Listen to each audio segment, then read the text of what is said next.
know, the relative densities of liquids and density towers and stuff, and that doesn't really apply to gas. But it does. I'm talking about mass, not density. Oh, so are you saying that gravity then contains gas? No. Okay, good. Because I'm saying that gravity can affect gas as it affects all types of matter. Oh. Can you show gravity changing the vector of gas? You already said no to this once. It doesn't change the vector of anything. Oh, that's good. Then that means that gas just expands indefinitely regardless of gravity. Gravity or not, what that means. Fill a volume. Yeah. That's not what that means. It means that gravity is not affecting gas, like you said. Okay, Can you explain how in Antarctica there is a 24-hour day? Because that wouldn't work with the flat Earth model. Oh, geez, are we running away from our gravity gas claim, atmosphere, gas ball claim? Because I'm not very knowledgeable on that topic, I'll be honest. So you're running away from it. That's a shocker. Okay, I can be honest when I'm not knowledgeable on a subject. Well, you brought it up. Maybe you should concede that you have no information leading to the conclusion that gravity can do anything to gas. How did you conclude that? Those tests have been done. By listening to you. What tests? You said that gravity didn't affect dry ice has more mass, so it goes down. No, that's not dry ice is not gravity. It's the state of matter of gas. Excuse me. So the dry ice that was in the compressor was in a container, wasn't it? Having no reaction out of a container, it goes down. Yeah, I know. That's what we're going to do when we put this gas into already existing gas pressure, because of the relationship between this dense gas, this dry ice, and the already existing gas pressure. This dry ice goes down and disperses. Yeah, it goes down because it has more mass. No. Dry ice. No. Dry ice, the gas that goes out of it, that's the state of matter, gas, and yet it goes down. So how does that happen? Excuse me, you missed the point right at the beginning where you had the gas in the container, right? Having no relationship with any other gases. Now, this gas wanted to expand, that's why you had to contain it, right? Not because it expands, because it doesn't have a shape. Yeah, and because of the like way that not like a liquid. Yeah, liquids you can almost describe it in the same way with the way that it flows. But liquid primarily goes downward. Gas expands, and what I mean by expands is in all directions. So when you introduce already existing gas into already existing gas pressure, when you open that container that you've had to surround the gas with to keep the gas there, noticing that when you have these two relationships, it's already existing pressure. It doesn't mean that you're demonstrating gas pressure without a container or that gravity's doing anything to the gas. This is just gas expansion. Right, but that doesn't follow with something like dry ice. No, it does, because... But why does the gas coming down from it go down? The relationship between the pressures of the gases and the densities. The already existing gas pressure. So the stuff that we're breathing in the arena when we introduce the drug, no, that's the already existing gas pressure. The atmosphere, 14.7 psi. Yeah, already existing gas pressure. And what You're not creates showing that pressure? cores, but a container. Gravity. No, a container causes pressure. Because gas wants to expand. The only way to stop that expansion is to limit the expansion by containing it, like a tire or a balloon. When you contain it, the consequence of that container is it is now under pressure, pressing against the limitation of its volume depending on the amount of gas within that fixed volume. If you were to remove the container, the gas has got nothing to press against and will continue to expand. Unless acted upon by a force that attracts it. Awesome like stuff. Gravity. So can you? Okay, so you would have to show that is a fact. That isn't debatable. No, excuse me. You would have to show the phenomena. Right, I can't go to space to do that. I'm sorry. No, we're talking about gas pressure. You'd have to show the I know we're phenomena. talking about how it behaves without gravity. No, we're talking about you showing it happening with gravity. Dry ice, it goes down. Dry ice. Okay, I'll tell you what. Let's start the scientific inquiry. You give me the phenomena of dry ice. Okay, and it does what? What does it do? The gas that comes off of it goes down. Goes down. Okay, what's the cause of the phenomenon of the dry ice going down in already existing gas pressure? Because it has higher mass than the other gases around us, such as oxygen. So because of that, it would go down, and it goes down because of gravity. Okay. It attracts gravity more than the oxygen around us. Okay. So you're giving me the phenomena of gas goes down, and the phenomena is because of gravity, right? Mm-hmm. Cool. So now you have to actualize that hypothesis in an experiment. You've got to very manipulate gravity to make gas go down. Right, let's set some dry ice. No, that's showing me the phenomena again. Right, the experiment proves the existence of it. No, it's not an experiment, that's a phenomena. Mm-hmm. I've already pointed out what you've done. You haven't varied and manipulated gravity when we were having our conversation. You just said it's because you can't change gravity if you're on Earth. You can't change gravity if you're on Earth. So no, then. See, everything that you're talking about can be demonstrated within a container. That's the consequence that you're going to need to produce with gravity. Pressure, right? The gravity causes pressure due to its attraction of gases. Yeah. What I'm trying to point out to you is you don't have the phenomena to start the scientific inquiry. You just say that because this gas goes down, this can be demonstrated and expressed in many ways. Pressure differentials, for example, gradient pressure forces. You, in this scenario, being the cause of interjecting this containment of gas that you've artificially brought there and released it into the already existing gas pressure. And because of the relationship between the two gases, this happens because of the density of one of the gases, the dry ice, for example. Over time, the dry ice disperses, doesn't it? It's not there anymore. Fucks off. Doesn't it? That's because the gas just spreads. Yeah, exactly. Because the gas expands. That's the point. Not up. No, in all directions. What do you mean not up? It goes up. It's just able to displace the gas that it interacts with. Goes down, yeah, but also goes up and disperses. The other gas does. The other gas, yeah, it all moves around. Right, because this has a higher mass. I know you're going to give me. I know you're just going to point to phenomena and stuff. We get that. Because the phenomena it proves. No. What are the steps of making a hypothesis so you can construct an experiment? We've just done it. Can you remember? Yeah, you make a claim and make a way in a controlled environment to test it out. Yeah, so you make a claim that something is causing something, right? You observe gas behavior, and you say, well, this is causing something. Now I can make gas go up. We don't have a way to recreate that, though, in a controlled environment, because you have to be on a different planet to do that. Okay. Just trying to. Here, I'll bring up my other point that I was saying, which was, how does a 24-hour day exist in Antarctica on a flat Earth? Now you're running away from your claim again. No, I'm not. I'm giving you another claim. That's exactly what you're doing. Okay, you already said you don't know much about the gravity thing, and you silence me all again. Silence me by your evidence. Yeah, you wish. I'm going to let you hang yourself instead. Oh, that's not nice. Yeah, I'm going to let you say stupid. You seem to want a pursuit of knowledge. You seem to just want to be right. And that makes you seem like an asshole. You seem to be projecting right now because you have resisted all knowledge that could have come to you in this conversation. You're fighting hard to stay ignorant. No, I'm telling you what isn't true.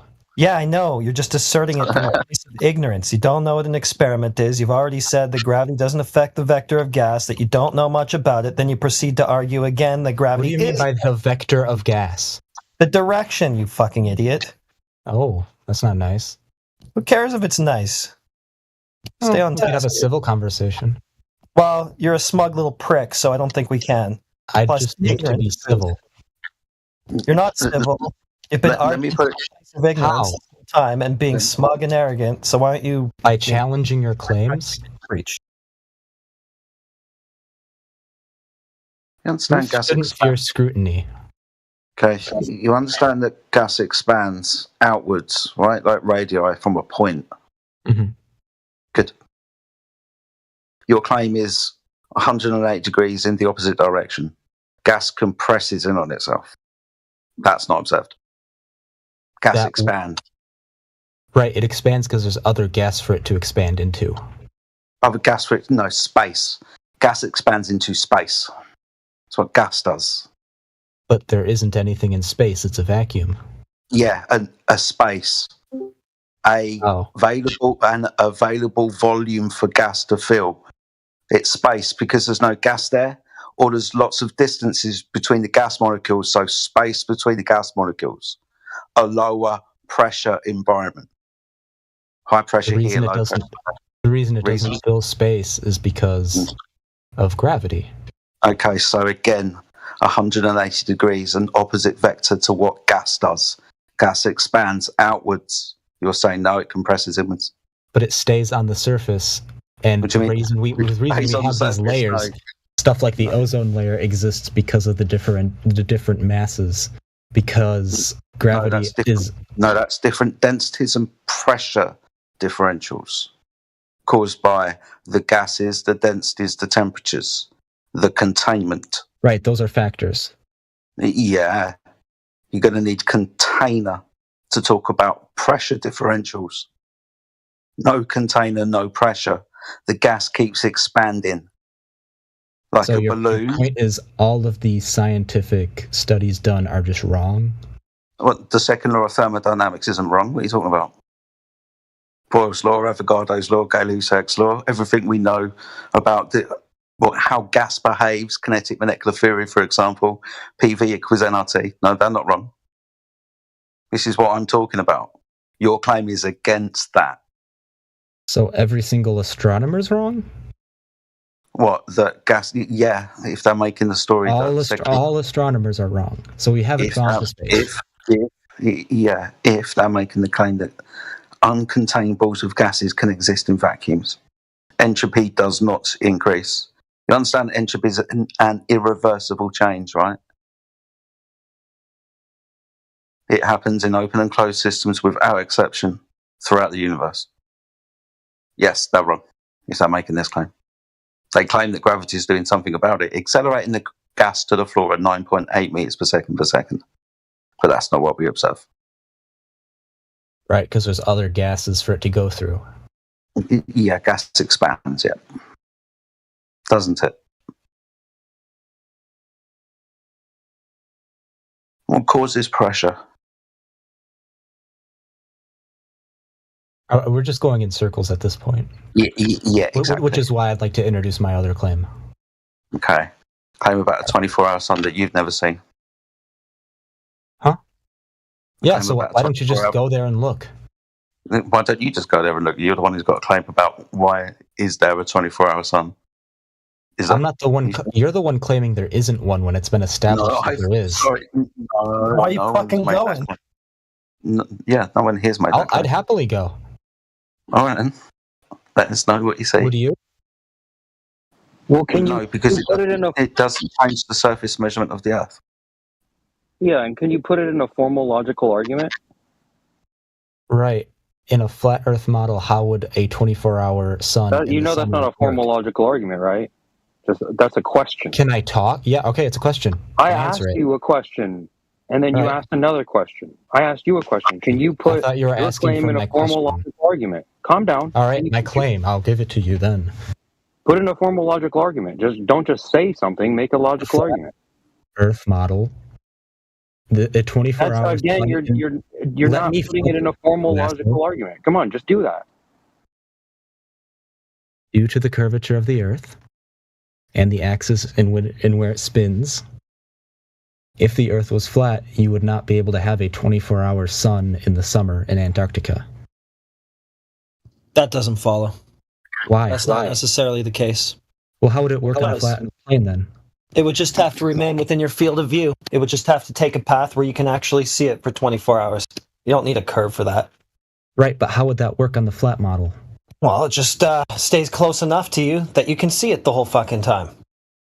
Right, but how would that work on the flat model? 'Cause Well, I haven't seen there's this such thing called a system. circle. You know, if something goes in a circle over your head, you'll kind of see it the whole way around. If you Yeah. look at it. Yeah, that logic didn't follow. If So how spinning does axis, not then also apply to 24-hour other countries? sun. That wasn't a complete You guys gotta logical stop. argument. Got to stop watching anti-flat earther YouTubers. They're just idiots, and they make you stupid in turn. So all the astronomers are stupid and you're right? No, Professor Dave and the other Dave guy, they're all idiots. Stop listening to them. Okay, but you can't refute the claim I just There we did. go. by calling them idiots. That's It's not a No. logical argument, so it's That wasn't the argument. Then what is it? I just told you if it goes in a circle over your head and it's close enough to you, you'll see it. Right, but that means that it would also be a 24-hour day for other countries as well, and it isn't. Well, it would be 24-hour wherever you're close enough to see that circle, the full thing. Right, but there's no model that I've seen that figures with There's that. just talking about reality and what it actually might do. Right, I've seen no model where that would work. So what? That's your problem. That means you have yet to give an actual example on how this might happen. I just told you how it could happen. You don't have to do anything more. I'm talking visual. And it's really simple. Because what you said can happen, but not without conflicting with other places on Earth. Like And with what? that being said, also, how does that also wouldn't account for the 24-hour night seen in the winter? What? What are you talking about? There's a 24-hour night in the winter in Antarctica. Oh, yeah. Yeah, That's because the sun it's pretty lives somewhere else. It's far away. For yeah. 24 hours, yeah, so where does it go? It's where you see it. Where do you see it? But it's the ice wall, right? Isn't that what you think Antarctica is? No. So when it's like you pointed out in the winter in the south, the sun's not there. Where is it? Well, when it's winter in the south, what is it? It's summer in the north. What do we see in the Arctic Circle in the north with regards to the sun? So the 24-hour sun, right? Mm-hmm. Cool. So that's where the sun is, Right. How would that work on a flat Earth? because that's where the sun is. Right. How would that work? What is the Because sun's that's where- pattern of movement? I don't know. You can just measure it. But but you can't even have a hypothesis of what it is. Right, because you don't have a fully fledged system that reflects what happens A hypothesis of what it is. It's the sun. of how it's moving to where Yeah. there can be light in some places and not in others. It appears to go circular, in a circular motion, Yeah, but notice that. That's what So we're talking about. around the observer, So- right, in the north. You guys seem to have over your head. things kind of backwards, you know. When we want to measure a surface for curvature, we just go directly to the surface, and for some reason you guys keep looking away from the surface. The surface is so big you have to go up and look at it from a distance to actually notice it. Well, that sounds like a concession. So are you saying it Right, looks you have to flat go to and there is space no to way really to see measure it. curvature when you're on Earth? Is that what you're saying? It looks flat and that's the way it is, unless you go into a thermodynamics violation. Is that your claim now? I'm saying if you go up, you can see the whole thing, and it'll make it a lot easier to see something like that. Okay, but you're saying here we can't measure any glob curve because it looks Oh, you flat. can. And You oh, wait. can. Oh, now you can. Oh, okay. I never said you Can couldn't. you show me that? Can you show me the glob curve measurement? These already exist and are out there. Okay, show me Yeah, the now. glob curve measurement then. They You are- look it up if that's what said you it. want. No, this How? is what you want to validate. Let's see it. Everything I'm saying has already been substantiated. You're giving How? the new claim that the Earth is flat, and that I'd want to know why How? and how that would somehow figure. How? Sorry, how was it validated? How was the curve of the Earth measured? This has been substantiated for a Horizontal very is long not a time. new claim. Your claim is new How? That's Horizontal is not a new Hold on, claim. hold on. of the Earth Hold on. being flat. First Yes, it claim. is. No, it's not. It's the first claim. First claim was flattened station, and we finally figured out because of the advancements of science that it was a ball. Ball came second after flat. What are you talking about? Right, So, and then we figured out it was a sphere we that also- went into space. My friend, we also spoke about when it was established, and you said it was already established, meaning that it wasn't established before a point. That point when everybody thought the Earth was flat, and then it was established the Earth was a ball. By what type of measurement was the Earth established to be a ball? Was our question. How was the curvature of the Earth measured directly? The curvature of the Earth has been directly measured. If you look at something like a boat, it'll go downwards in the horizon. Sorry, is that a measurement? If you can measure how far it is from you, then yeah, you can measure the curvature. Okay, so we can measure what the distance to the horizon. Yeah, because you'll see a boat, if it keeps going straight away from you, it goes down for a bit. It appears as though it's sinking when it isn't, but it's because of the curvature that it does that. Okay, just two things before we continue. So the reason why it appears to go down is much like you're looking down a corridor right in the ceiling, looking like it's going down. Also, why the floor, why the water appears to go upwards to the vanishing point, the midpoint of your view, where the limitation of the surface of the Earth that you're looking over. But the thing that looks like it's going down, first of all, that's because of perspective. But upon Right, that, so why can't you see the bottom of it then, when you could before? Yeah, I'm just getting there. Just getting there. So your claim is the horizon is the physical curvature of the Earth. Do you think that we will be able to derive how far that should be if we knew the radius of the Earth? Yeah. Cool. So that calculation is 1.225 multiplied by the square root of that observer's height in feet. Would you like to check that out? Would you like to agree in good faith? For the sake of the argument, sure. Cool, awesome. Just going to find a picture for you. If I can find it, I want you to take a look at it for me. We're going to be looking at the horizon based on an observer's eye height and view, based on that calculation. So the observer is going to be at the beach from an eye height of about 8 foot, using that calculation of 1.225 times the square root of the eye height of the observer's height in feet. Damn it, I didn't get all of it then. Hold on, let me do it again. Then the horizon should appear at a certain distance. If it doesn't appear at that distance, that means that the horizon's not geometric, right? Well, I've seen that video, and it appears that he's standing on something high up. He's not standing on the actual beach. Yeah, I think we sometimes get. Yeah, it's 8 foot. We can show you the full length video where the guy shows you the camera if you want. We can show you the height of the camera's relevant, but it's not disputed because we're going to the beach and put a camera at a certain height. The height is important because we're trying to figure out the distance to the horizon based on the tangent drawn from the optic to where it intersects the quote-unquote curvature of the Earth. For things to hide behind. It seems to me like he's standing on something further back that's a lot higher than sea level. Okay. So you can't have this in a good faith argument. It's 8 foot, dude.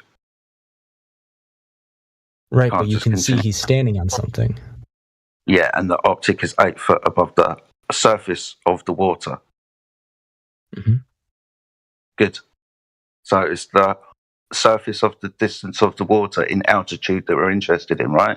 It's 8 foot. So he said the oil rig was 10 miles away, right? Yeah. Can we verify that on a map? Yes, that's static objects. We know the location, we know the distance to the objects.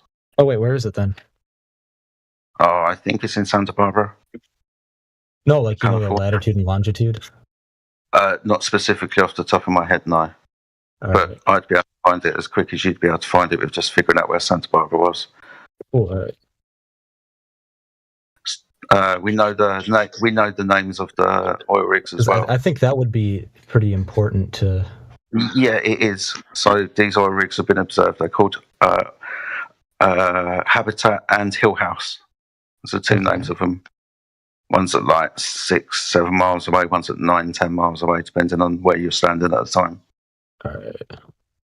So taking these distances and heights, which is very important to this argument, as good faith, and if you want to check them out or carry out your own observation using this basis, I implore you to do so. But with regards to the good faithness of the argument, the horizon is clearly not where it geometrically should be at 1.225. It's much further than that because it should be in front of the ORIGS, but it's not, it's behind. See, if we change the optic or change the atmospheric conditions of the day, change the wavelength of light from the visible spectrum into infrared, the horizon appears much further away than it could ever do if the Earth was a ball. The geometric limitation for things to physically go over and then be obstructed in view from because of that curvature, that should be at a place at a tangent from the eye height. It's not. Okay, so I think I found an image of it. I think. Okay.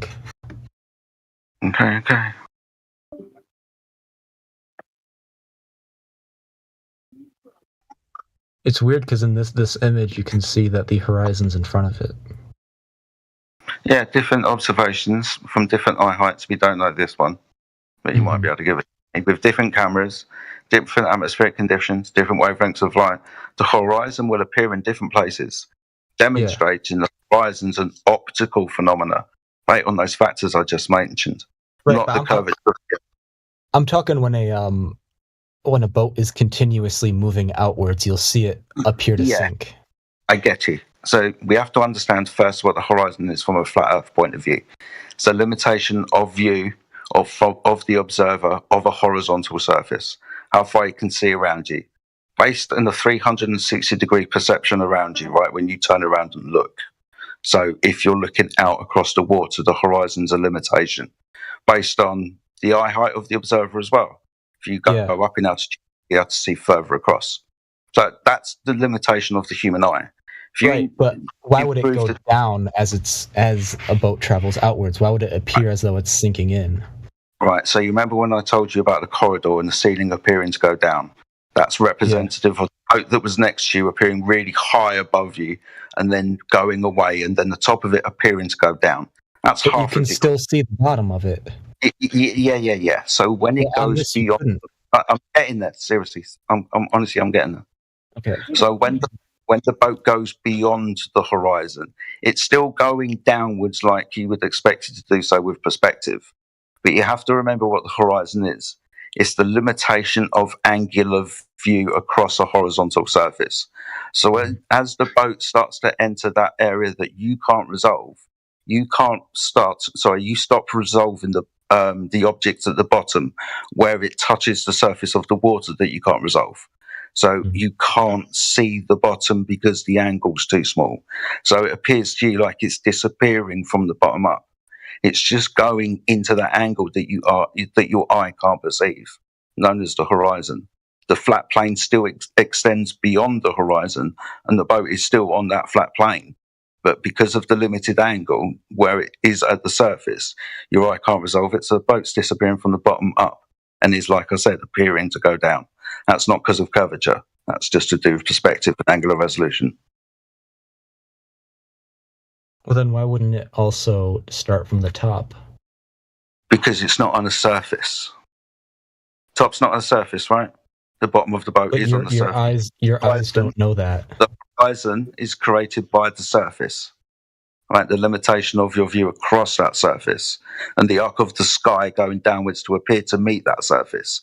The sky obviously isn't touching the surface. That's just how you view the world, right? Mm-hmm. Things that move away from you that are above your island will go downwards. So why is the boat going down? That's just perspective. Why can't I see the bottom of the boat when it goes beyond the horizon? Because it's entered that limitation of view. The angle is too small for your eye to resolve. That's why the horizon's there in the first place. The boat's beyond the horizon, already in that angle. And as it goes further away, more of the boat is entering that angle. The bottom of the boat is being cut off. It's not going to happen to the top until the top descends downwards into the horizon. This is how we have sunsets as well, right? Mm-hmm. the bottom of the sun touching the horizon first. It's just angular perspective, dude. Right. Interesting. That's interesting. Yeah. Huh? Yeah, yeah, because if I don't know, I'm trying to find a good segue because I got stuff to do right now, so I'm gonna get going. But good talking, I guess. Wait, I love you.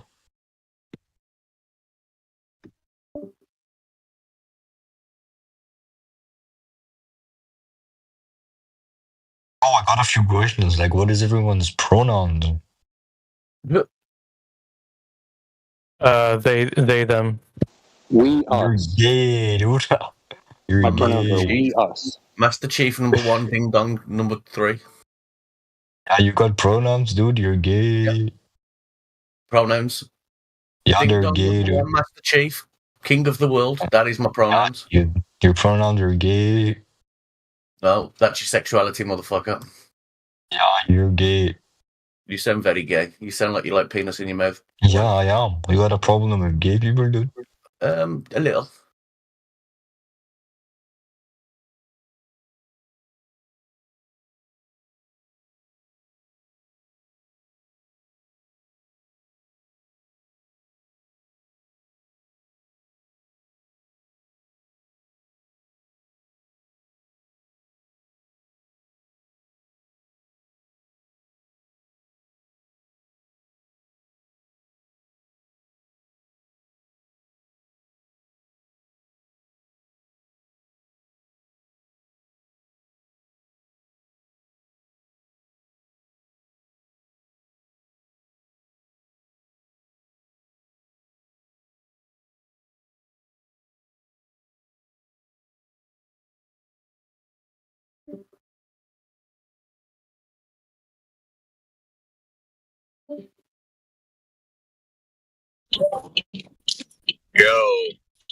Hey, yo.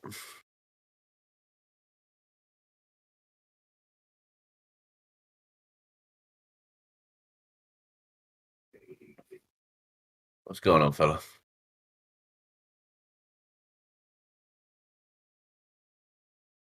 think everyone fucked off. I was listening to a nice little debate and then some dude had to come in and lower the tone. You better not be talking about me. I don't know whoever the fuck it was. All right, you're next. Oh, here we go.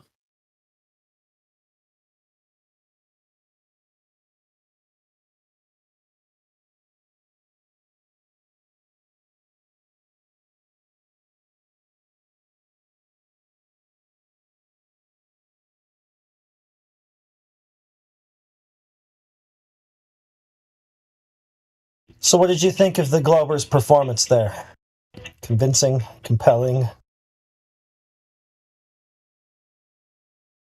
Yeah, sure. Think he proved anything? No. Nope.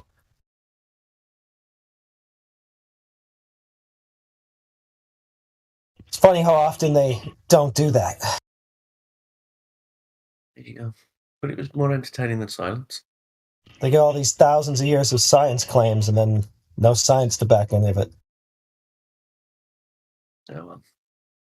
Only science until they're proven wrong. I think they just think if they just say that the evidence is overwhelming, like they can just stop there. Generally how it goes.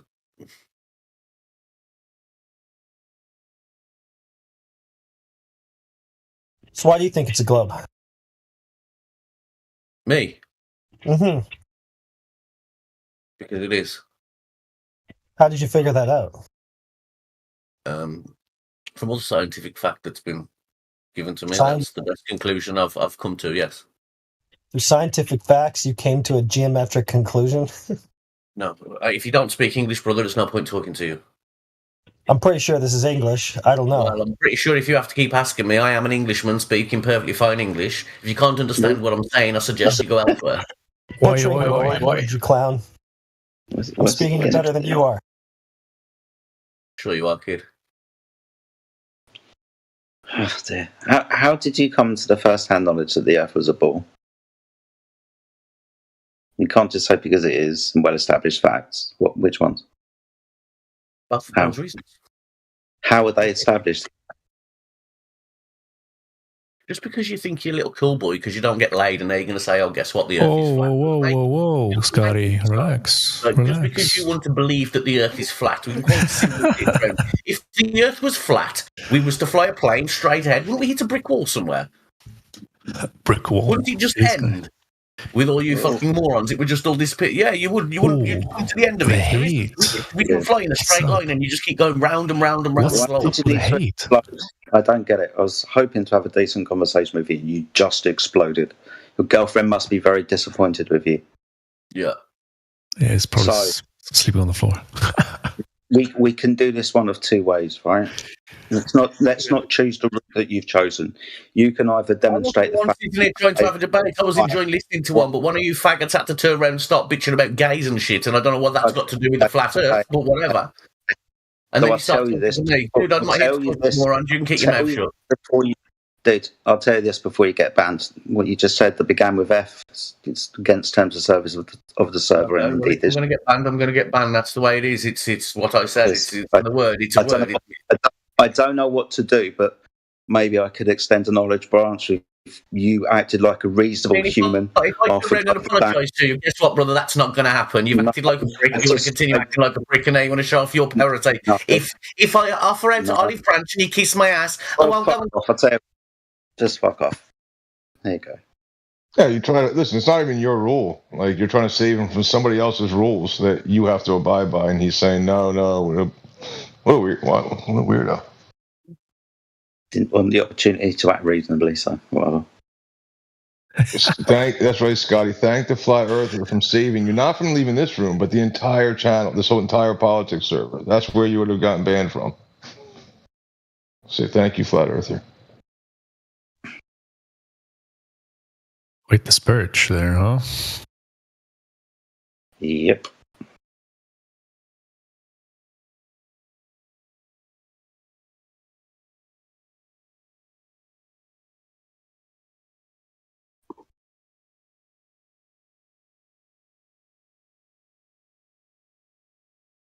Well, Burn, I don't know how you justify the tides is one thing, gravity is another thing. If you think they're the same thing, then that's something else. If you say, I don't know, if you're saying gravity like down, where is down, then you got the water moving, trying to seek down, trying to seek equilibrium. Therefore, if it's in motion and down is down, then it's trying to seek equilibrium. And I guess you can tie the two together, tides and gravity. So wait, we've got long waves over the ocean and somebody in chat telling us that we have to justify that. I mean, yeah, I read that as well. Justify tides and gravity. Tides, you're going to be representing a level, a high tide and a low tide and a mean sea level. That level's horizontal. So welcome to Flat Earth if you want to talk about tides. Gravity, justify it, you need to prove it. Whichever one you're talking about, you need to prove it with a scientific experiment. Hypothesis, and then the experiment to actualize the hypothesis that you've made about something that you observed. We've got the phenomena of tides. Awesome. You go cause tides with gravity. Off you go.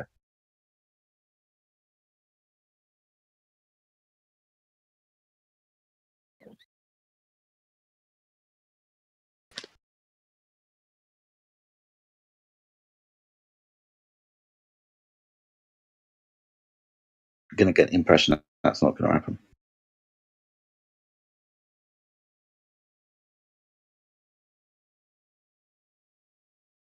Yeah, so I guess it's more of like it would have to go back to Burn or whoever asserts that tide is caused by gravity.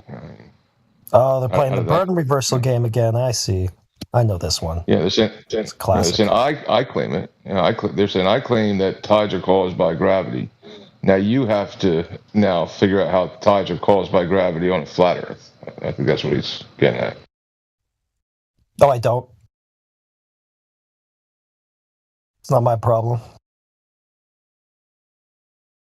It's yours if you made the claim.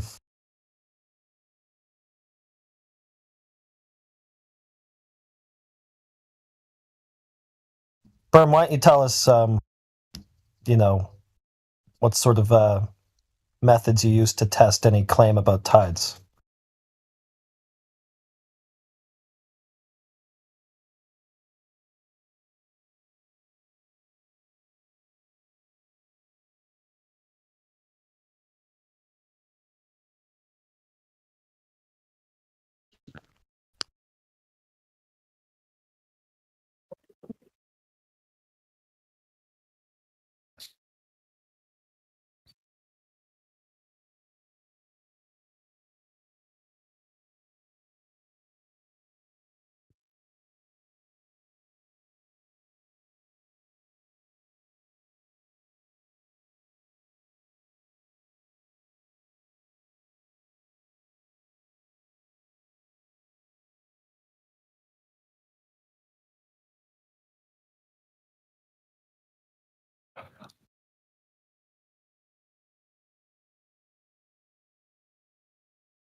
Do we have to keep Scotty on mute? Was he a complete psycho? Don't even know what he did. Try again. Let's see if he's had enough time to calm down and find himself some globe proof. Oh. It's as simple as that. Is it? Well, somebody saved him. Oh, he's off mute. That's good. Yeah, hello. Let's go. All right. Let's go with the globe proof. What you heard about? I don't understand what that means. Oh, it's him again. Well, I guess you're not the one that's going to have it then. He ain't the one.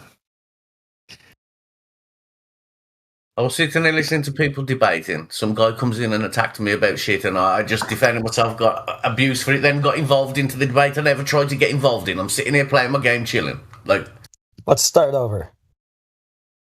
Number one order of business. First up, globe proof. What does that mean? Oh, right. You're the guy who doesn't know what globe Okay, proof listen, is. I've never been in this room before. I've watched documentaries on the flat Earth. I've watched many conspiracy theory documentaries. Do I have opinion on them? Yes. Am I knowledgeable about them? No. Look, everybody's entitled to opinions. I've never looked into it. I've watched a few documentaries. I've watched them from being quite realistic to me and understanding, and some of them being out there and completely stupid. Whichever's true, I haven't got a clue. It's a bit like religion. Do I believe in all of them? No. Are some of them maybe right? Who knows? Have you ever spoken to flat earthers before? Yes. Okay, how did that go? I was about 15. It was like talking to religious people. Unfortunately, it doesn't matter if you can prove to them they're right or wrong. What they believe is what they believe, and you're never going to change their mind, regardless. Awesome stuff. Do you think that this is what all flat earthers are like? No, people are all alike. Just because you have the same belief in a certain aspect of life doesn't mean you're all the same individual people. Awesome. Certain Everybody's got people, differences of opinions. You may all believe in this one aspect. You might all have different opinions on the Earth being flat, but it doesn't mean you're all put into one circle and all the rest of it. I don't label things. I don't put people in circles. You're either a prick or you ain't a prick. Gotcha. Appreciate that. So I guess if you're here just chilling, playing your game and stuff, I'm here because I'll be honest with you. I'm here because I was bored. I thought I'd go in politics. I scrolled down. I saw a flat Earth label. I thought, oh, that's interesting. I'll go and listen. You were all debating some flat Earth, and somebody was showing some pictures of an oil rig. I do have opinions. Did I want to get involved? No, I was concentrating on my game. I'm a bit of a nerd. Then all of a sudden, some guy comes in, starts chatting shit to me. I replied back, and then I got muted, and here I am now. That's about all it is. Cool. Those opinions about the Auric, did you want to share them? I could do, but none of them, I've got no evidence to back any of it up because I have never looked into any of it, but I can give what my personal opinion is as a grown-ass man that's lived a little. Okay. Do you understand the premise of the observation before I let you carry on? You understand what's going on? Things, yeah, but there's also lots of another conspiracy, which you could say, is things that we see. Somebody was talking about how your brains work.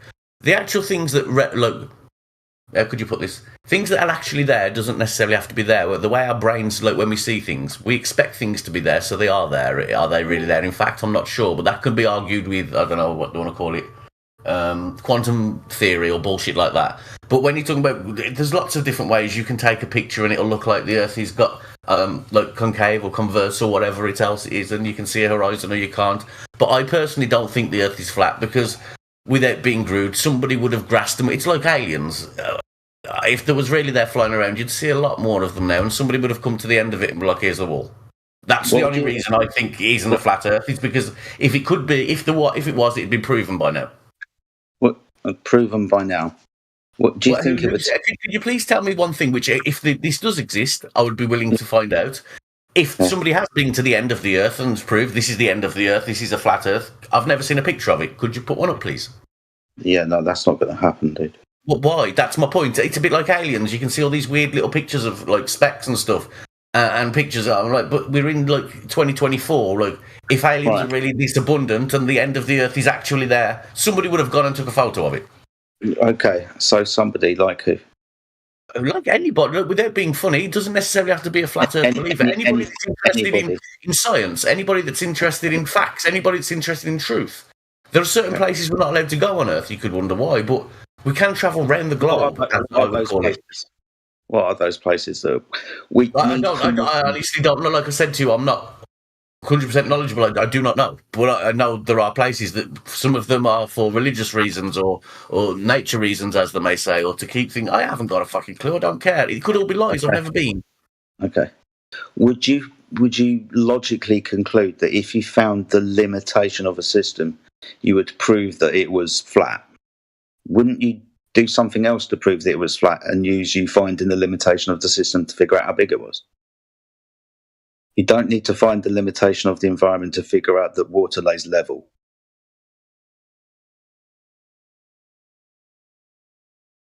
Okay, so but that's got nothing to do with the Earth being flat, has it really? No, it does, because water, right, like the sea, lakes, right, they lay and are measurably horizontal, flat upon the surface. Mean sea levels are horizontal datum.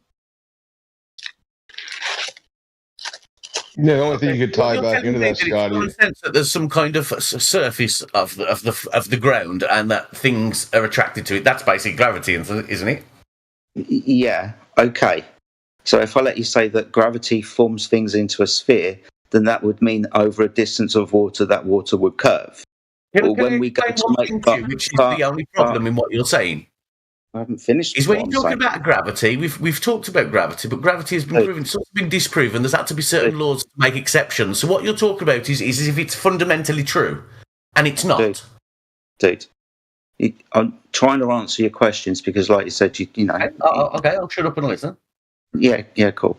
If you say that gravity does this, that it makes the water curve, that when we go to measure the water, it should measure curving, right? Okay. Okay, it doesn't. What? Sorry, say again? It doesn't. When we measure the distance of water, that water lays horizontally. What does water have to do with the Earth being flat? Because it's the surface of the Earth. 73% of the Earth. But it's not, because the surface of the Earth is hard. It's dense. You know, if you go underneath the water, all right. Okay. If you put water on top of it, yes, it'll flow on top of it. My friend. If you want to talk about the elevation above mean sea level, yeah, in all intents and purposes, this can be the core of the Earth. No, you're not listening. You're on about the flat surface. The difference is you've just told me that the very ground bottom to you is water. To me, I'm sorry, but it isn't. No, you're not listening. And we can prove that because we've gone underneath the water and we found the bottom. And then people have dug underneath that, and people have taken X-ray scans and seen what's underneath that. So, yes, I'm sorry, but your flat Earth is because the bottom is water is wrong. No, but again, it's pointless talking to you. It's like talking to religious people.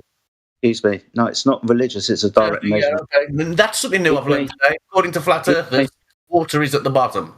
No, Scotty, relax, dude. Right, I don't understand what you're talking about.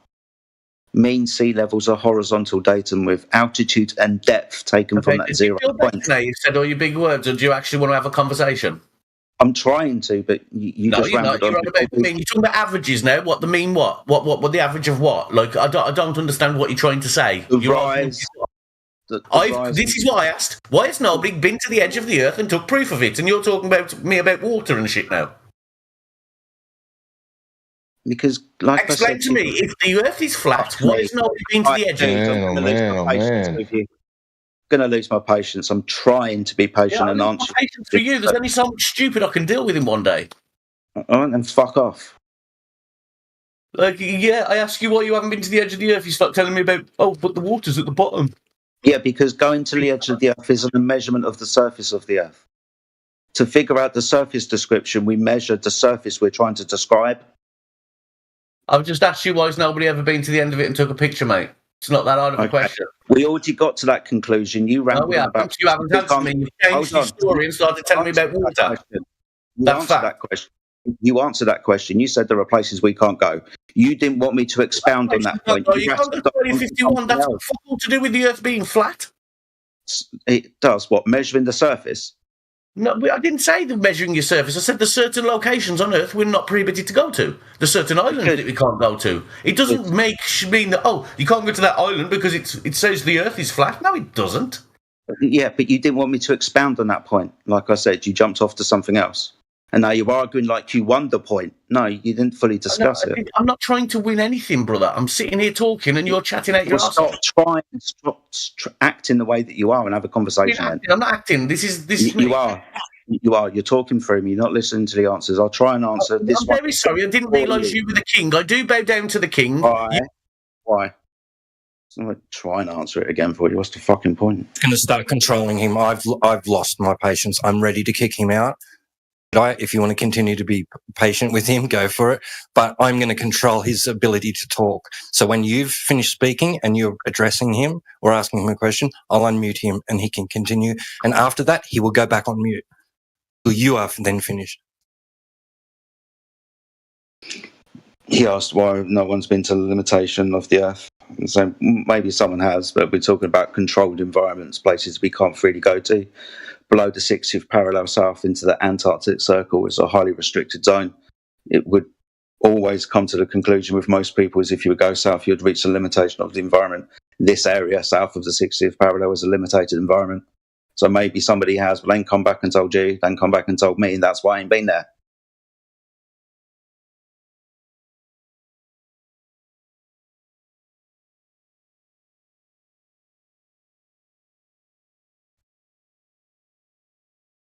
Is he gone? No, he's just... He's big mad. Is he upset, is he? Yeah, Jedi, you never said... I'm not gone, I'm sorry, but Big Man just decides to show his little power for a bit. So you guys carry on. Let us know when we can speak. Do you need to mute me again now so you can let your boyfriend talk? Probably. It's sounding like it's coming to that, yeah. Yeah. No problem. Well, let me know when you're ready to have a conversation, fella, rather than little kid, or let me know when he's there. I'm really scared of you, big man. Like, I'm really trembling. Please don't do it again to me. Get rid of him. Carry on, as you were saying. Just fuck off, dude. Something's wrong with him. Short tolerance for retards. I thought you left. No, yeah. So it's like a case of self-loathing. If that's what you would like to believe, you crack on, fella. You mean trying to seem like a retard, so. Well, is what it they is. say that the surface of Earth is a ball, and that the surface is 73% or 70% covered in water. Water needs a container. Water lies level, right? You're saying, so what? The Earth beneath it is curved. The Earth beneath the horizontal water is curved. That was your statement. Who are you talking to me now? Yeah. That was your. Do I believe that the Earth is round? Yes, I do. Yeah, I believe the Earth is round. Yeah, beneath the horizontal water. Yeah, I heard your statement earlier. The water isn't horizontal. Who said the water is horizontal? We did when we measured it. Oh, okay. Well, to guess and so what? And do you know many scientists have also measured it, and it's not. It also depends on your perspective of water. The further out you can get, obviously, it will. Isn't it your field of view that matters to which curvature you would see on the curvature of the Earth? Yeah, of course.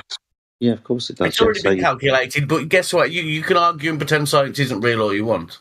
Well, are you talking about the observable or the physical horizon? I'm not talking about the horizon. I'm just saying the Earth is round, and you're telling me it's not. But then I'm getting told it's all because of water. Yeah, the surface of it. If you can get to the end of the Earth, why has nobody been and took a photo? The same arguments have with aliens. What's below the if they're meant to be true, why don't you go to now? He's talking about one place you can't go to. I'm very sorry, but if it's a flat Earth, isn't there an edge all around it somewhere? Like, it wouldn't just be the Antarctic. Are you monologuing? Like, are you speaking to hear yourself, or do you want answers? Well, yeah. How do you envision this flat Earth to be? Like a big fucking Monopoly board? Like, what is it? Is the corners? Why are you answering the question right after you ask it? Are you talking to yourself? I'm asking you, like, what is the flat Earth to you guys? Is it a circle, a triangle, a big square? You're not. You're asking yourself, you fucking idiot. Just keep monologuing, asking questions. Yeah, you just keep spamming questions and immediately answer them, and nobody can say anything to you. I didn't realise you get hurt this bad. I thought I should have rename it. I thought it feels like being a religious room when I was like, you don't seem okay, man. You don't seem okay. Just moron pissed me off, especially little fucking moderator boys that have to show the power without saying anything, without doing anything, just sitting there on mute. Like, shut your mouth. Yeah. So that we don't have to shut it for you. So I don't have to put a stop. Yeah, there we go. Nice one, kid.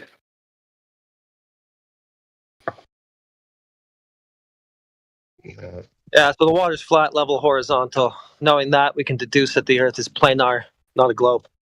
Yep. All right, I'm glad we got there. Yep.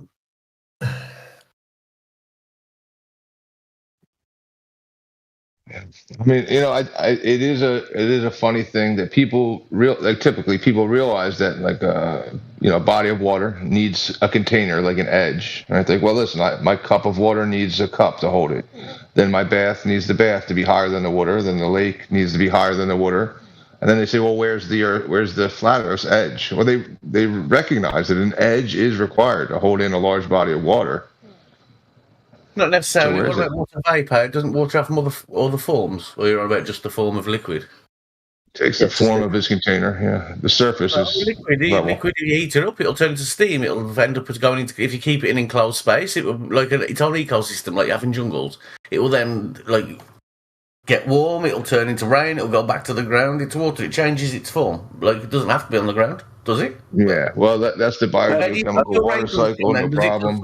Make itself up? Do we live in a big box? No problem. We're not talking about phase change. It wasn't a phase change. You will need a container for everything you describe. Well, obviously, the whole space is the container, wouldn't you say? Isn't there an edge? The argument with space is people say there's an edge of space. It's a bit like you guys saying there's the edge of the Earth, the flat Earth. It's a kind of the same kind of argument. Nobody can prove either. Hey, I never been to the edge of space. Exactly. Show me your edge. Show me your edge of space. You know why? If we've managed show me your edge. Give me surely someone take a picture of the edge of space. If it was real, show me the picture. Space. This is a serious question. Do any of you believe that we've gone into space, or is that all faked? No, it doesn't exist. It can't. It's another violation. Is that what flat earthers believe? I don't know this. I'm not taking. Well, are you going to listen to it? I don't know. You'll never figure out what we quote believe because you don't listen to anything. You just say stuff and then you answer yourself. If you're going to start arguing, look, I'm listening. You don't have to ramble on. If you want to answer me, go ahead. Speaking of rambling, why don't you shut the hell up and take an answer or two? Yeah, yes, big boy. Are you the moderator that keeps muting me? I'm one of them. Yeah, it doesn't surprise Scotty, me. you're winning and losing against yourself in the argument. I mean, you're doing it to yourself. I'm not trying to win or lose in any argument. I'm just here talking. Simple as that. I'm not here to. I don't need to win any trophies without being funny. Like arguing with retards. Like it's like people celebrating the Special Olympics. Like you're still a retard. Without being funny, I don't wish to win with any argument with you. You argue amongst yourselves. I'm here just for the entertainment. It's interesting. You said you wanted to listen. You spent an awful lot of fucking time talking. Well, sometimes you just need to get your point across. But you shouldn't have a point if you were just here to listen. I was only here to listen till I got attacked and then muted, and then I had to get some Virgin Discord boy come start muting my mic a few times to show his power. We don't need this, dude. Try to answer your question about going to the edge. Do you know what the 60th parallel south is? No. Okay, it's the Antarctic Circle. Is below the Antarctic Circle a restricted area? Do you know? I haven't got the foggiest. Yeah, it's the Antarctic Treaty is in effect after the 60th parallel. So the further you go south into the Antarctic region, there's something known as the Antarctic Treaty, signed by the majority of high-ranking countries around the world: the United States, Russia, China, blah blah blah blah blah. So you need permission to go to this area. You can be a member of a scientific research station funded by government and whoever else is privately funding you, or you can be a tourist and go to certain outlying locations, this place, that place, whatever, and then come back again on an organised tour. But this is a highly restricted area. If you ask the question about why has nobody been to the edge of the Earth, maybe somebody has, but they would have to be associated with a government scientific research station, and they would probably be under some kind of confidentiality agreement because they're a member of the military or whatever. So they wouldn't come back and put it on the news at fucking 10 o'clock at night for everyone to say that we found the edge of the Earth, especially if they're trying to hide it from you. If the people are trying to hide it from you by hiding this location from you, they're not going to come back and tell you what they found in this location they're trying to hide from you. Okay, can I speak now? Yeah. Why is it that your so-called, like, how could I put this, edge of the Earth is just in one pinpoint area? Couldn't you just travel west, travel east, travel north, travel any direction? Because I'm still not sure. I'm asking what the flat Earth is. Is it see that picture that somebody's put in that Maticus? Is that what you expect the flat Earth to look like? That's it right there. Just what the flat Earth is, and then that's it. That's it. So no, it's just trying to clarify when you were trying to say, like, how do you have an edge, or like how do they fake the flat globe? It's just like that. Well, you said that's interesting one point, but yeah, I understand when my argument was quite simply, I wasn't saying it's the edge of the Earth. I could understand. Let's say this. I don't know if you imagine the Earth is, as you say, it's a circle there. If it was a square, it'd be much easier. You could pinpoint. You can't go to these places in the corners. It's out of bounds because obviously it would do, and then you'd have something to go around it all. But we can travel in any other direction. We have done. You can fly the same way in a plane. It doesn't turn round. It doesn't do this. It goes from one way, and you end up back in the same place. Look, people have done that. Do you believe that all these flights we've done and satellites? So all that. I'm just gonna to point out. I'm not saying I believe in that little like flat Earth map. I'm just saying that would be a representation of the question you were asking. Like, exactly, I posted it like 8 minutes ago. How about this? That looks like, how could I put this? It's an example of you. I asked what the flat Earth is. You said it's a sphere like that with the ocean, and it would have the continents, etc. on it. I'm not saying that's a real representation, but that's fundamentally it. Yes? No? Probably not. Well, okay. That's just how you could warp a Cartesian coordinate system to be a spherical coordinate system. I see that is there. I see that picture now. It's moving. Oh shit! It's just to explain how the 60th parallel is still the 60th parallel. That doesn't make any sense to me. But okay, you're saying you can stretch a flat Earth and turn it into a ball, or turn it into a sphere, or a semicircle, or half sphere? Like, do you think I'm just saying when it's raised? I'm asking. That's how the 60th parallel would work if you're going from a globe to. What does the 60th parallel mean? The 60th parallel south. What does that mean? I don't know what you. That sounds like Chinese to me. That's a line of latitude, so it's a coordinate system, right? Longitude and latitude. Longitude and latitude. Yes, I understand longitude and latitude. Yeah, good. Yeah, so the lines, you can't go past the 60th degree. Okay. Are we talking angles here now? So you're saying, well, on the globe. I'm sorry, I'm not that knowledgeable in geography and maps, but no problem. On the globe, or in reality, whatever you want to say, the compass points north. We have a polar projection. When you say we're going around, right? We're going around what the coordinate of from the North Pole. That's our point, and we go around it. I can argue two things here, which I don't know the answer to, which you could say to me. I would argue, like, if I go to the North and South Pole with a compass in my hand, the compass will spin and spin and spin because I'm on the poles. But that's due to magnetic core, I believe. It's something to do with, I don't know. So I've been told from apparent science that there's some kind of magnetic field. Perhaps I don't want to get too lost but that's yes, about what is the northwest. But what I'm saying is, we could walk that way and keep going, and I'm sure people have travelled around the world and they've never come to the edge of it. Maybe, maybe. So then back in the same place without. Maybe. Which way have you you shouldn't gone? be able to do that even on a flat Earth, could you? Sorry, if you go east and west, yes. Why? How would you mean east and west? Yes. If you east and west, which is east or west? Why would it matter? Scotty, you're getting carried away again, bro. Because east and west are so. I'm saying it's on a flat Earth. There is no north, south, east, west. Pretend your magnetic north is in the exact same place as where it is on the globe. Hold on. So east and west are circles around a point. When your compass points to the North Pole, it's like a pole. If you imagine a piece of... I'm a bit confused here. Can I explain it this way and tell me how wrong I'm thinking it this way then? Imagine your keyboard is the flat Earth, and you've got the centre of the Earth, which is your letter H on the keyboard, yes? If I go to the bottom of it, Antarctica, we're not allowed to go there. You can't do that. If you get to the top, you can't do that. If I go left or right, I'm surely going to come to the edge of my keyboard. No. So you should have let me finish explaining. Yeah, but can you put it in layman's terms? Because I'm not a physicist. I'm not educated in this. Like, put it to a way that I could understand, please. Yeah, north in the middle. North smack bang in the middle, you're saying? Yeah. Okay. If we measure from this point... I have a problem with that. Okay. That would mean south then underneath. No. Well, where would south be if north's in the middle? 180 degrees away from north. Outwards, so imagine you've got a wheel, like on your BMX. Then it's not flat, brother, then it's a semicircle. My friends, please, every single fucking time.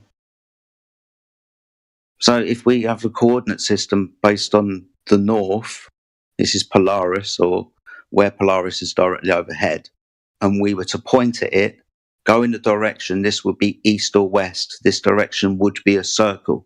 So eventually, if you travelled east in a circle long enough, you'd end up where you started. You'd always be pointing north. You'd always be pointing north, though. Yes.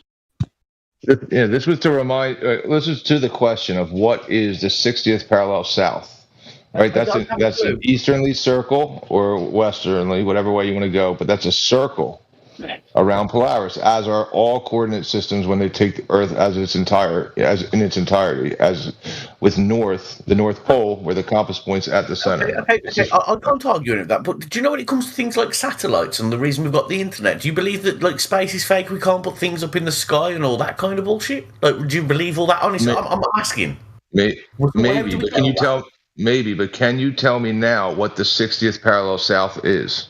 From what you told me, it's you can from longitude and latitude you can only go 60 degrees no further. To me, that doesn't mean too much apart from an angular. Let's say I know what a clock is. It's 360 degrees, and you're telling me for some reason we can't do more than 60. I don't know the significance of that. That's what you're telling me.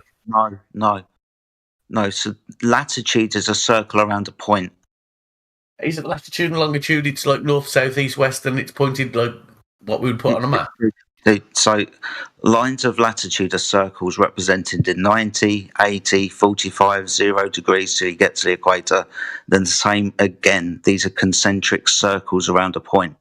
If you have north in the middle, you have concentric. Okay, yes, okay. Say how far or far away it is from, say, north or south. Yeah, exactly. So within this idea of doing things, north is in the center, with the Antarctic in a circle around the world, because the circles are concentric, right? So when you go low, okay. I'm fair to say this. I can't get to the end of the answer. Okay, sorry. It's because you say lots of. I like to get to. I've got, I guess, ADHD or something. I need to get to a point fast. Yeah, so then there's a big circle 60 degrees south of the equator 0, and then you go down. Now we count down to 60 south, and that's where the Antarctic Treaty is, that nobody can independently pass that invisible line. They guard it. Okay, can I ask if I'm understanding this a little bit more better now? What you're talking about is where positions are from the supposedly North and South Pole in relative to the very north and the very south. Yes, no? Yeah, well, from the north, that's what all the polar systems work around, is the north. Okay. But the longitude and latitude is in relation to the apparent, let's say, in what we're meant to believe right now, is the sphere with the North and South Pole.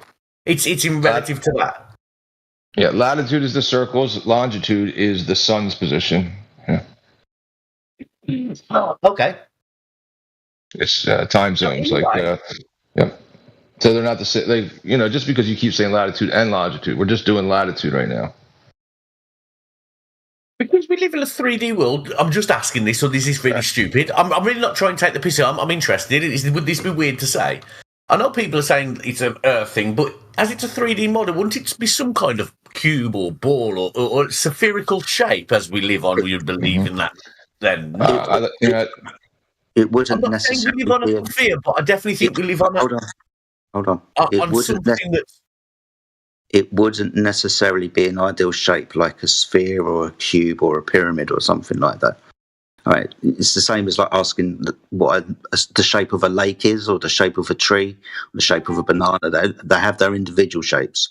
The Earth is obviously Earth-shaped, but the bounds of the Earth. The bounds of the Earth, the actual limitation of the Earth, the depth of the Earth, for example. We don't know the answer to these questions. We just measure the surface of the Earth. I agree. How do we explain these things, though, which I'm not trying to look... Do you know what? If you convinced me that the Earth was flat, I would believe it. I was interested in many conspiracies. What I'm saying, and I'm not here to debunk or to argue. I just randomly saw the room and came in because I was interested. I don't mean to act like an idiot. I don't mean to offend anybody. We have to convince you that water is flat and level? No. See, that's not what I'm asking here. The water to me is relevant to me. Okay, I can look in a telescope. I have looked in telescopes and I've seen... Oh my God. Why are you going away from the fucking point? Telescope is away from the point. Had nothing to do with water. Somebody else made that point when I asked, why don't you just go to the edge of the Earth and just take the picture? If the water is flat and level, the water which covers the majority of Earth's surface, then the Earth itself is a level plane. How do you not follow this? Because I don't think it is. Based upon we can see other objects in the sky. We can see other planets. Yes, we can. Dude, you don't know what the fuck those are. Just stick to the surface. If the surface is not curved. This is my point. Okay, the surface of what? The surface of Earth. Some of it is water. Some of it will be land. Some of it. Okay, but the water is the majority of it, and it is level. So then the Earth itself must be overall planar. Well, I think from scientific knowledge we have currently, I think there is more land mass than water on the planet. Do you not follow the logic of what I just told you? Including the inner Earth. Yes, there is. Do not follow the fucking logic. On the surface of Earth, there's more water. Yes, there is. Yeah, 73% of the Earth's surface is water, so we're told. So we're talking about the surface of the Earth. We're talking about the surface of the Earth, then. Okay, the surface of the Earth. Yeah, that's why the water's so important, because that's what it is. And we know that when we observe it, when we measure it, when we practically use water, it's horizontal. Yeah, don't let it get confused. We can see, which don't have water, could they be spheres then? It's only you're saying any planet with water has to be flat. But a flat planet would make sense in a solar system. No, you're mixing cosmologies, dude. Okay, does cosmology exist with the flat Earth theory? Do you believe there's other planets, Mars, Venus, like the Sun, etc.? Do these things all exist? I just don't want you to get confused. You're mixing the globe, dude. You're mixing the globe lore in with what we're telling you. That's all the globe. I don't have any globe lore. I'm asking questions, but I have a problem. Yes, that's what I'm telling you. Listen to the answer. That's what I'm fucking telling you. That is a globe conception. This idea that it's a spinning planet. This idea that it's a spinning planet like those other things in the sky. We're not telling you that. That's what the globers are telling you. To you, to flat Earth theory, do those other things they exist? They exist. We don't interpret them the way that a glober would. Okay, so am I right in saying, okay, is this a fair assumption that I personally have made as a general, let's say, human being that is on neither side? I have witnessed and saw things on the TV, etc., that looked into space and saw other planets. None of them have got water like ours, but there are planets. No, we're not the ones telling you it's a planet, dude. They've got that. No, so I'm assuming because every other object in space is a spherical planet, Space is the globe. I assume then the planet we live on. The Earth being a planet is the globe. We're not telling you those things. That's the Globers telling you that. We're not saying that. No, I know you're not telling me that. I'm telling you, I have looked in telescopes. I have seen these spherical objects in the sky personally myself. I've seen them many times on TV. I've watched them. Have nothing to do with the Earth, according to us. Okay. You made I'm just asking why the Earth is so different to everything else, and how can there be space with a flat Earth? Hold on. You made the assumption that the Earth was like those things in the sky, right? Spherical in nature and moving. Yes. Yeah, you would come to that conclusion because everything else is no. Flat My friend, please. So I'm pointing out the words that you said just for a reason, right? So yes, you have to. Hold on. You have to make an assumption. How you prove the assumption, though? So you would have to measure the surface of the Earth to see if the surface of the Earth was like the surface of those things in the sky. You'd have to measure it. Can I ask you a question? How do you manage to measure the end, like complete Earth, if you're not allowed to the end of it? It can't be measured then. In your theory, the Earth can never, because you talk about a lot of facts and figures and all the rest of it, but if you can't go to the edge of the Earth, how the fuck can you measure it? What, the water that you're going to traverse? How far does the water go if there's a flat Earth? It goes on forever. Where's the edge of it? Oh my God. No, you're saying, oh my God, but that's a valid statement. You don't have to measure the extremities. You don't have to measure to the extremities to know what sort of quality the surface has. Where the edges? To know what sort of surface quality there is. Don't need to know the extent, extremities. You just need to measure the quality of it, which is going to either be curvy, planar, bumpy, spiky. I've explained why I believe that the Earth is round because we can travel in the same direction and end up in the same... Do you know what a fucking adjective is? You saying that the Earth is flat means that you should be able to take the same trip that I'm taking and come to the edge. That would be a way to... No, it doesn't. No, it doesn't, dickhead. It doesn't. Guys, I'm going to shut up, man, because this guy is just doing my head in... End up back in the same spot, or would you come to the edge at some point? We already spoke about east or west. Do you remember that? No, yeah, you spoke about east or west. So you're telling me if you was to travel either east or west, you would end up, if you did at least by train, car, walking, whatever, you'd end up at the same spot. But if you went north or south, you would come to the edge. Is that what you're telling me? No, if you went south, if north was at the middle. I have bias because I'm asking a question. How do you walk to the edge of the Earth, and why is it you can't go one way and you can go the other way to the edge? Shouldn't there be an edge every way which way you walk? Tried to point this out to you. Tried to point this out like 3 times now. You go south, but you can't go beyond the 60th parallel, a line of a circle of latitude. You can't go below that freely. But the water that you would have traversed would have been horizontal. Okay.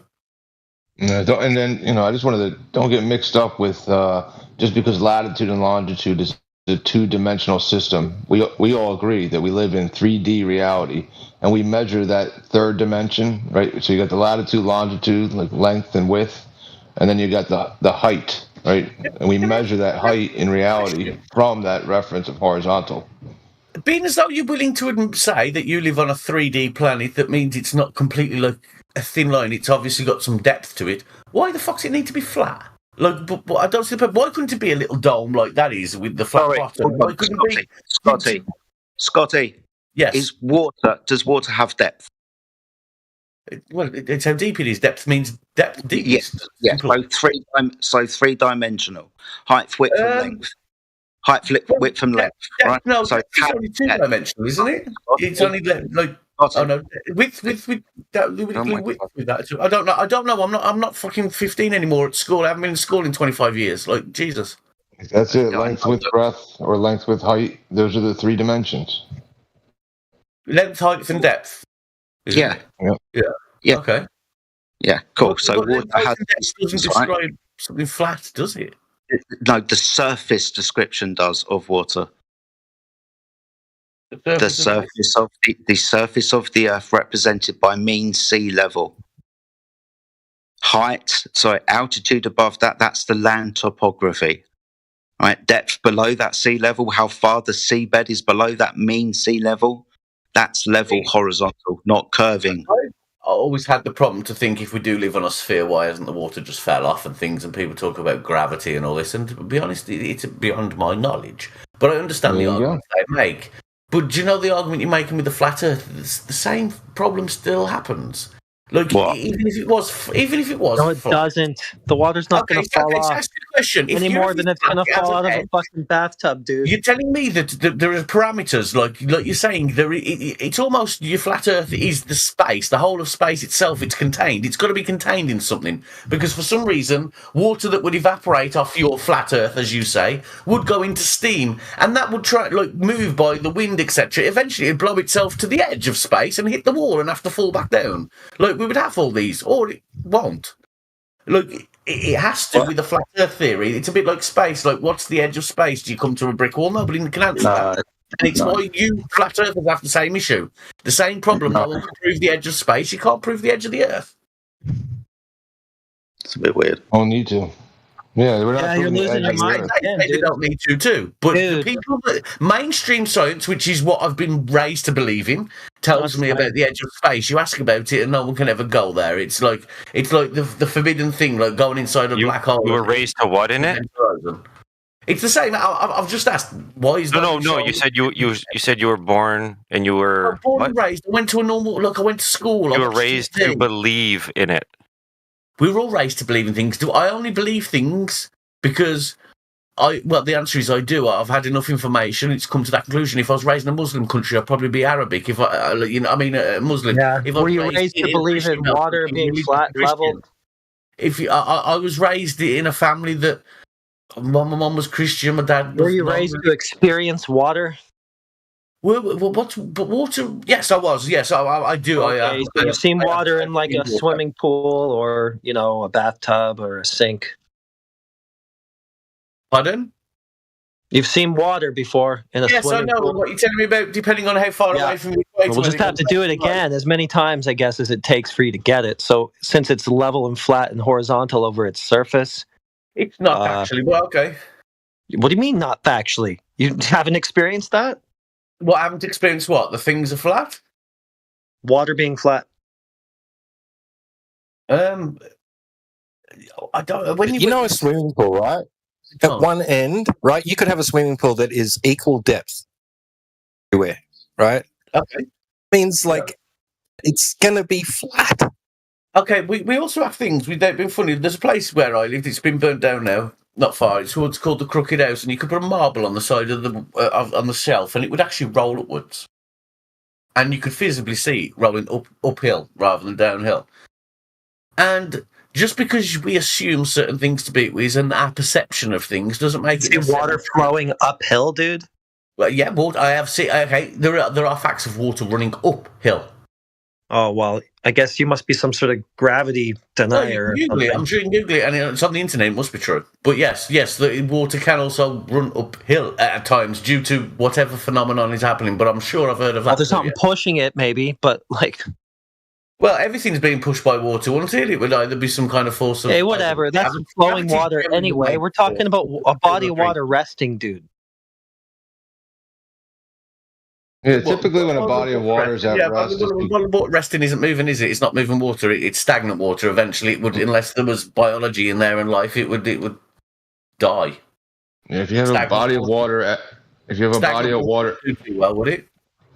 If you have a body of water at rest, that means then you would also assume that it's contained, right? Because if it wasn't contained, if I took the walls of the bathtub away, then the water would flow. So there's two things that come into play. When you have a water at rest, it lies level, and it's because it's contained. No, not necessarily. See, you're on about containment and for some reason. Like, I'm not talking about a lake or a river, and for some reason, I guess you do, as a flat earth, you believe that the whole oceans and everything is some sort of, as I would consider, a lake or a river. Water is doing the same thing it does in your swimming pool, man. Just seeking the same equilibrium, the same horizontal level. Yeah, perceptions. Do you know? The closer we are to things, like it'll different. To us, it might look flat, but the further away we get, we can see it. That's the truth of it. For some reason, we humans, especially most humans, we think we're more significant than we are, and we think that we're the big. No, it's nothing to do with that, dude. It's just the physics of water. We're not. It's nothing to do with that. It's not like a personal preference. I want to believe this versus that. It's nothing to do with that. It's just the nature of water. It's just water being what it is. It's you who wants to hold on to the idea that you have for whatever reason. Maybe you want to think you're insignificant. You know so maybe you're trying to project. All this scientific spill you try and say to me, talking about water and shit, and all I asked is, why has nobody just took a picture of the end of the Earth? Is all I asked. Well, maybe somebody has, and they didn't show it to you. How should I know? Who cares, though? The point is that the physics of water negate the claim of the Earth. Too many people that would have grasped it up. If that existed... Well, we did. We already did. We figured it out. Secret's out. You've been to the edge of the Earth. And it's only for some reason at the North Pole or South Pole, because you can walk east and west and come back to the same location. That doesn't make it flat. I'm very sorry, if you walk the same way in one direction... It doesn't make it flat, but it's something that you can do on a flat surface, go in a circle. You can walk in a circle on a flat surface, correct? We can do that. Dude, you keep going into the fucking weeds. Is water curving or not? Yes. On the Earth it is. In oceans it is, yes. Fucking show it. They have done. You've only got to look, any photo that's been taken, any satellite photo, which unfortunately you don't agree that satellites exist yet. Okay, those are composite images, according to NASA themselves. I didn't say NASA images. You can tell anybody. You've only got people can fly high up in planes and see. No, they can't. That's not high enough, even for the globe Earth. And the water's still horizontal, no matter the altitude over it you are. Yeah. So far, we've concluded that water, like even a large body of water, needs a container, right? Like the shoreline of a beach is higher. Well, show me water without a container that's at rest. All the ocean. What I'm saying, the oceans, the container. Well, the container is it. Well, you could argue. Well, here we go. Well, let's talk about as I've been taught. Water is on the Earth because for some reason, as they call it, gravity is pulling it close to the Earth. For some reason, it doesn't fly off. I don't fucking know why. It's a cool story, bro. It's the same fucking thing. You can't demonstrate a story. I'm just telling the story we're all taught at school rather than being consistent. Yeah, I know. No, we're all told that. There was no proof for it. Nobody offered me any evidence. I believed it because an authority told me, and I looked up to them for information about my reality, and they bullshitted to me. Not that they did it deliberately. They were bullshitted too. They were bullshitted too as well. If that's the case, Scotty, where is it that I can go on Earth to see water that is just at rest and there's no container where it's higher than the container at rest? Where can I go to see this phenomenon? Water's just not going to sit. It has to sit on something. Oh, okay, I agree. Yes, water that doesn't sit on anything is vapor. Just show that you argued gases before. But yes, I agree. Water is liquid. Liquids sit on flat surfaces. Yeah. Well, we call them flat surfaces on surfaces. Yeah, can you show Okay, can I ask you a question? Do you know on this flat Earth at the bottom, is there not the mountains? What the fuck? No, you can't ask any more questions. You just keep spamming a bunch of red herrings. Can you show that water is curving? They're not red herrings. I just asked one question. Yes, they are, because we tell you that water is flat level horizontal, and therefore the Earth must be plane due to that fact. And then you go off on like 5 different tangents about other stuff. You hear the word level, what do you think of? Super Mario Brothers. Mario Brothers. What do you think? What was it? He said Super Mario Brothers. And not talking about video game levels. Talking about, level. No. Sometimes someone asks you to level out something. What are you going to try and do if somebody says, I want you to level that table? What are you going to do? Could argue make it better. Make it better? Yeah, you're leveling it up, ain't you?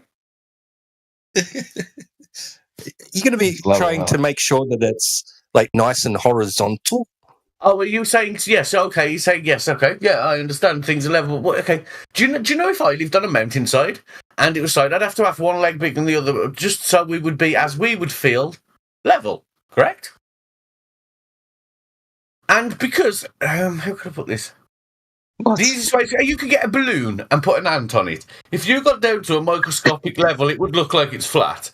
and in relative to what the ant would see. But as you move further and further away, you'd realise that it's just not. It's perception, and unfortunately, humans, not just flat earthers, all humans, think that we're far too important. Even religious people think that we're made in God's image. Like, if there was a God, why the fuck would he talk to us, or how could we possibly even understand technology or that kind of brilliance?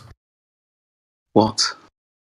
I don't know. We are, listen, we are kind, Scotty, I could say we are kind of objectively a big deal. Like humans, we're kind of a big deal. Like if you just kind of, like you like zooming out. If you zoom out, I mean, I'm just saying, if you zoom out, right, what you see is that humans run this shit. Like, you know, so we're kind of a big deal. Well, I don't know how much flat earthers believe in science and the history of the Earth, etc. I don't even know what the fuck science is, dude. Okay, yes, I don't. I'm a moron. But listen, what I'm saying is in my opinion, regarding humanity, this has fuck all to do with. I'm talking to this guy as what he just said. This isn't about flat Earth or flat Earth thinking. I think now it's going into this again, some sort of religious, like willful, you know. I think we all have that, and I think any humanity that reaches the pinnacle of technology or advancement will end up killing itself, wiping itself out. Oh my god, dude! Can you just show us that water curves, and we can go home and agree with you that it's a globe? What? Look at any photo from space. Look, there you go. How do you verify that those are photos from space, a location that can exist? Watch any rocket launch where they've got a camera showing you Earth as they take off. I agree. Well, you show me the one that you were convinced by, because I didn't find it. But if you weren't convinced by, that's fine. I agree. There's lots of things done fake, but I am sure we've said. Well, can you just show me the one that you found convincing? Maybe I missed it. Dude, GPS works. The internet works. It's because we've said. Okay, now you're going off of satellites. You're going off of photographs. Now that is my reasoning for it. No, you're scatter fucking gunning, dude. Pick something that conclusively proves it. If anything does, you only need that one thing. You don't need like 10 different things that all lead nowhere. Well, do I think there's a conspiracy in the planning sheet up there? Hey, who gives a shit about that? We're just trying to directly demonstrate what it is. What is? No, I'm very sorry, but the biggest thing that's confused me today is how you can be on a flat surface and walk east or west, basically left or right, and you can do that forever on a flat surface. Right, yeah, walk forever over the ocean and get back to me, bro. Again, now, can you show me that the ocean water is curving? Yes. By doing that exact experiment, people have done that. By walking over the ocean. No, I'm going to hand wave that. That's fucking stupid. Being funny, many people do it even to this day. Dude, you're talking about walking around in circles on a big giant body of water. So you're saying walking around in a circle. Walking around in a circle isn't traveling in a straight line. I mean, we can prove if we walk in a straight line now. We have the technology to do that. Would you agree? We can tell whether we were walking straight, left, right, not. If I were standing in my bedroom and I can see my floor, flat surface, I can walk around it in a circle, but it is not walking in a straight line. Okay, whatever. You give me the example of the Earth. That or not? Yeah. Give me the example of somebody navigating the Earth in a straight line or whatever it's supposed to be that shows it's doesn't make sense on the surface of the globe anyway. That's what I'm saying. I agree. We can walk in a circle. Holy shit, dude. Just give the example. Give the example. You keep going. You keep going against the nature of water. So why don't you just show me whatever it is that proves that it's actually curving? Okay. Okay. Well, you're not able to detect curvature at a local level. It's not. It's one of these at any level. You don't do. Of course, you can. How? There's many ways. I mean, you can. Visually, you can detect it. Artie, shut up. You don't have anything. This other guy's going to step in. Stop it. I think visually, it's detectable at the right distance away from the water, vertically. Which is obvious. Which is what distance? I don't know. I think the higher you get, the more curvature you're able to detect. I mean, in a picture, it's pretty obvious. That's not a distance. What picture? Okay, if I'm in a plane and I take a picture of the ocean, that's a picture. That's not high enough. But yes, it is to detect curvature, or what? Or to visualize the globe. Not even if it were a globe, would that be high enough to actually visibly detect any curvature?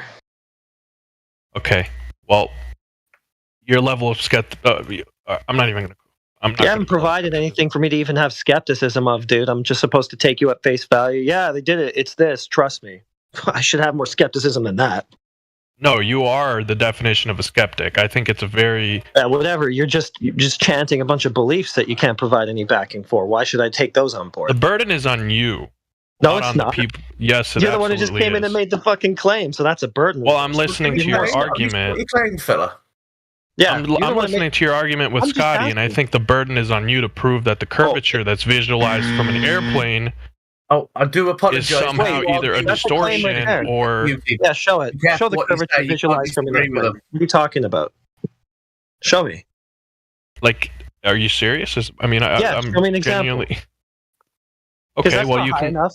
Even if you're on a globe. So who's the idiot here? Is it you or Neil deGrasse Tyson? Because he said. Who are you to say it's not high enough? Like, what is your argument? Which one of you guys are the idiots? You or Neil deGrasse? So explain how it's not high enough to detect I'm about curvature. to do that if you'll stop cutting me off, because he said at 128,000 feet, where Felix Baumgartner did his Red Bull Edge of Space so-called jump, that was not high enough to see curvature of the Earth, because they were showing a nice curved horizon. It was actually just a flat horizontal horizon that was distorted by the GoPro. Measurements on a Sophia and says it's not high enough. Shut your mouth. Yeah, it was distorted by the GoPro lens that they used outside the Capitol. Here's the issue. So he said you're 128,000 feet above this big, huge globe Earth. That's, if you scale it down to the size of a beach ball, it's just 2 millimeters above this little this classroom beach ball. 2 millimeters is all he was. Not high enough to see it. That stuff is flat. That's 4 times the height that you're talking about with a plane. I don't think you're understanding how large the Earth is. For example, I am taking that into account. If you grab a perfect 4x4, I am taking that into account. Can you just tell me which one of you is the idiot, him or you? I mean, you're just an idiot for saying that. I'm trying to make a point, and you're over here just rambling. Well, I don't know. Derogatory terms aren't going to get you from belief to knowledge. 128,000 feet. That's only 2 millimeters above a classroom beach ball. If we scale the globe Earth down to that size, if you scale the globe, if I make a perfect steel sphere and I shrink the Earth to the same size, the Earth is flatter, right? Smoother. I shouldn't use the word flatter. It's smoother, including the mountains and all the ridges, etc. Dude, right, your perception of the size of the Earth is flawed, and so you think that being in an airplane at 35,000 feet should be enough to detect like an immense curvature on the Earth, and that's not true. That was your claim, you clown. I said you wouldn't detect any, even on the globe. I'm saying you can. Yes, I know, and Neil deGrasse Tyson is saying from 4 times that height you can't. So which one is the idiot, you or him? Just wondering who has to go under the bus here, because he both can't be right. Say Neil's an idiot. Just say Neil's an idiot, and we can do it. In fact, in another TV interview, he went as far as to say that not even at the maximum altitude that Bezos can take you to see curvature, which is about 63 miles. Oh, still not high enough. Hey, guys. Keep going. Got to keep going. Keep going higher. What about the ISS altitude? I think you're not understanding what Neil deGrasse Tyson was saying. He's saying when he said that stuff is flat. You can't see if you're looking out the airplane window at hypothetically 128,000 feet. The curvature you cannot if you're see 2 millimeters above this beach ball. A clear curvature of the Earth, but that's not necessarily true. You can still detect it. If I'm measuring from the furthest horizontally, from the furthest point to the left to the midpoint in that picture, you could detect curvature. Right. Yeah. So seeing is one thing. Empirically, how about from the surface? From the surface? No, you can't. So you don't see boats go over it. If the Earth was a perfect pyramid and I'm standing on the tip of it, I pretty much wouldn't be able to tell difference either. Locally, it's too small of a scale. So you're not going to see boats go over it, then, are you? Okay. You won't be using that argument, right? What do you mean boats go over it? Over the curve. Disappear, bottom up.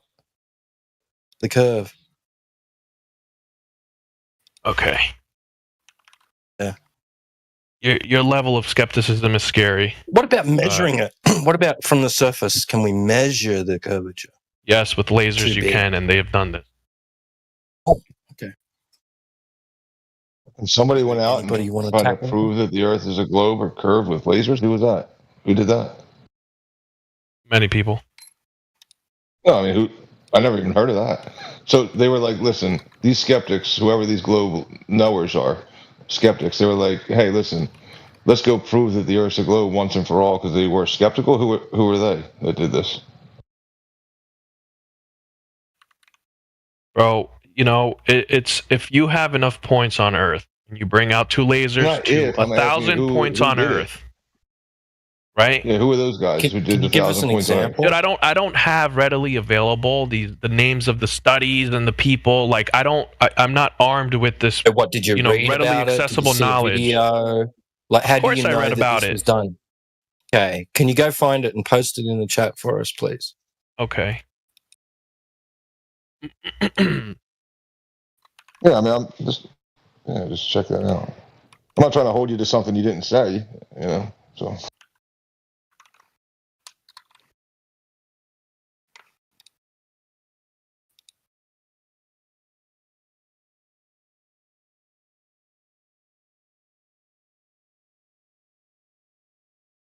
And in the interim, if I may quickly, what I look forward to is finding reconciliation between whatever evidence this guy does bring up and the evidence to the contrary, where there are plenty of individuals who have gone out and done laser experiments showing no curvature, no deviation. Well, that makes sense from that point of view, though. Ignoring refraction. I know what you're talking about, and those tests were ignoring refraction. Which ones are you talking about that you suppose? I'm talking about the flat earthers who tried using lasers to prove that the Earth is flat. So are you saying that atmospheric refraction is a variable you have to account for? Yeah, understood. And there are those who do account for it. Well, the ones who did the experiment didn't. Why do you have to account for it? For what? Why is it going to make the light refraction? Go? Which way is it going to make the light go? Any which way? Could go. You don't know. Could go up. Could go sideways. No, but which way is the light? Okay. Are you familiar with how lasers work? It's every way. Yes, sir. It could refract in any direction. Like you don't know on the day. You got to wait for the day and then see which way the light goes, and account for the refraction. If I point a laser at something that's 1,000,000 miles away, right, and my laser is say 1 millimeter at the start, focus-wise, right, at the end, 1,000,000 miles away, it's going to be the size of a football field. That's what you talking. What sort of refraction are you talking about? What sort of refraction?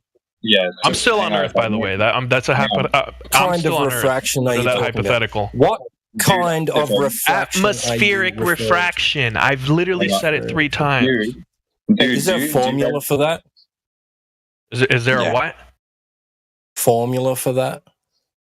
Okay, do you understand that laser beams diverge, right? Yeah, I was just going to point that out, sir. They diverge naturally, not only because of any atmospheric conditions, but by the sheer nature of the laser itself. You cannot compress the light into a perfectly cylindrical beam. Period. End of story. The more expensive ones are designed to maximize that as much as possible, so that at the end of the beam, given a certain distance, right, it's minimally divergent as it possibly can. That's the sheer nature of the light itself. It creates a cone-like shape, no matter which way you fabricate it. So what you're talking about here, certainly, if you have a millimeter at the source, you'll get, quote unquote, using your words, a football size at the end of 1,000,000 miles or so. Assuming the light can even reach that, it's powerful enough, doesn't dissipate out, right? But that's not due to refraction. That is by the nature of light and the source material in and of itself. Right. and on Earth you have to account for atmospheric refraction as well. Okay, so how do you do that? How do you do it? Recap. Hang on. How do you account for it? Just so we can all hear it. You recognize, sir, that what you were talking about divergence, the cone-shaped divergence, is not a product of any sort of refraction. No, I agree with you. I'm not. That's not controversial. I totally understand. Okay, but then you either misspoke or it came through unclear because you brought that up. They said, "What kind of what are you talking about?" And then I'm not going to go into the sort of quick physics about lasers. So I said, "Fine, assume we're still on Earth, and we're just accounting for atmospheric refraction." Okay. So how do we do that then? How do we account for it? Well, brother, I mean, how do we, like, what kind of stupid-ass question is that? I mean, there are equations. There's mathematical, systematic equations to show this. What's the equation? What's the equation for, okay, explain to me thermodynamics. Explain to me the equation of, I don't know. God. It's time it's to stupid. ask It's me like a question about something I made no claim about. Is it? Yeah, I'm going to do my quick recap. My quick recap was this. It's that I asked the guy, no big deal. I said, what's the evidence? He said, we done it with lasers. Okay, I said, who done it with lasers? And he said, somebody, I'm going to find it. Then he brings up a flat earther who forgot to take into account refraction. Therefore, what he'd be implying is that a flat earther measured that the earth is flat, but he forgot that it's curved. So his only evidence that he brought up was the statement of a flat earther measuring the earth to be flat. But he must have forgot that it was curved. That's why he measured it flat. So is that your only laser evidence of a globe? That the flat earther measured it flat? Or is it something else?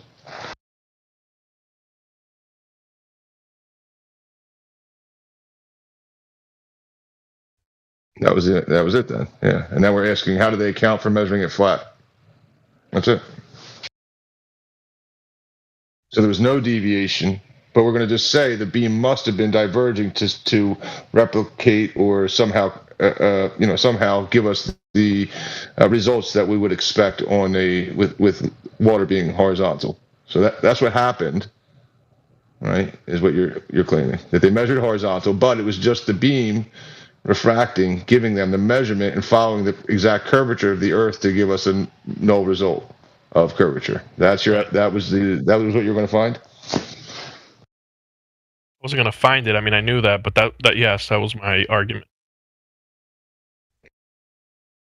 Yeah, you have nothing to substantiate it, at least to this point. Yeah, again, the burden does not lie on me. I mean, I really do think this is that trivial. Now it does, though, man, because what you're saying is that they measured it flat, just like you would say, hey, listen, go out there and measure with a laser. They did, and now you're claiming, but even though they did, it wasn't that because of, and now the all right. Back so why at 35,000 feet? Why, if I had a powerful enough telescope, why can't I see Shanghai from my house? Now you're just off. No, it's just it's. Dude, I'm making a logical inference from saying the Earth is clearly a ball. Stop. Shush. I want you to look in the side chat because Amish has posted a bunch of laser tests for you. If Thank you want, at your own leisure, you can go and watch those, save them, and go and watch them and see what laser tests have been performed and what results were gained. Appreciate that, Amish. I was considering doing that, but yeah, took the words out of my mouth. So again, sir, if you can provide your evidence for the lasers not the funny doing thing that, is that there are indirect experiments, brother. Sir, there is no. It's so trivial that academia doesn't go out and measure the curvature of Earth with lasers. Sir, okay, so but they'll go out and they'll use lasers to detect polarization signatures for determining the properties of a fucking spinning sphere because it's already trivial. They know that the Earth is curved, so this is already accounted for. So there are no direct experiments.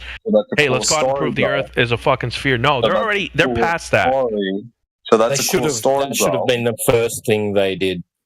Yeah. So here's the problem, sir. You made a claim Do you concede that you have jack shit for your claim and that we can move on to another point?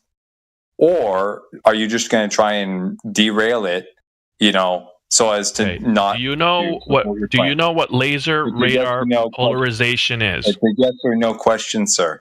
That is, in order to run that experiment, it's already an assumption. It's already an assumption that the Earth is a sphere. No question, sir. You understand? It's so trivial that it's already a yes or no fucking question, sir. Can you just answer the question? It's a yes or no. It's not that hard.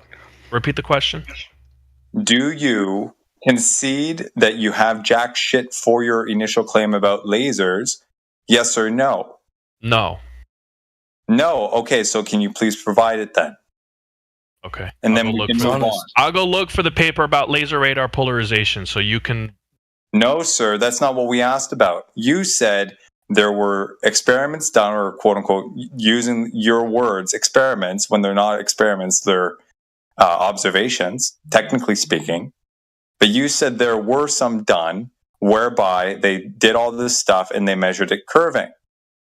Now, we're not talking about the theoretical background. Show us the studies that were done that demonstrate that this theory is so, which you're seemingly trying to derail onto.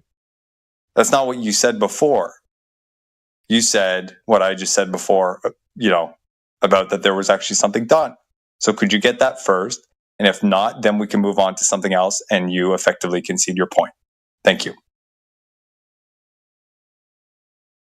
We can move on to another point while I provide the evidence that you so seek.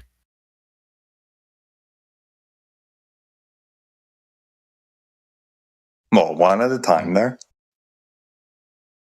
Yeah. Eventually like to get around to asking, how was this knowledge gained originally? This thing that you think is now a trivial matter? Yeah, I thought that was an interesting, honest approach, saying, listen, right now we believe something, but how can we know it?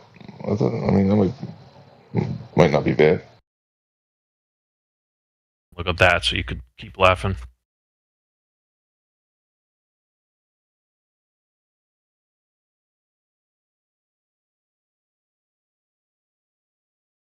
Mick West, laser debunk. Even just simply summarize it, to begin with. Summarize, pass it out. What method was used? Where was it? Year involved, maybe. Do a bit of detail. What? For the video I just posted? Laser tests.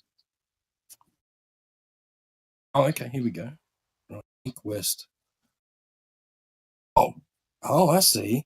I was hoping that someone, had measured the globe, the curvature rate, the drop over distance with lasers, not you posting a debunking video. No, I am going to find one. I am going to find whether directly or indirectly, but since you guys are throwing videos up in the chat, I'm throwing up the debunking video. Yeah, Barry got to, or whatever your name, Beguratu. May I ask, have you seen this video before? Yeah. Yeah, okay. So a while. How many times have we heard that line? Have many on my head. Okay, brother. I don't verbatim remember every video I see on YouTube. Any positive confirmation of any globe Earth curve or any sort of globe Earth measurement. You just have nothing of what we already know, which is water flat and level. You're going to go ahead and take a ticket. It's the number 155,721. Please take your seat because you're going to be, that's how far back in line you are. You understand how gravity works? The reason why water is flat, that's because gravity works. And it's a general concept in physics that forces are applied equally in all directions. You have no idea. Listen, you have no idea the depth of discussion that you just want to get into, but you don't know. You really don't know anything. No, you don't know. Well, this topic is trivial. I think the burden is on you to prove why somehow water being flat proves the Earth is flat. The burden isn't on us. The claim is that the Earth is a globe, dude. It's not that it's flat. It's obviously flat. The claim is that it's something else than what we know it to be. And that's what you don't understand. So you're a Cartesian skeptic. Like, you look at your hand in front of you. Is it there? So the burden's on me to prove that the hand is in front of you. No, it's not. This is a trivial What are you talking about? Your hand's not in front of you. Oh, are you okay? No. What do you mean your hand's not in front of you? If you put, it's that obvious. It's that obvious. If you put your hand out in front of you, your hand is in front of you. Yeah, or no? And if we go to space and the Earth is a ball, then it's a ball. Yeah. Have you been there, brother? How many people have been to space? Answer the question. Have you been there? Okay. To my point, like the most radical form of skepticism. That's what it is. That's what I'm hearing. Your hand, just like the analogy of your hand out in front of your face, you can see your hand. Can you see the ball? Okay. Have you been to Canada? You're stymie, aren't you? Have you been to Canada? Aren't you? It doesn't matter, dude, because have you been to Canada? Personal experience. Here. Listen, okay, personal. I'm not talking about. Hold on a second. I'm not going to talk about Nepal? him like. It's a simple question. It's a yes or no. Have you been to Nepal? Talking about Canada, dude. Have you been? No, it's a form of argument. No, have you been to analogy Nepal? was great. Yeah, you lost because you lost your analogy with a simple way that you. So just because I haven't been to Nepal doesn't mean Nepal doesn't exist. Here we go. I have to stop your dumbass because your analogy was just fine. The hand out in front of you is all you needed. That's it. You can't see the hand. You can see your hand, but if you're saying that you can go to space and see the ball, have you been to space? Because you can see your hand. That was the analogy. You don't need to switch it off to something else. It was good the way it was. Same thing. Primary experience, dude. Okay, so back to the topic. Now, if you can't present the Earth as a globe in a demonstration of somebody actually being able to visually recognize it on the ground, then what makes you think it's a ball? It's that simple. Well, you're silent now? You were chatty Cathy just a moment ago. Well, you muted me, bitch. And you realize that you need logical consistency. Because you're being a bitch. And I just pointed out something that was very obvious. I said, okay, you haven't been to Nepal. Because you're being a bitch. Mean Nepal doesn't exist? That's why I muted you. We're not talking about Nepal, dude. You had your analogy. I'm not talking about Nepal either. I'm examining your logical consistency. Obviously, there is no logical consistency. It was consistent. It was consistent. You're saying just primary experience is required for knowledge, right? This is an epistemic question. I guess you can really dive into it.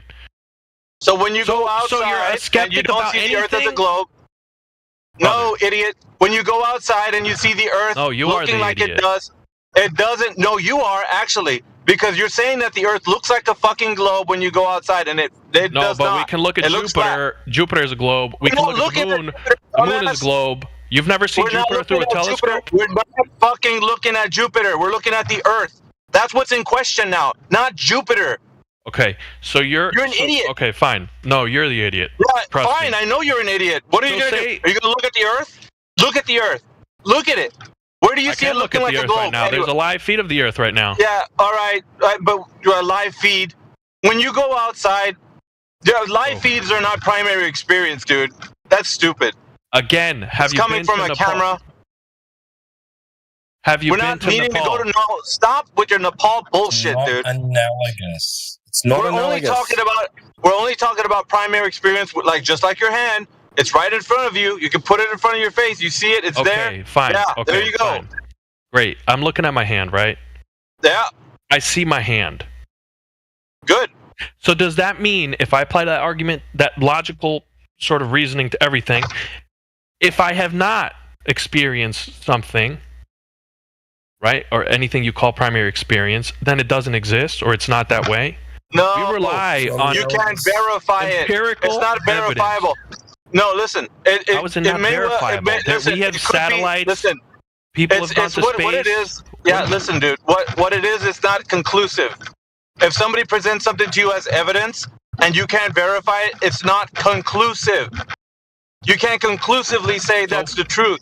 Verify your hand is in front of your face right now, and I'll believe you. You're looking at your hand, and your hand exists. Yeah, well, your argument's going to fail here because my hand will go in front of my face and I can see my hand. So Yeah, but how do I know you're looking at your hand? You're just telling me you're looking at your hand. That's a stupid It's argument. not stupid. How do you know? It's not stupid. You're an idiot, and you realize your argument failed, and you have no logical consistency. Listen, and you realize that you can't apply it to every. I have to mute you because you're a fucking idiot. All right. So when you got your fucking hand out in front of you, you have the primary experience of your hand in front of you. It's your experience, not mine. Even if I ask you if you have your hand out in front of you, I don't need to know because I'm not the one looking, dumbass. You are. It's your primary experience. Why are you such a fucking retard? So next time you go to the rooftop, just turn around when you're on the edge and just fall back. All right, why are you such a dumbass, dude? Are you? No, you have no logical consistency. Are you a professional you don't idiot? Understand. No, are you a I'm not professional idiot, actually. dude? You sound like an are you idiot. I'm very certified educated. or something like? What the fuck is this? I'm very educated. Thank you. I don't think so. Educated people aren't as dumb as you sound. You are fucking like dumber than a bag of hammers, bro. No, you are seriously fucked up. It's seriously sad that people like you truly go out into the world and spread misinformation about things that are truly trivial. Sad that you get like your information from the TV and not first-hand primary experience. How is it misinformation? Because when we say we go gave outside, you examples. Like again, all right, listen. Well, you don't have to steamroll my explanation because you can't see. You need to shut the fuck up when it's my turn to talk, so I can say something, and then you can go after me. When you go outside, it's primary experience. It's not misinformation. We're just telling people the Earth looks exactly what everybody sees it as, flat. That's what we're saying. It looks that way. Obviously, we're going to tell people that's what it looks like. Now, if you're like a dumbass and says that it looks like a globe, well, where's the primary experience that will verify that experience of observing the Earth? Because we don't observe it looking like a goddamn globe. Got it? How about all the other people that have been to space? It doesn't matter about that. People's experience about experience. All right, idiot. We're talking about on the surface. On the surface, when you ask somebody, what do you see the Earth looking like? Because not everybody has an experience of going to space. According to the people that go, there's only a select few. And then the vast amount of people are on the fucking ground. So the experience is on the ground. When you ask somebody, what does the Earth look like to you? You're going to ask them because they're going to be on the ground. They're not going to be astronauts. That's a niche group of a fucking, like, a 0.00001% of people on the Earth. Okay, yeah? Fair enough. I concede to you, to what your argument is. Oh, yeah, of course you do. So then again, by your logic, since we can't, right? We can't sort of infer that Nepal exists because people have been there. Yes, not fucking Nepal, dude. Stop with your goddamn analogy. It doesn't work. You have no logical consistency. And if you want your argument, no, you don't. Thanks for the gaslighting. Oh, you're gonna gaslight all day then? Just go ahead. It's not gaslighting. I'm finding a weakness in your logical argument. There's no fucking weakness. It's you. Okay, so imagine this, right? You being a dumbass, walk outside and you look at the Earth. You're like, huh? Where do I see the curvature of the Earth? Well, nowhere actually. I don't see it anywhere. Okay, the Earth looks pretty flat to me. Obviously, you might not think it's flat. Okay, I'm not telling you to think that. You could think it's a globe. But when you see the Earth locally, it looks pretty fucking flat. That you could agree on because even Globers agree on that shit. Great. No, absolutely, yeah. Of course, and I said that locally, it's impossible, pretty much, by the human eye to prove. You, dude. Okay, so let me ask you a question. So you can't rely on anybody else's first-person experience to prove anything, right? That's what you're making an argument for. You don't believe there's enough evidence to suggest the Earth is a sphere, and you are unwilling to. Again, yeah, I know. But let me just say this: we're just talking about people verifying something to be true, whether or not there's you can be presented whatever evidence somebody says. Look, I got a video of the Earth looking like a globe. I got pictures. They're presenting you all the evidence of whatever they want to do. But for you to actually take that on it and your worldview, if you didn't verify it, it's not conclusively a globe. You can think of it like one. Because they're showing you a lot of shit that looks like it. Anybody can do that, though. Concave earthers do that. fucking, whatever kind of Earth you think it is. You can make a fucking CGI shit of the Earth looking like a toroidal field or whatever. Okay. And then you could make that out your epistemology and say, look, I got evidence. Here's some video. Here's some images. And then have somebody believe that. But if they don't verify it, it's inconclusive, and they just bought into a belief system. That's it. You need to have some way to empirically test what you're presenting to somebody.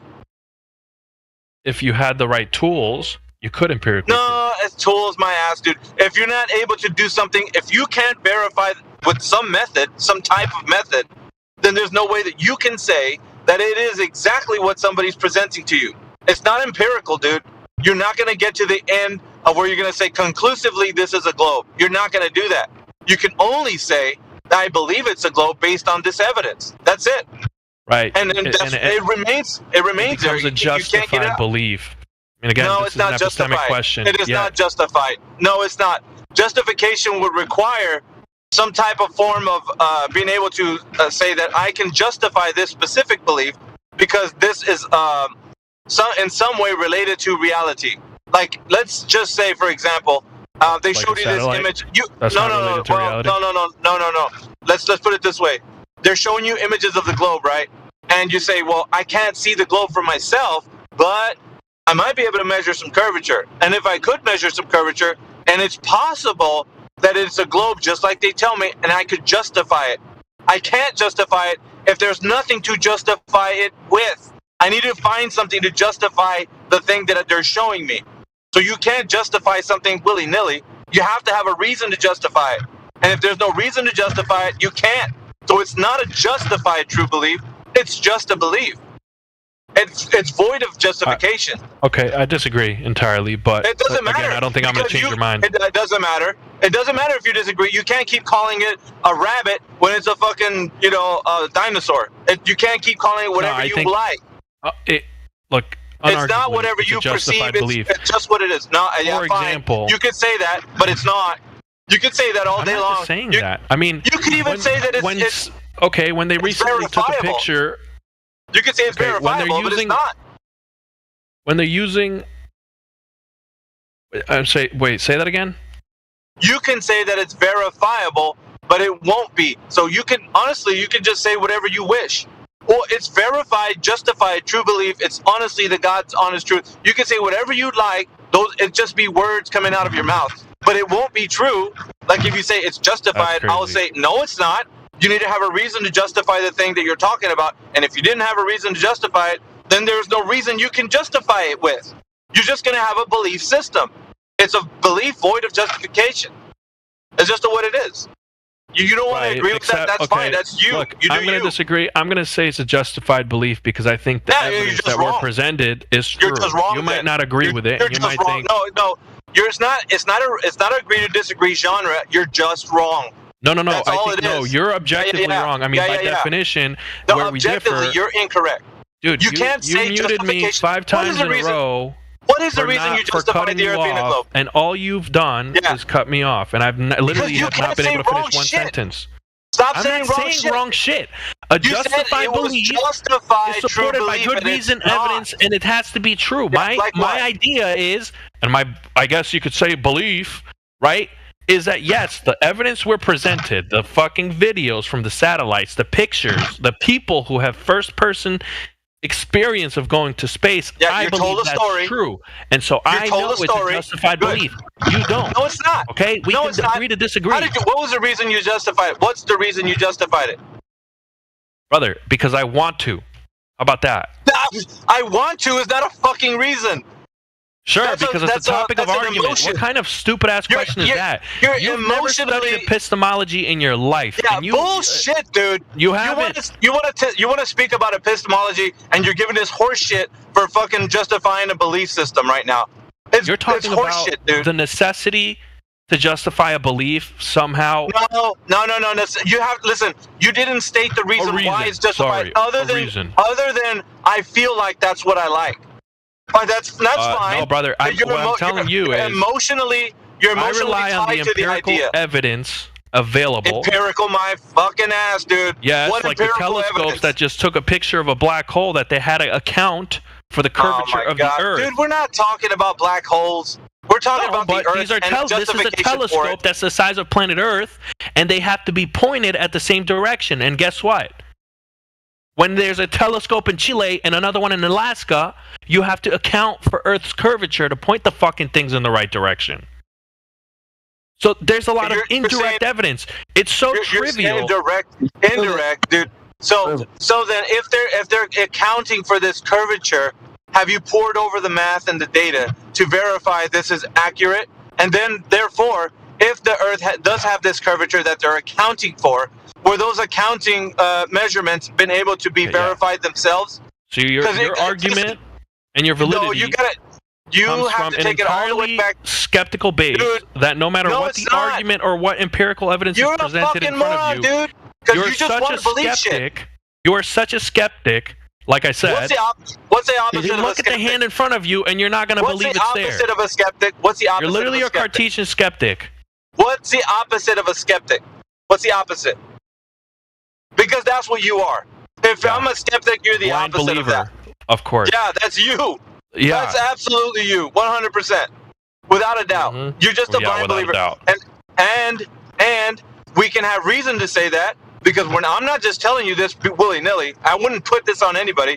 But you, assessing our discussion and what you've been saying so far, it is definitely what you are. You're a blind believer. And you're happy to be, which is great for you. You're a blind believer that Nepal is a country that exists. I'm happy. Nobody's talking about fucking Nepal once again. You're a blind believer that there's, I don't know, fucking ice in Antarctica or in the North Pole. I told you this. Have you been there? Have you verified it? Have you taken a picture with your own camera? I'm not. See how I have to stop you because you don't want to stop? You can easily stop. So all I'm saying is with Nepal, you can say, hey, look, Nepal is there. And I'll be like, okay, I can take you on this idea that Nepal is there. Until I go there, I will then justify its existence when I go there. But I can trust you that this land could exist. For me, it could be in a state of there and not there at the same time. It would be inconclusive for me to say that.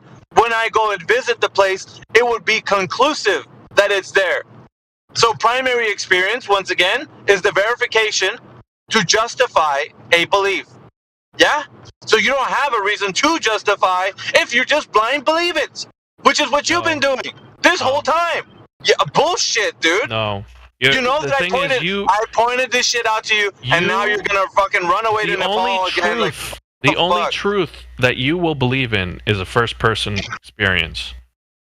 It's not belief, dude. It's the verification of a belief. Whatever, yes. The only thing true to you is first-person experience. It's not whatever. I can believe. Listen, you can believe the fucking NASA I just narrative. think it's a stupid level of skepticism. It makes you an absolute idiot. It's not stupid, dude. It's you verifying the shit that somebody's saying. Because anybody can tell you, your friend can tell you he's a millionaire and he's got a Lamborghini in his garage. Until you verify the fucking Lamborghini in his garage, you can believe his word on it, but it wouldn't be conclusive to you.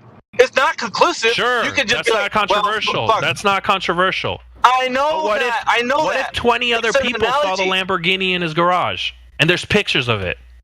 Who gives a fuck? It's inconclusive in your mind.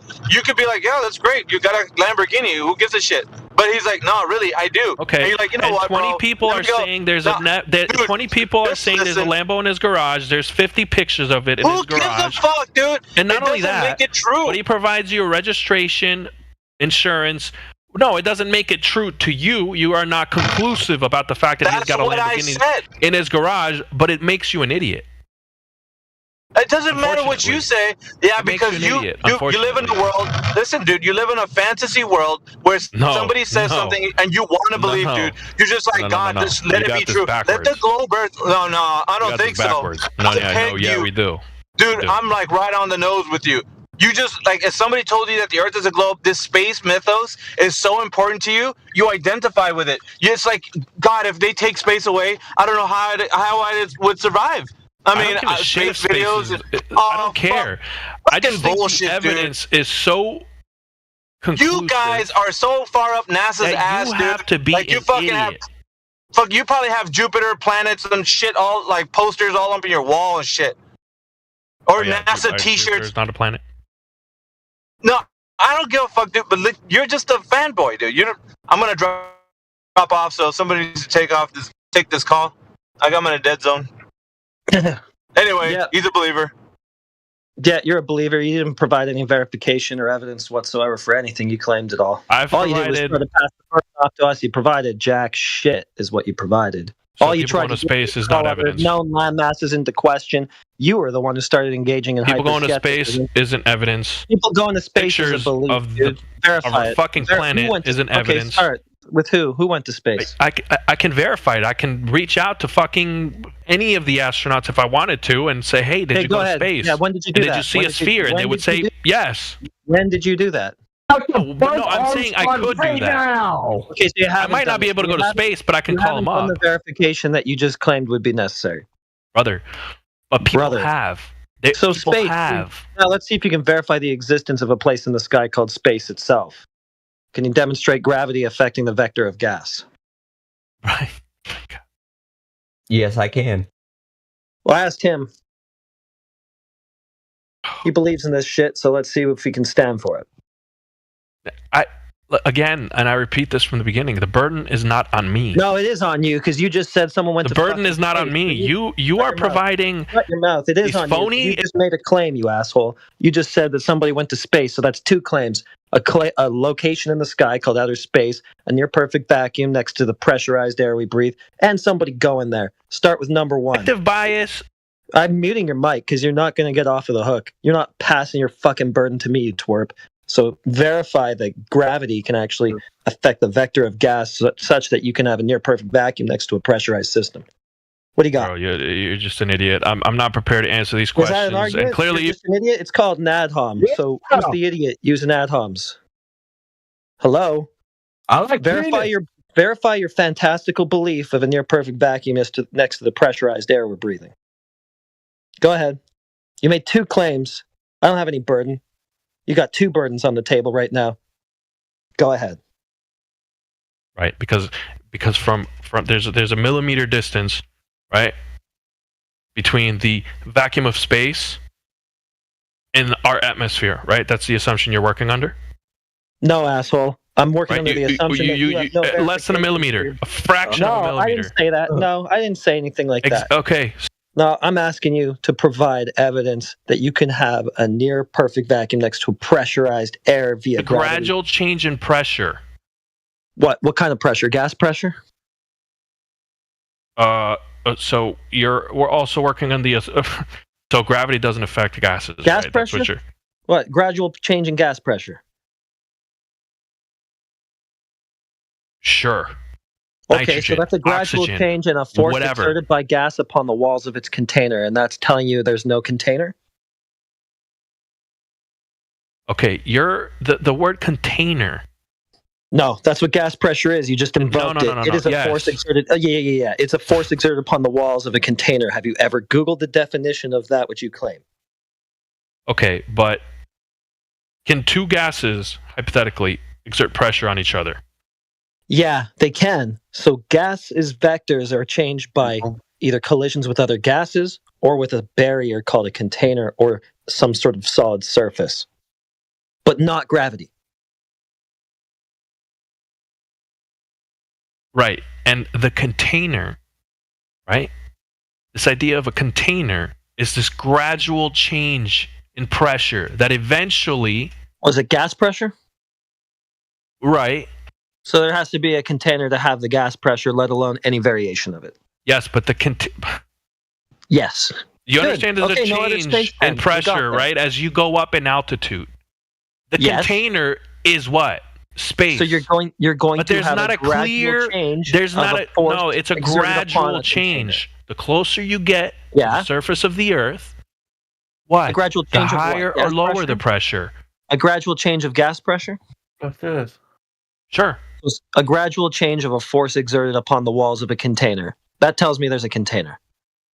Yes. How do I have the force exerted upon the walls of a container in the first place, let alone any variation of it without a container? There's not like a mason jar holding planet Earth. I mean, I didn't say a mason jar. So you don't need to go with your goofy straw man. Space is. Now I'm insulting you. Space is the container. So a near perfect vacuum is a container for air? Well, I need to insult you for that. That's patently retarded. Can you demonstrate a near perfect vacuum acting as a container for gas, you moron?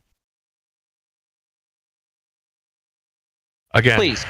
Design a lab experiment for us where you show a near perfect vacuum stopping the expansion of air, you fucking mong.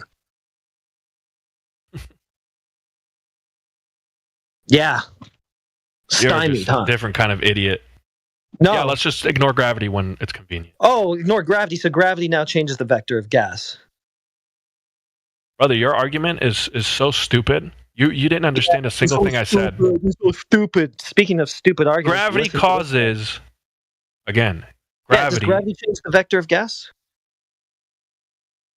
Sure. Straight. Don't just point at the atmosphere because that's what's in contention. That'll be a circular argument. That will be moronic. Show me an experiment where gravity changes the vector of gas.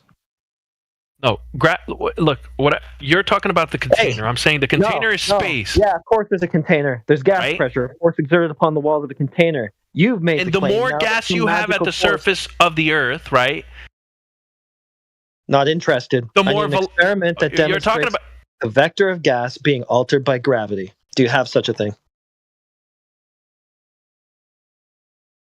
Look, gravity is not. Now I'm going to take that as a no. The vector of gas. Okay, there's a concession. But gravity is affecting the density of gas. You're done. You just conceded.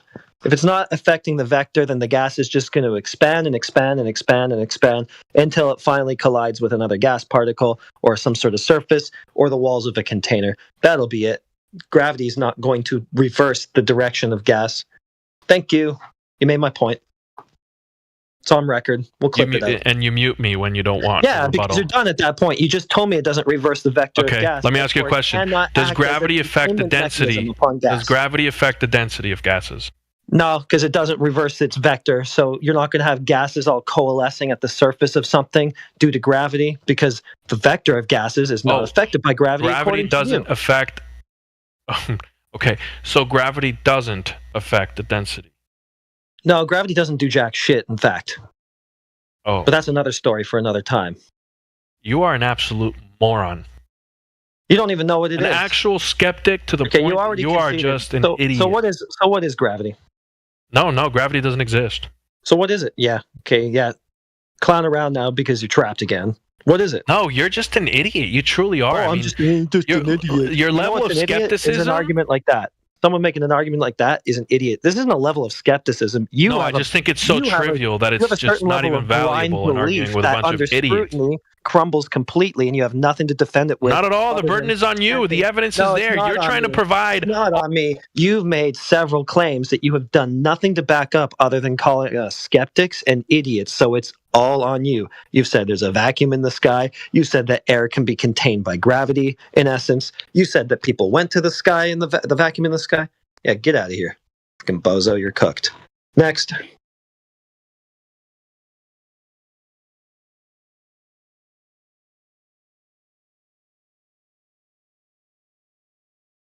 How'd you like that one, Scotty?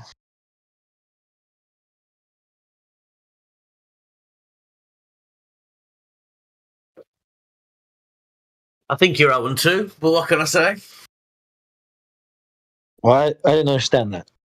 I said you're 0-2. You've sat there, tried to talk to two people, screamed at two people, and blocked their mics when you lost. How did I lose? All right. What was his defeating argument then? Because I lost. Okay, go ahead with that. He won when you had to block his microphone every 2 minutes. Oh no, that's not a metric. No, I'm the moderator. I just block his microphone after he's conceded my point. It's okay to moderate if you're not. I can do what I want. I just block his microphone once he's conceded my point. I don't need to hear his useless blather going on beyond that. What's the point? He's already conceded. He's already told me that gravity ain't going to do nothing to gas. Why am I going to listen to this moron ramble any further than that? I got what I needed from him. The exposition that his claim is just a fairy tale.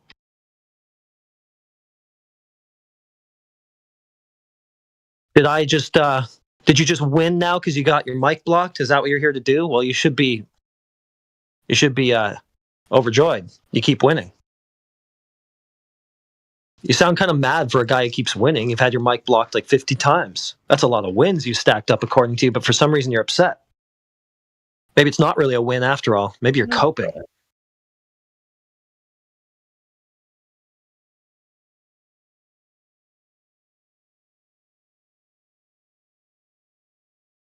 Maybe you guys are just so stupid that we have to shield the VC from your idiocy. Is that a win? Couldn't name a single point that the guy actually landed, just, you muted him. That's how you decide what's going on in the world? Somebody got muted and you go, I'm going to go with whatever he said, even though I didn't even listen to any of it. This is more demonstrated total fucking ignorant stupidity. It's all this globe has backing it seems like, when we talk to you people.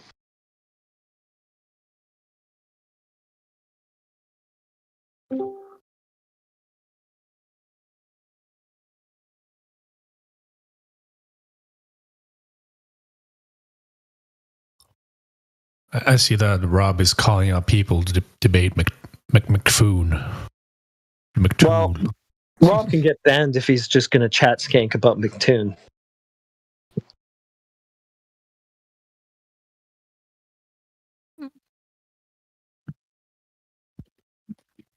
Well, it is what it is. It is what it is, Scotty.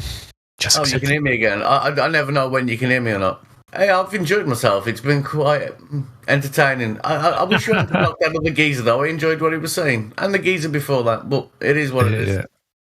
Yeah. You will see the quality of quote-unquote debates go on here eventually. What needs to be filtered out, and such. You know what? I understand some people can talk too much or try and be overpowering or start screaming and shouting, but when it's the moderation, the one that's blocking everybody's mic that's screaming and shouting, I think that's a bit ridiculous. Oh, stop whining about it, you dick.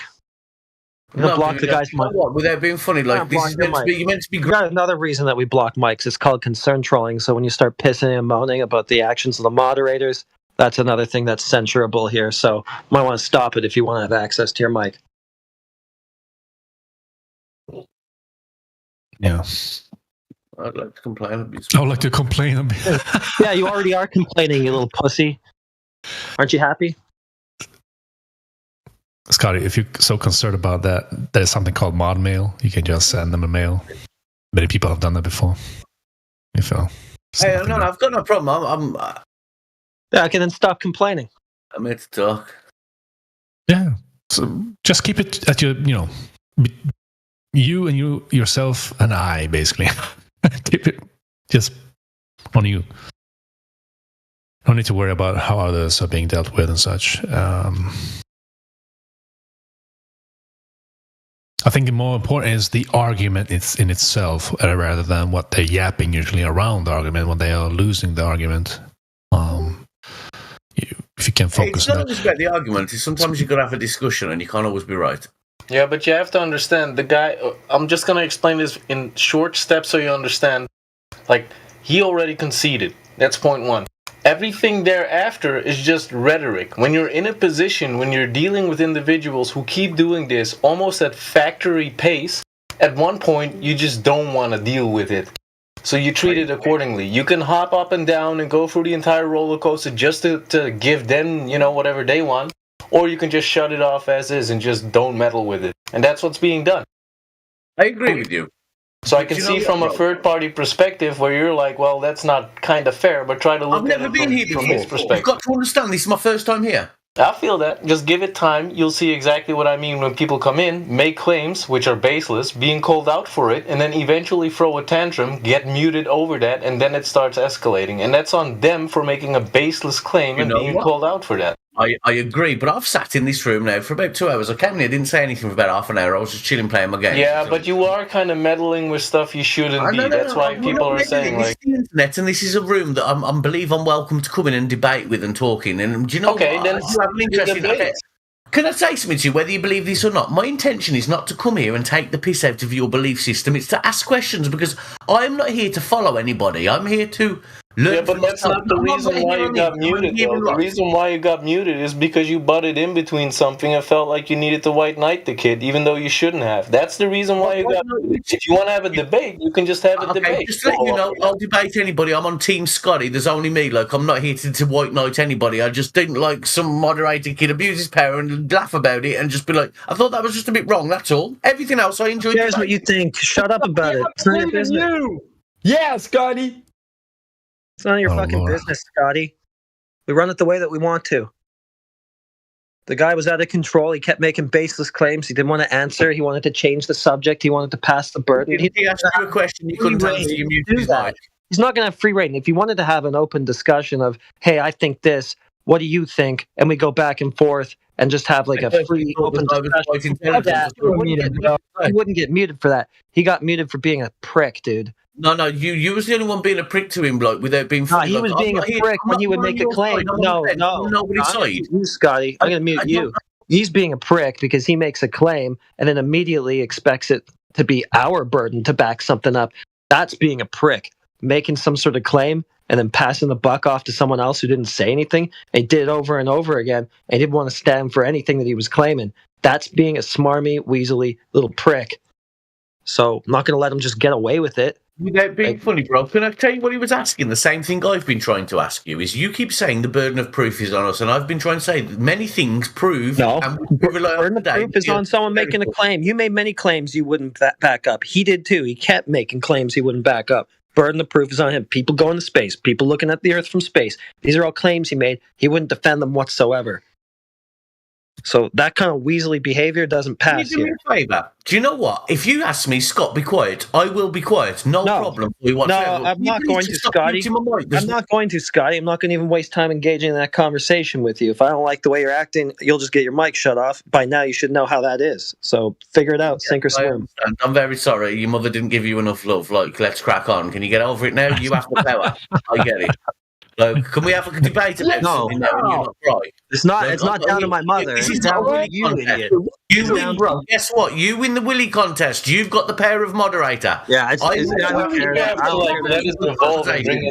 Can we start again then? Dude, Mr. Moderator, can we stop this? Stop muting my mic. Let's just talk and be grown-ups and have a decent fucking debate about shit. Yeah, let's go. Let's go, motherfuckers, because I'm sick of this now. It's getting annoying. What do you got? What do you want to talk about? What's allowed? What's not allowed? What it's a flat Earth? What I think we fucking already milked that. No, that's not the plan. We're not talking about that.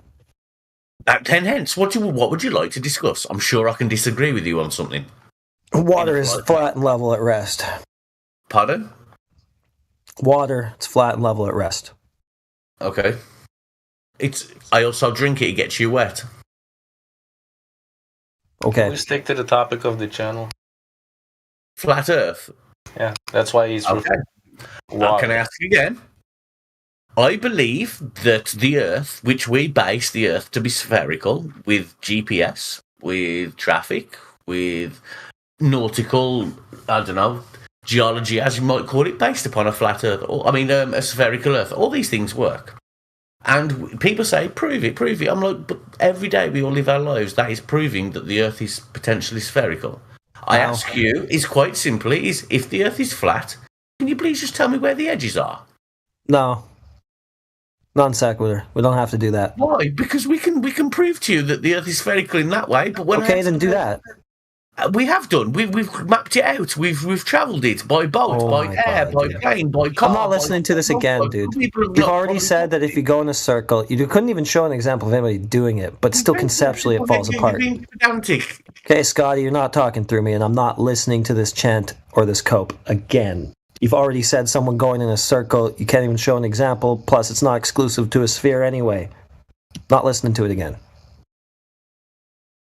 Can you do me a favour? Again, you muted my mic. I thought it wasn't going to. When you can't answer my question, it's just not. You already did. It's been answered over and over. A person going in a circle is not exclusive to a sphere. That's why we're not doing this again. What do you mean doing it again? A circle and sphere are very different things. I am fully aware of this. I can walk in a circle. Yeah, okay, so starting somewhere and coming back to where you began isn't something that can only happen on a sphere. Can I ask you a question? Can I speak to somebody else, or can you talk to? No, you can just shut up.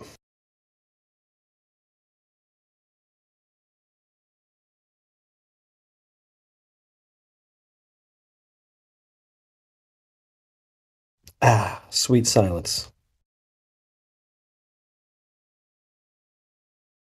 Yeah, priceless. Can we get a better Glober?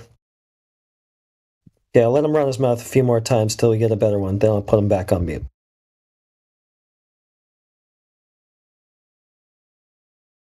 Who is this Skibbity Floyd guy? Yeah, hopefully he can fill in for Scotty. Scotty's like, he's busted. He's on a loop. Good, bro. Could be worse. I did not realize I was muting on Discord. What's up? I could be the guy that has to mute everybody every 2 seconds on Discord. Yeah, it's a tough life having to deal with imbeciles like you all day long. You're right. It could be worse. You got me. Scotty. Hey, what's up, Skibbity? How's it going? Skibbity dub. I'm on the phone right now. Hold on. Okay. Just checking around a little bit. Who's interested in having a decent conversation about the topic?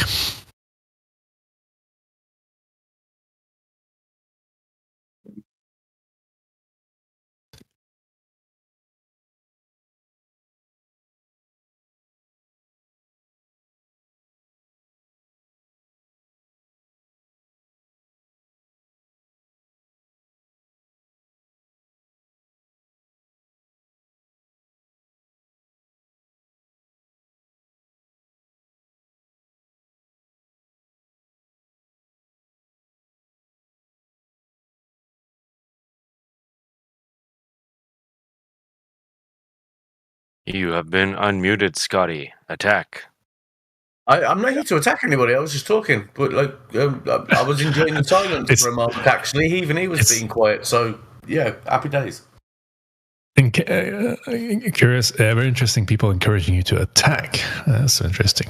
Random people. Yeah, it's funny. Yeah, without being rude, I've came here one man army, not trying to cause problems. I'm not very smart in like scientific ways. I have questions. Hey, that's cool. That's cool. Nobody's judging you based on that. But I don't know. I guess it just formulate your question in a better way. I guess. I don't know. Without being rude to you, bro. Like, do you know when people always ask questions? I've asked one question. It's been very simple. It's the same question I've been asking for the last maybe 2 hours now. And you didn't get any answer, or? No, I've been attacked for it, and I've tried to say why I explained the opposite. Would you like to know my question? I don't know what question you asked, but hold on. Steelman Heretics response. Okay.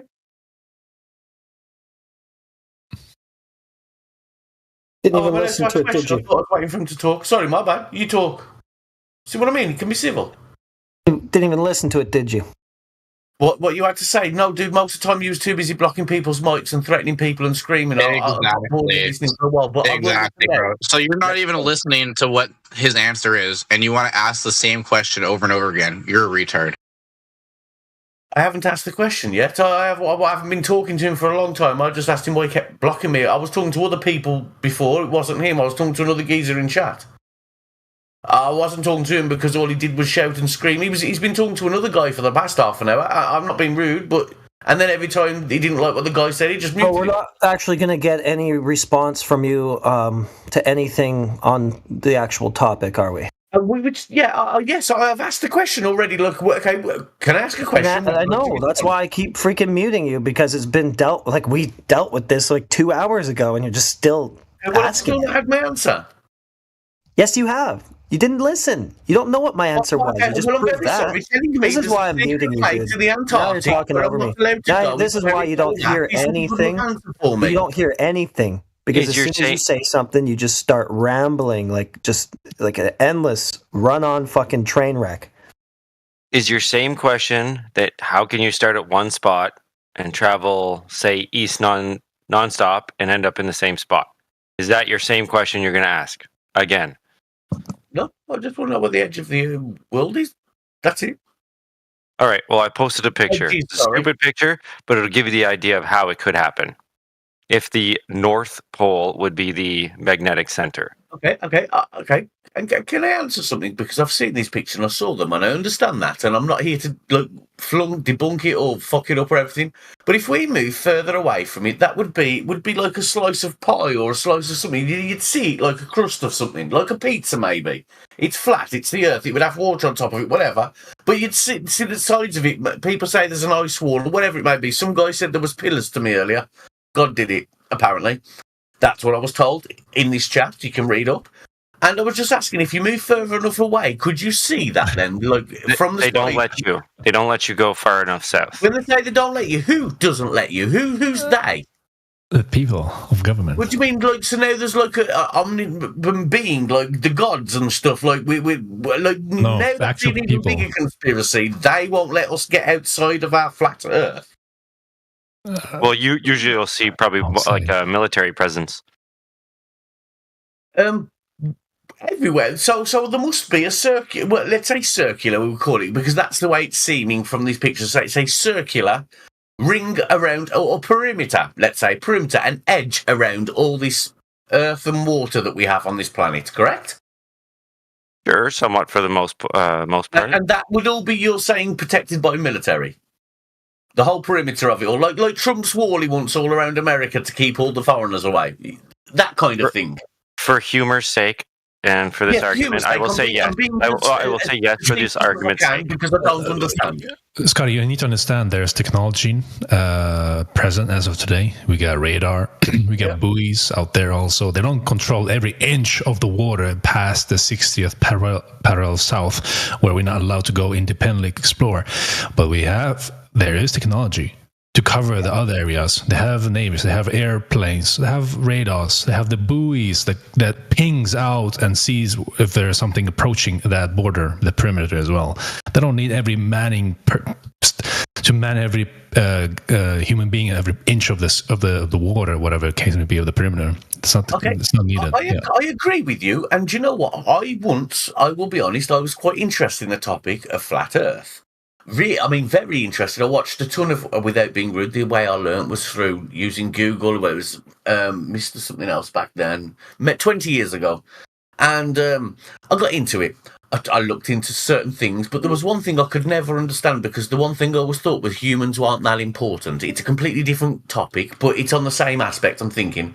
And that's when I thought about, if I looked at the Earth, the flat Earth, from a very big distance, massively distance, how would I describe it? Would it be? And this argument where you can't see things like as it should be, like we hear about the pyramids and the whatever's in Australia, and if I could look far enough with a telescope, I should realistically be able to see it from where I'm sitting.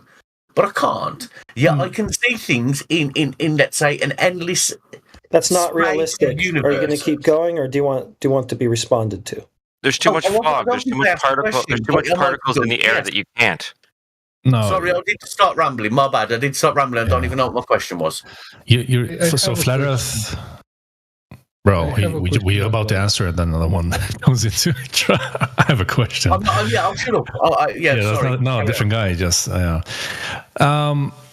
So, what I just heard, you said because if Earth is flat, we should be able to see across the whole Earth, basically. With enough powerful telescope, whatever the case may be, right?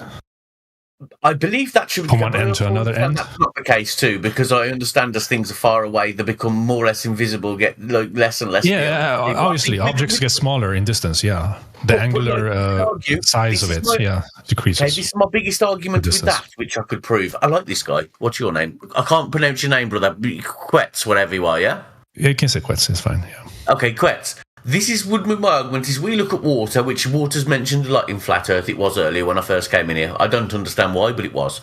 And what I say is we could look at that and it looks clear, it looks invisible. But if you look at a deeper level, or you can get up closer or further away, you would realise that there's microbes in there. It's full of life, even down to like a molecule level.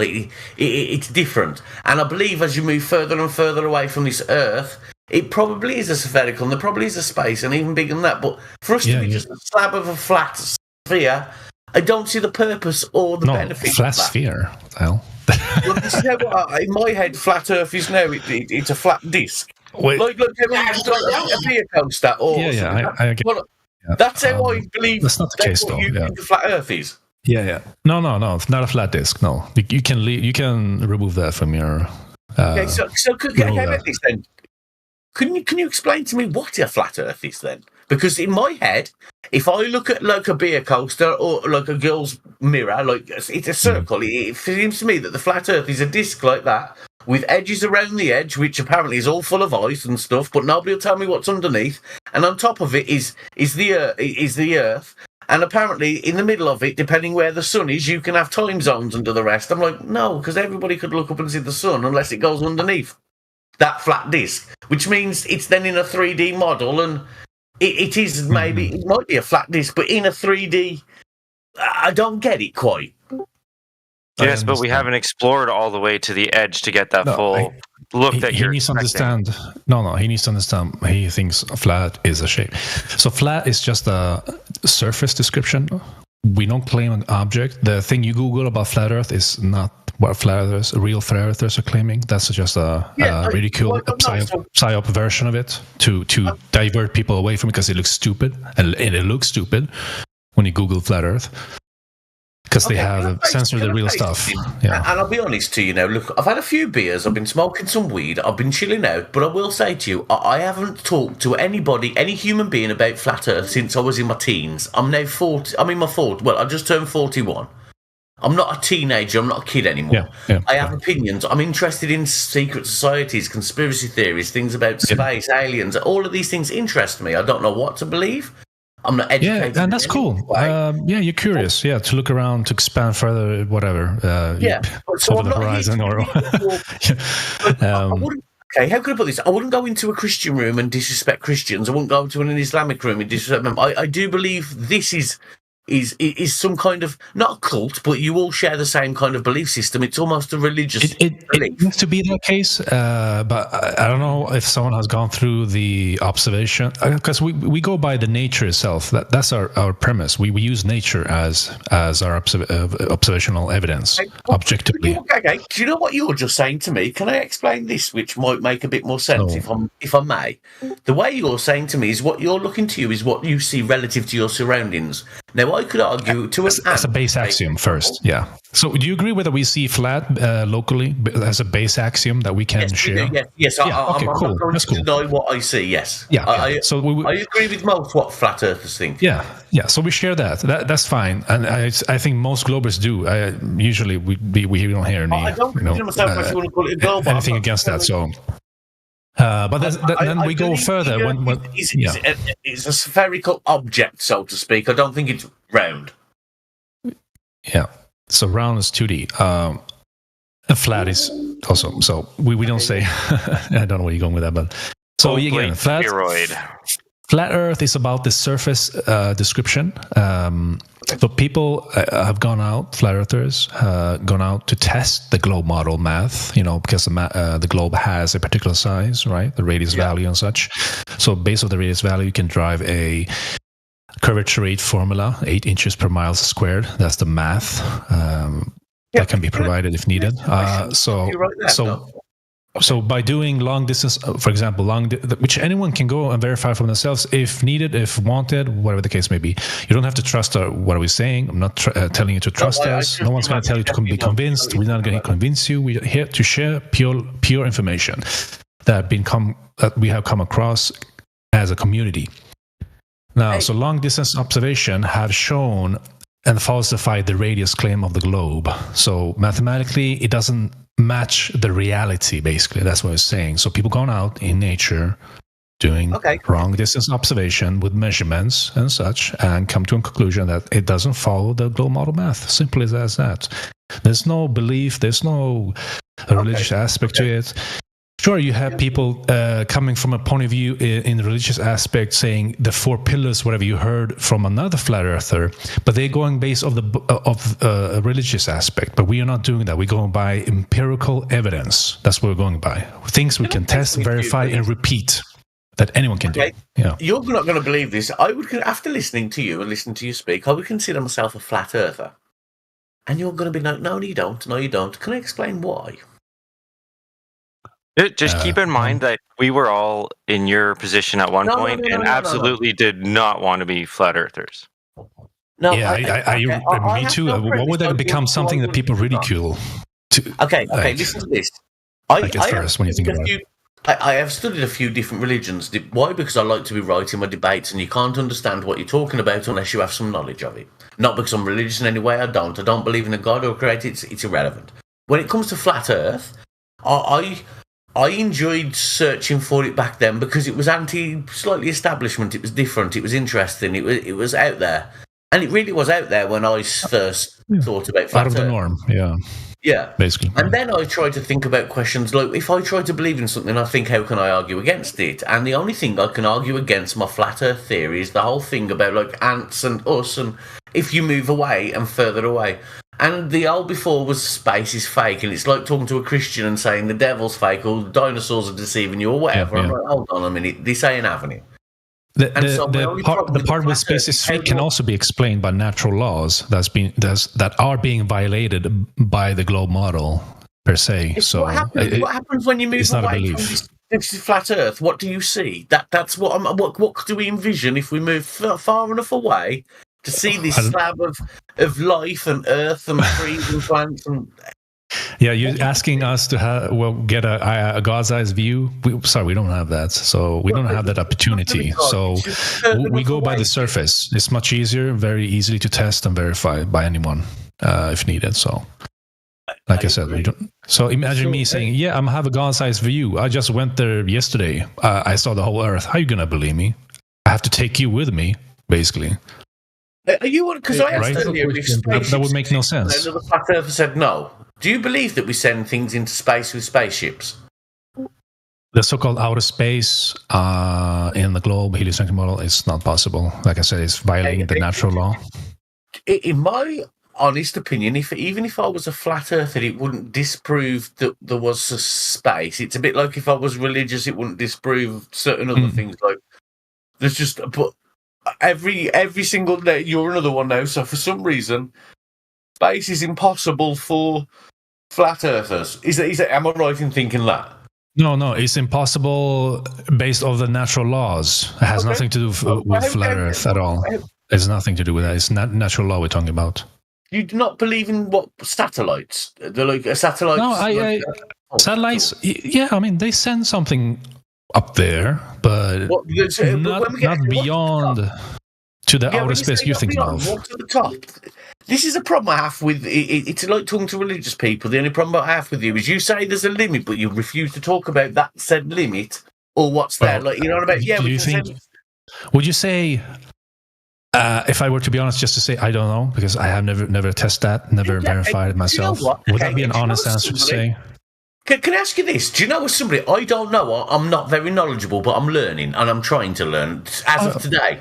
And do you know somebody that's actually not been rude to me or tried to shout at me or scream at me, who's willing to have a conversation? This is something you don't know as on the other side. So instead of you talking as a flat earther, in your honest opinion, can we have that discussion? I just said I don't know what's up there. So you can't say anything wrong. You just say what you think, and you could be learning too. I can only tell you as whatever I know based on knowledge. We say, like, look, they send, obviously they're rockets and stuff, they send up. Where they're sending them exactly, it's not the outer space, because I told that's a violation of the natural law.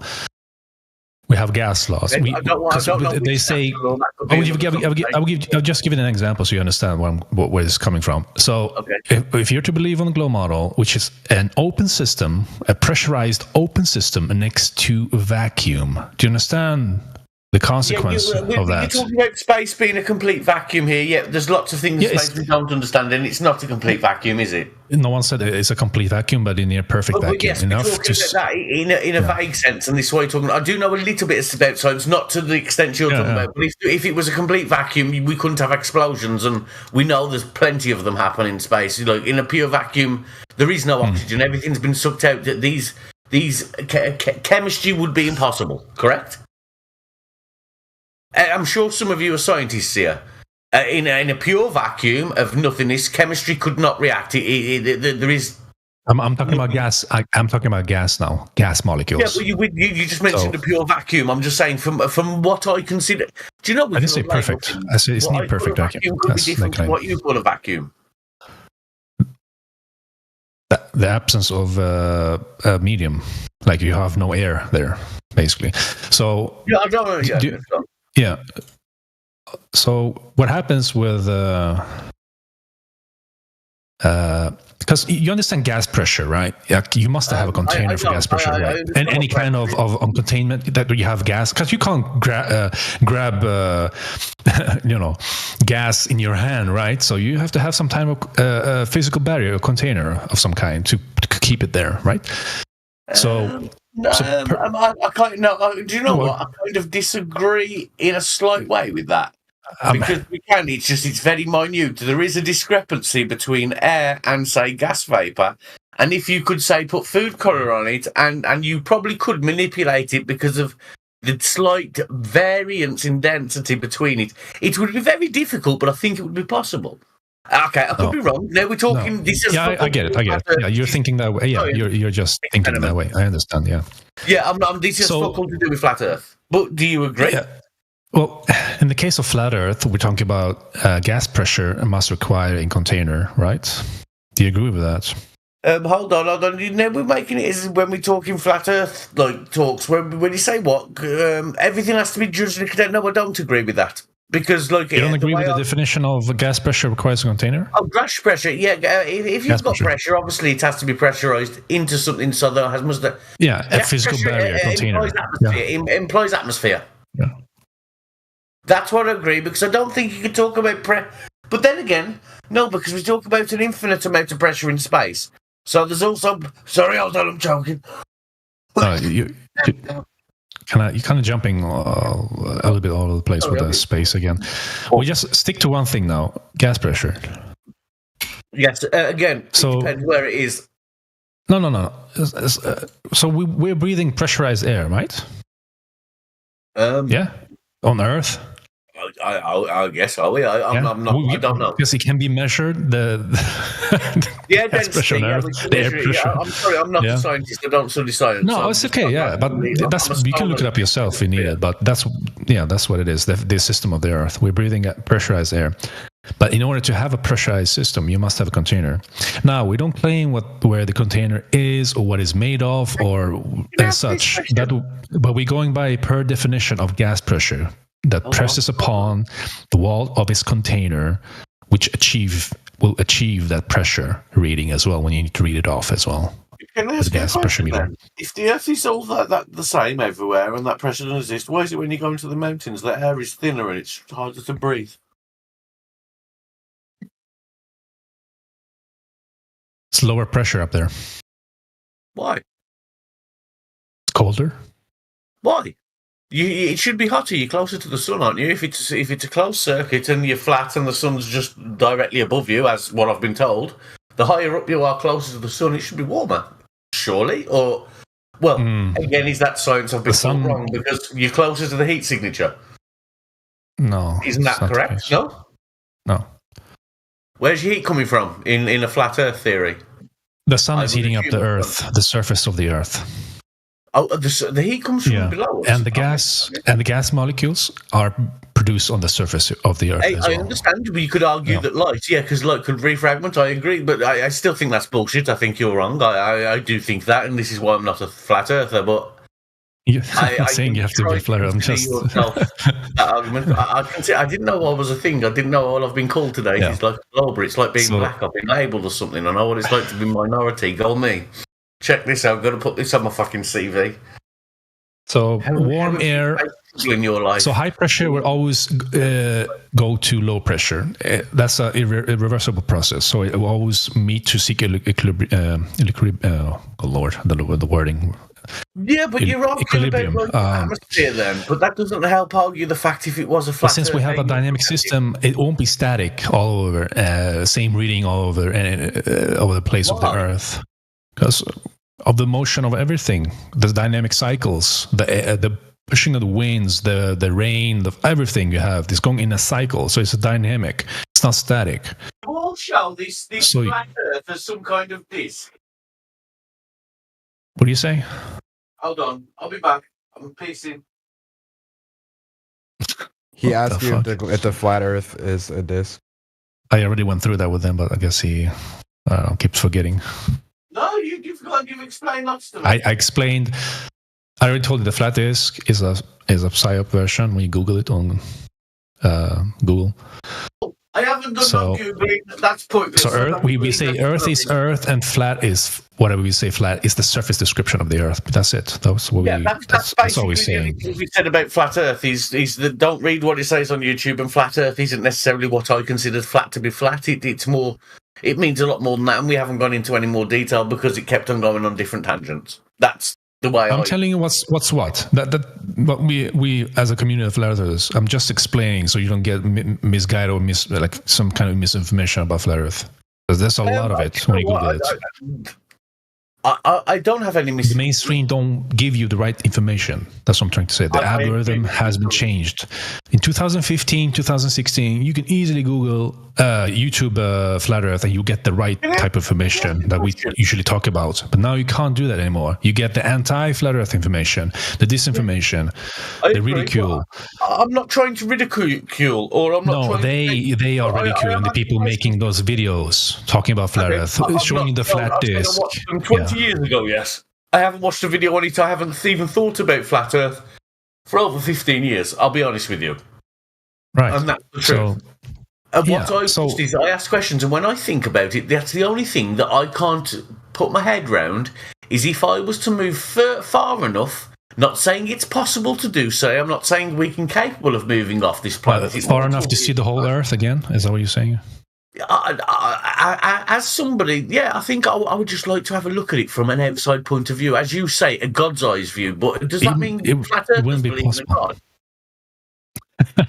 Do all flat earthers believe in a creator? You're having a weird type of analogy here. But that's the way it's coming across to me too. Like that means that they're quite linked together. Nobody has that view. Sorry, nobody has that view. Nobody has that view. So. So is the flat Earth a natural occurrence or is it created by somebody?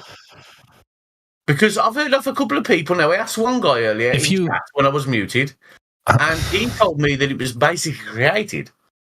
And that was like, okay, I didn't go into it. But you're also saying that same thing to me too. If you want to go based off, look, if you're going to follow the heliocentric, I'm going to ask you, so I'm going to go through the big, you're aware of the Big Bang, right?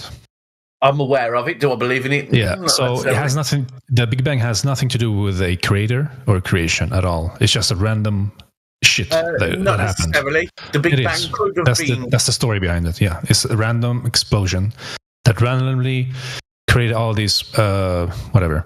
Okay. You say randomly, that's not necessarily how it works. In your model. So when you when we talk about Earth,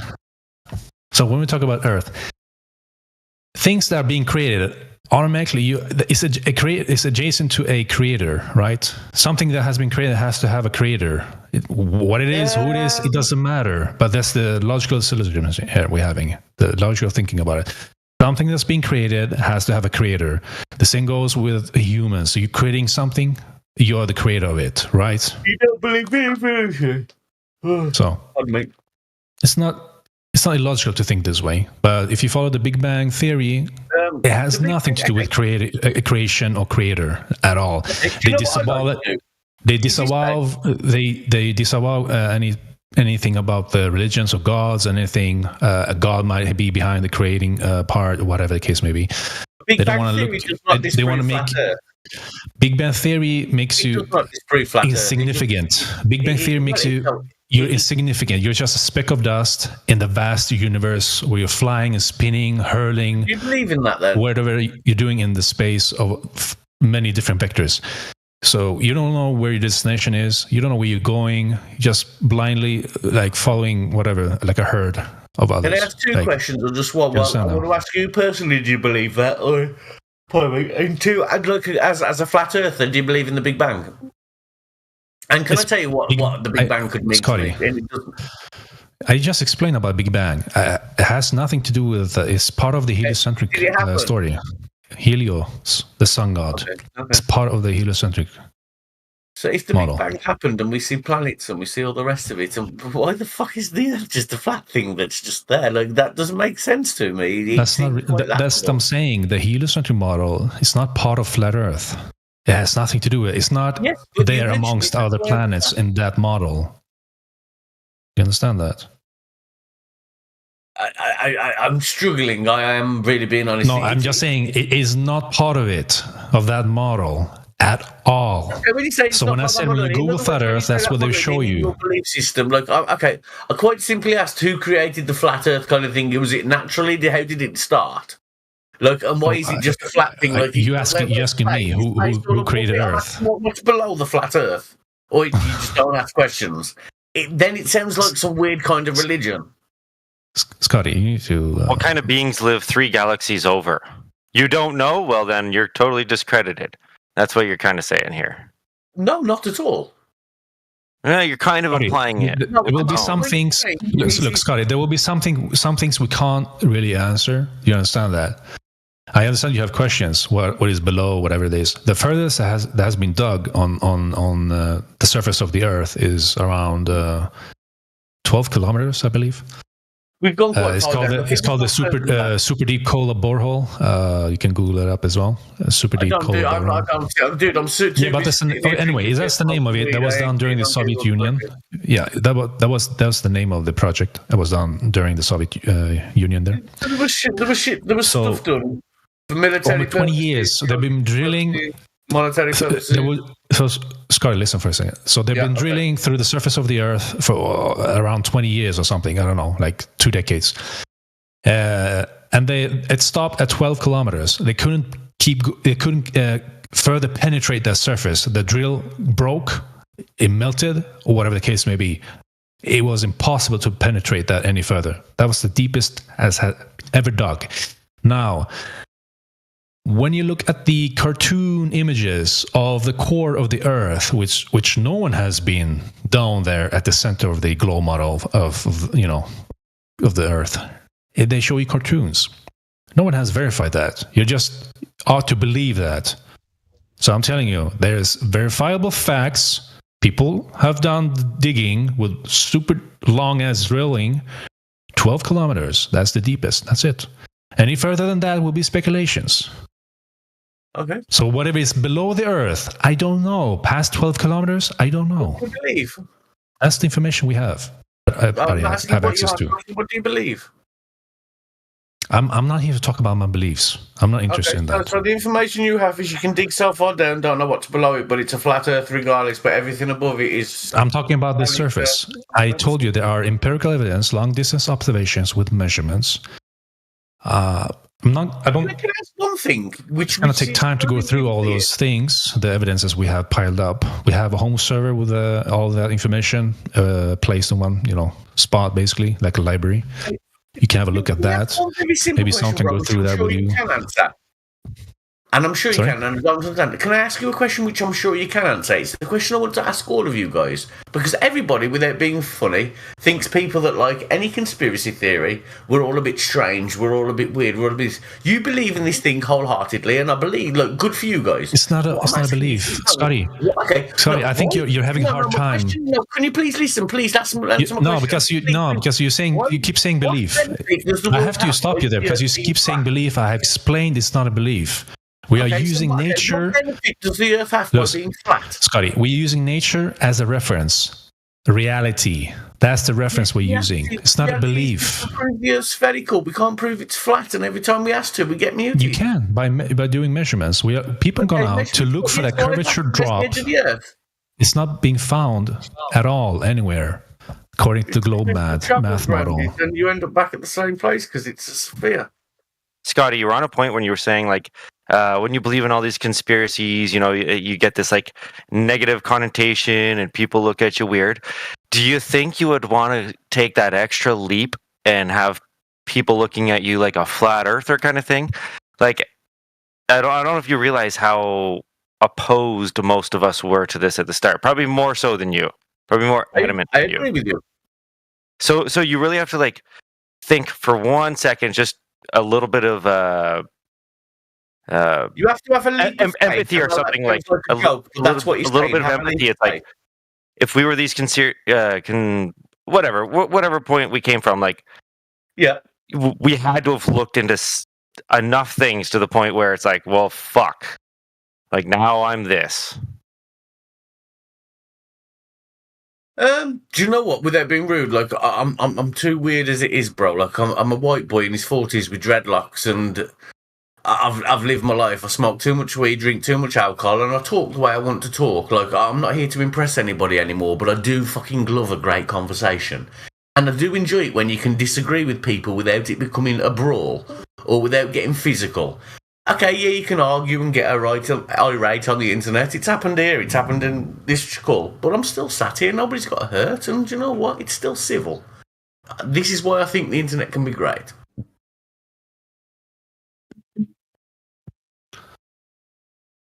And I'm still a prick. And if anybody's having a beer, cheers. Big love. So anyway, the Earth is flat because they said so, and the Earth is round because they're all weirdos and they're all globies, and that's what they listen to media every single day. I'm starting to learn. No, I think and when we ask where the edge is, we get muted. Scotty, now you're behaving like a child. Now you're behaving like a child. Now I see. Yeah, no, okay. There's no reason for that. I'm sorry. I was having my little joke then. That was my bad. I do apologise. I fucked up, but it was funny though. You could look at a lot of the people in here from the point of view, it's like they're not exactly flat earthers. They're just going based off of what you can actually test and see. And they're more so like globe disprovers. It'd be better to think of them like that as opposed to a flat earther. Yeah, anytime anybody can say a big fuck you to the mainstream, I'm all for them.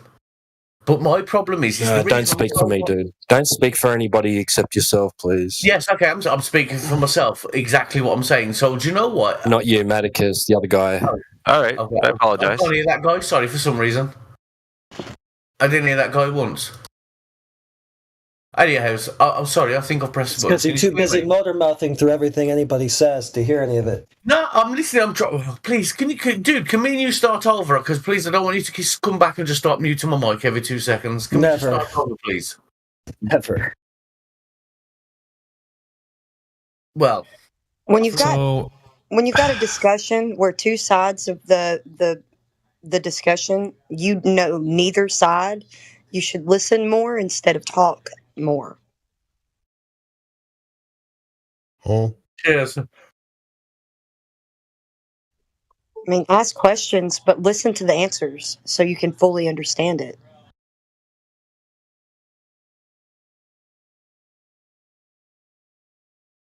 I tried doing that. It didn't work too well. Well, I'm actually, since I've been in here, I've heard you speaking right over and right through anyone trying to tell you our position. So I don't think you've absorbed any bit of our position, and I don't think you really care to. If you did, you would listen. Our position, that seems kind of like some kind of like cultish way to behave, and that's what I'm trying to say. Like, it shouldn't be our position. Like, I'm here. I'm not against you. I'm not your enemy. Like, you keep saying our position like I'm some kind of outsider.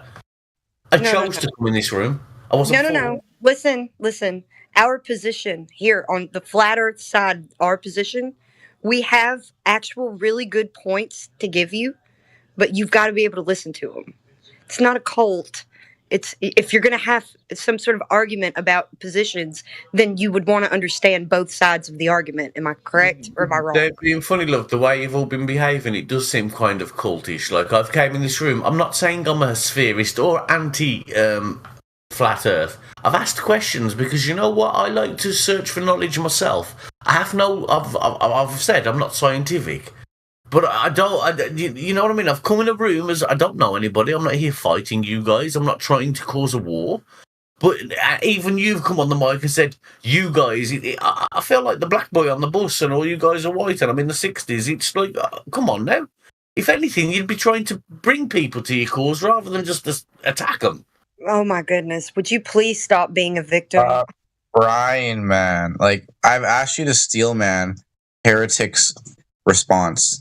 You know what? As a matter of fact, Steelman anybody's response that they've given to you? I bet you can't. Yeah. Hey guys, okay, you keep giving me words I don't understand. If I may interject quickly, everybody keep in mind that we are dealing with somebody who's openly stated he's inebriated, right? So keep that in mind when assessing the level of difficulty this conversation is actually, because that's most certainly having an impact on it.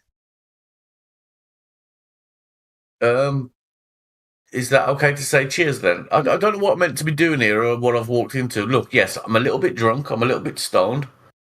I've really enjoyed myself. If I've offended anybody, I apologise. But no, dude, it's not about you offending anybody. You're a real pain in the ass to actually communicate with. And I'm just pointing out it's probably because you're inebriated. That's all. Well, that explains it. 100%. You're not the first, and you won't be the last. Well, can I tell you something in all truthful honesty, which I'm going to say anyway because I'm pissed. I mean, pissed as in drunk. I'm pissed happy, but not pissed as in angry. I generally am interested in what today's world of flat Earth. I don't mean people, but yes, it is, and it feels like all people do believe in, and what your opinions are. And I don't know what I believe. I believe in what I'm told and what I believe myself because it makes most sense to me, not because I'm told to. And right now, from the arguments I've had today with people in this room, I've not been convinced to move towards believing in flat Earth, if that makes any sense. But you as people has been lovely to talk to. Well, it's not necessarily it's not our objective to persuade you to our side. No, I'm not asking to leave. I'm just saying. Sorry, carry on. My objective is to get you to say crazy shit on the mic for the Globe. Oh, if you just do, you just wait. I'll always say stupid, crazy shit. You just mute me every 2 seconds. You can just say, Scott, shut up, and I'll be quiet a second. I know that doesn't work. Nothing works. I've been on the internet a long time, but muting me antagonises me, and it just rolls me up, and you get it, I'm sure. All right. When you're in somebody's house and they have rules or an order for you to follow by in their house, because everybody has that, don't have muddy shoes on and kick them off against the curtains or something, or your upholstery. You wouldn't act like that in somebody else's home, right? Can I just say something, please? I think you've got me slightly wrong. Like, when I first came in this room, I never said anything for the first half an hour, 45 minutes. I just sat here listening to a debate, playing my game. Somebody came in and attacked me, and I started talking, and then it just all happened. Look, I really didn't just come in here and just start trolling. I just came in here, shut up, and just listened for a while. That's the truth. Well, fair enough. However, you're still in somebody else's platform. Yeah, I am. Sorry, I just got to correct something there. Just got to jump in and correct something there. Back then, right, that dude that you had the altercation with is not a flat earther. He's a troll that comes here quite often. You remember? He was saying you're gay. He started attacking me, he called me gay, and then he asked me what I identify as and all this shit. I was like, dude, I'm just sitting here listening to people talk about flat Earth. Like, what the fuck's your problem? And then people heard me talking, it kicked off. You was here, like, I never done troll before then. Yeah. I went to play my game. $10 over ham, right? But then I started drinking and smoking more, and I got involved in the conversation, and then I started being me, and I do chat a lot of shit. My apologies. I don't mean to offend anybody, but I talk a lot.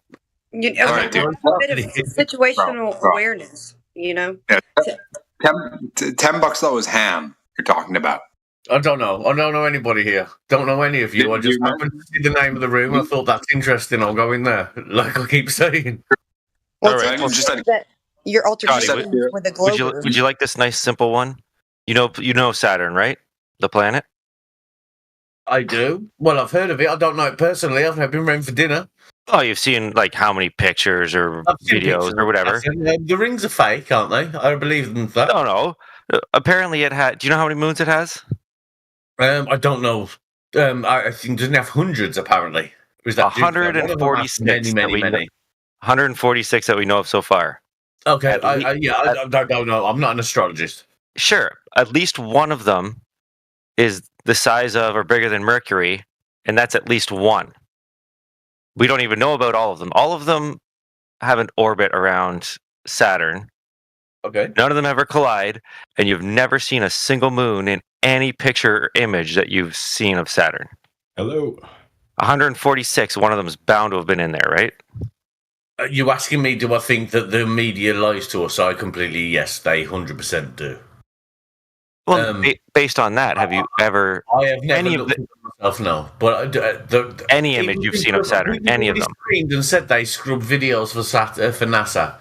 Who knows what they're looking at? They could be looking at, as you're saying, the flat Earth and the top of it. Like, they could be doing that, and I'm not saying it's any less probable than them scrapping aliens. Like, it's the same probability to me. You need to leave the idea of the space.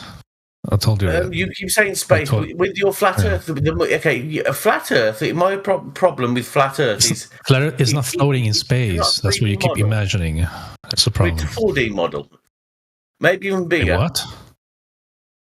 Well, your flat Earth isn't just like up and down, left, right. It is space. It is as you guys keep telling it's a vacuum, but you think it's a contained space. As the world, I think. No, I'm saying the Earth has to be contained due to gas pressure. That's a natural law. No. This is a problem I have. Like, this is a problem with gas. Like, gas is the thing that needs to you can say no all you want. You're going against the natural gas laws, Scotty. Gas was true. It has been established. Space would be on fire. Everything would blow up, and everything would be incinerated. It's not. So gas needs certain chemistry for it to combust. As I say, it's like driving a car, proper gas car. It needs shit. Like, that has fuck all to do with the flat Earth either. You can have a flat Earth and have cars. You can have combustion. You can have this. I have a problem. Like, some people try to... my problem is having a flat fucking Earth in this immense fucking galaxy of worlds I believe does exist. And I'm thinking, how the fuck... You have a belief. You have no way of verifying that. You just have a belief. Yes, I know that. But there's a way of verifying that. I can go on a spaceship and go away from this planet and go and have a look at it. You said no. I'm saying you're going against the established natural gas laws. I would go against every single laws until I'm proven. Yeah, you're going against that. It's not flat Earth laws, it's Earth laws. That's been established. You're going against that by saying no. Okay, hold on. Do you know what? I understand that. Laws also only apply to certain things. We thought that our life can only exist because of certain things. We have extremophiles, which happens outside our scope of understanding. We just call them extremophiles. Things can happen that we don't quite understand. And hence, I understand flat Earth could happen as we don't quite understand. I just don't understand why. I don't see the benefit of a flat Earth. And we're not talking about unforeseen things. Holy shit. We're talking about established things already. And you're going against that. You're going against the norm, even when it comes to gas laws. Do you know what? Just because everybody tells you, do you know if you live in an Islamic country, they'll tell you that being an Islam and being a Muslim is the right and justice way to do it. You think gas law is a belief? They'll say the same. Why are you comparing religion with the gas laws now? So yes. You guys might be from different parts of the world, different parts. You're not a society like cultural. You're a people with a belief system that's based on your science. Good for you. I don't know if it's right or not. I've never once said that you're wrong either. I've just asked why.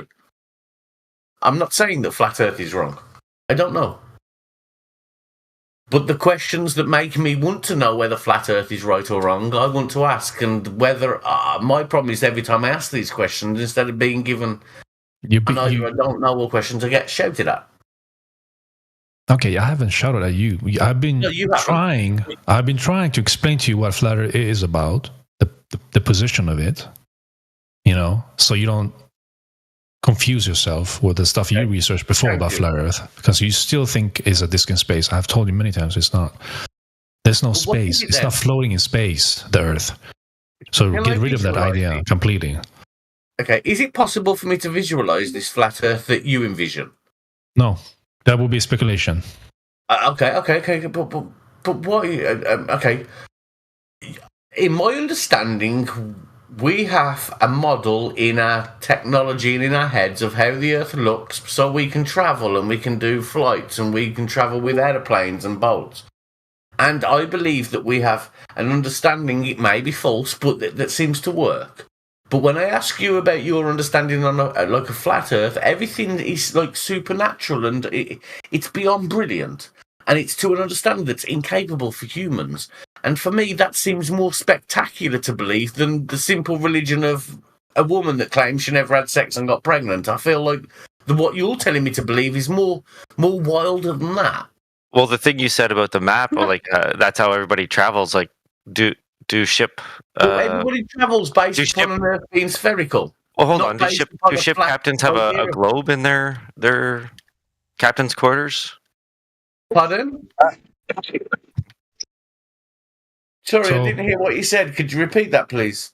Do ship captains use a globe or a map? I haven't got a clue, bro, what ship captains use, but I'm sure they use something based upon, like, I'm sure the world map and it's based upon a globe so they can travel through the oceans and know where they are. I'm sure that we have GPS, which is satellites, which is also augmentative. I'm not here to try and disprove you. I'm just asking how do you explain it within the flat Earth theory? It's like the ancient alien theory. I also believe in that shit too. It's not theory, Scotty. You still won't comprehend. I told you. Okay, is nature a theory to you? Everything's a theory. No, is nature a theory to you? I ask a question. Do you know what? It's Scotty, to be a theory. Focus on one thing at a time, please. Yeah. Is nature a theory or not? Is it a theory? Yes, I believe everything's a theory. Well, not everything isn't a theory. A theory is something that's scientifically proven that we can debate upon because we can prove it, but we can also disprove it. It's kind of hard to discuss, so it makes scientific fact, and it's also quite hard to discuss. And so, yes, nature is true. It's a bit like evolution is true, but some people can deny it and accept it. Some people can say things just change. It is what it is, and until we have nature, we can verify since we can go out, right? We can verify. It's not a theory. It cannot be fake. Well, you think theory exists. Oh Lord. Hey Scotty, let me ask you something. I need to go for a piss, so you got to talk for 30 seconds. So you don't believe that you don't know that you exist 100%?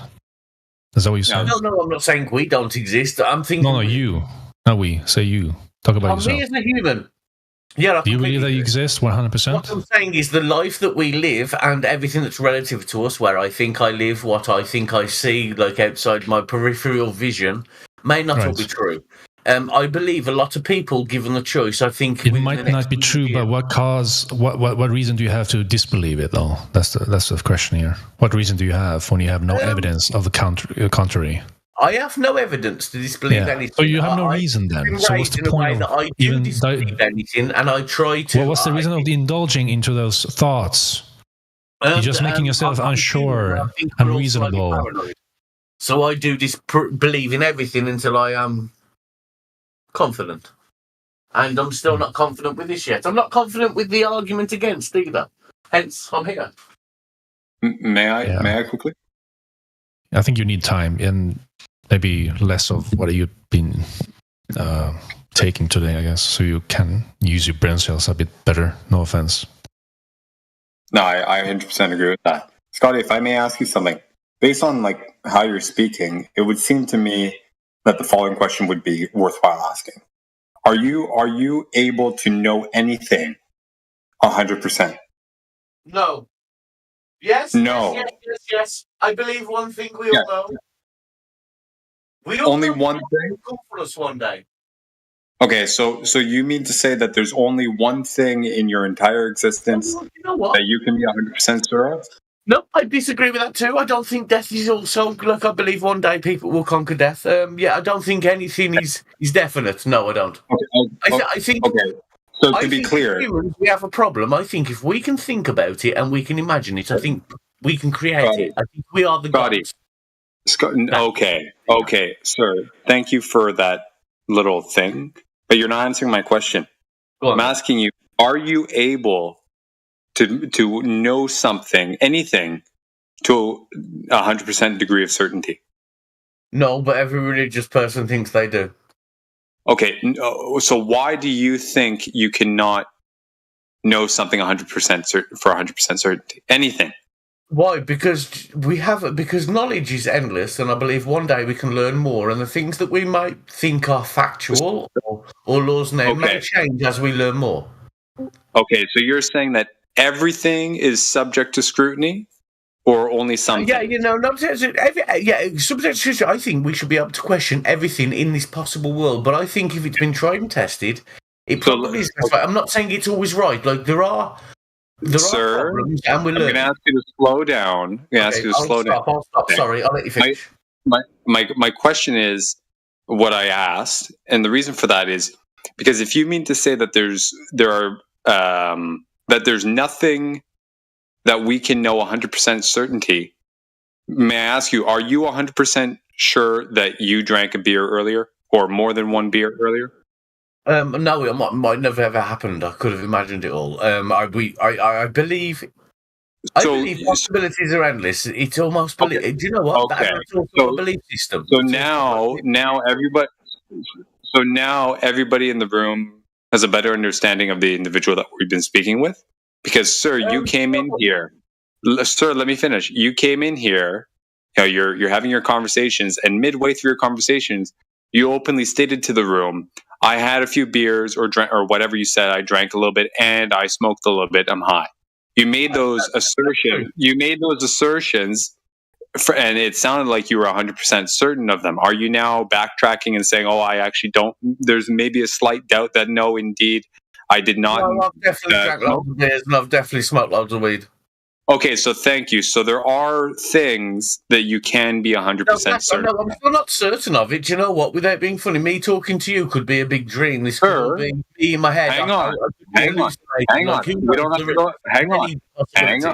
Hang on. Okay, I just want to establish the fact that you understand that there are some things that you can be 100% certain of, right? Okay. Yes or no? Yes or no? Okay. So thank you. So what? It could be heard 100% certain. Do you know within their belief system? Yes, they can. People may believe certain things. Slow down. He's being very nice, Scotty. He's being very nice. Sorry. You asked me a question. I just feel like I'm being attacked. Sorry, my bad. I'm not attacking you, sir. I'm trying to guide you down a line of thinking. Okay, my name's Scotty. Scotty, listen. Okay, I don't know if it's the weed kicking in, you're getting all paranoid and shit. Believe me, I know what that's like. Okay? But calm the fuck down. My bad. Can we go again? Can you ask the question, please? Thank you. Okay, so we've established that, yes, indeed, there are some things that you can absolutely know for 100% certainty. No, I said I don't believe that. Okay, so do you mean to say that earlier, when you said you had a few beers and drank a few beers? I can say what I think I'm doing. When you say you can categorically say something's factually true or false, I don't believe that's possible. I can say somebody believes that's factual truth or false. I'm not saying it is the world. So do you mean to say that you only believe that you had a few beers and smoked a few whatever in the last little while? In front of me, but you know, if you come to my house and you saw bottles of water, sir, I'm asking you because I'm asking you from your own first-hand personal experience. You can attest that you did or did not do the things that you said you did. I'll stand up in court and say what I said today was true. Yes, 100%. Okay. Thank you very much. That's all I wanted to get to. Why? Because it's true. It might not be factually true though. Well, you know that, sir. No, hold on. But what I think in my head isn't necessarily the truth. No, without being silly, we all think a certain way. No, hold on. It might be my truth. No. So here's the problem, sir. If you drank a beer, listen. I know I'm old, but like, come on, I don't be sir. No, I call it Scotty. Out of no, that is courtesy. Dude, I'm a drunk fucking whiting with dreadlocks smoking. No, sir. Listen to me. Talk to me like a dude just having a chat. Scott, shut up. Okay, I call everybody sir out of respect and courtesy, especially people that I don't know in this room. Whether you're a jackass or not, I call you sir. Okay. My point being, okay, and everyone can witness this, right? He's waffled at least 2 or 3 times on the one answer that I've asked him, or the one question that I've asked him. On his answers, once I asked for clarification and the stamp of approval that yes, indeed. I'm drunk and I forgot what your question was. Oh my God, sir. Can you? Okay, now you're trying to take the piss, so I'm going to allow it. So you can get to your question for the 5th time. for the fifth time, are there things that you can be 100% degree of certainty of? And I'm sure every time you've asked me, I've told you no. No. Okay, so to be clear, you don't know for sure that you drank a beer or smoked some weed earlier. Yes, I know I've had a beer because I'm drunk. But do I know Thank you very much. So those things. Reality is Thank you very much. So those things. Why does that help you? Could you please explain that? Because I'm confused. So thank you very much. So the reason why I'm going in circles is because you are, by consequence of your answer, throwing this conversation into a confusion loop because you're contradicting yourself.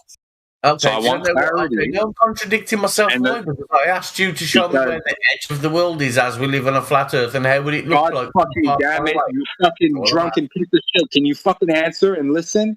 Answer my fucking questions. Mike, what is your argument? Mike, what is your argument, Mike? I am trying to get him to concede that he can 100% for 100% certainty know some things. The reason why I'm asking that, okay, because for anyone who's heard this argument before, I'm sorry, I'm going around in circles. Let me finish my goddamn fucking sentence, please. I wish you would, but you're actually getting very aggravated and you won't actually finish your damn sentence.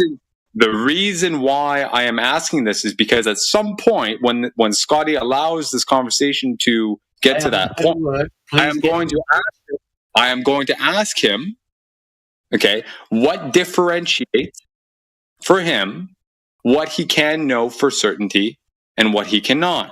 Why does that question boost your argument, though? I don't understand. How about you sit the fuck down and listen so I can actually get to the yes or no? No. How about, sir? Thank you very much. I'm going to answer that question. Do you know what? I know the things I think I know. I believe I today sat here, smoked weed, drank beers, chilled out, and spoke to all you fucking lovely, weird, fucking fabulous people that are completely strange on the internet.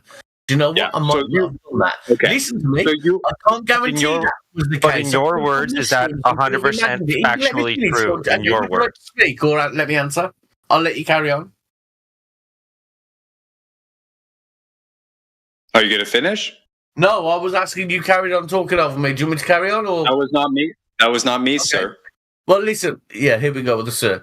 Shit, brother, I don't know what is true, what isn't true. I'm here, so guess what? I can expand my vocabulary. I can expand my brain thinking. I can learn things I didn't know before. Will I argue against them? Yes. You know why?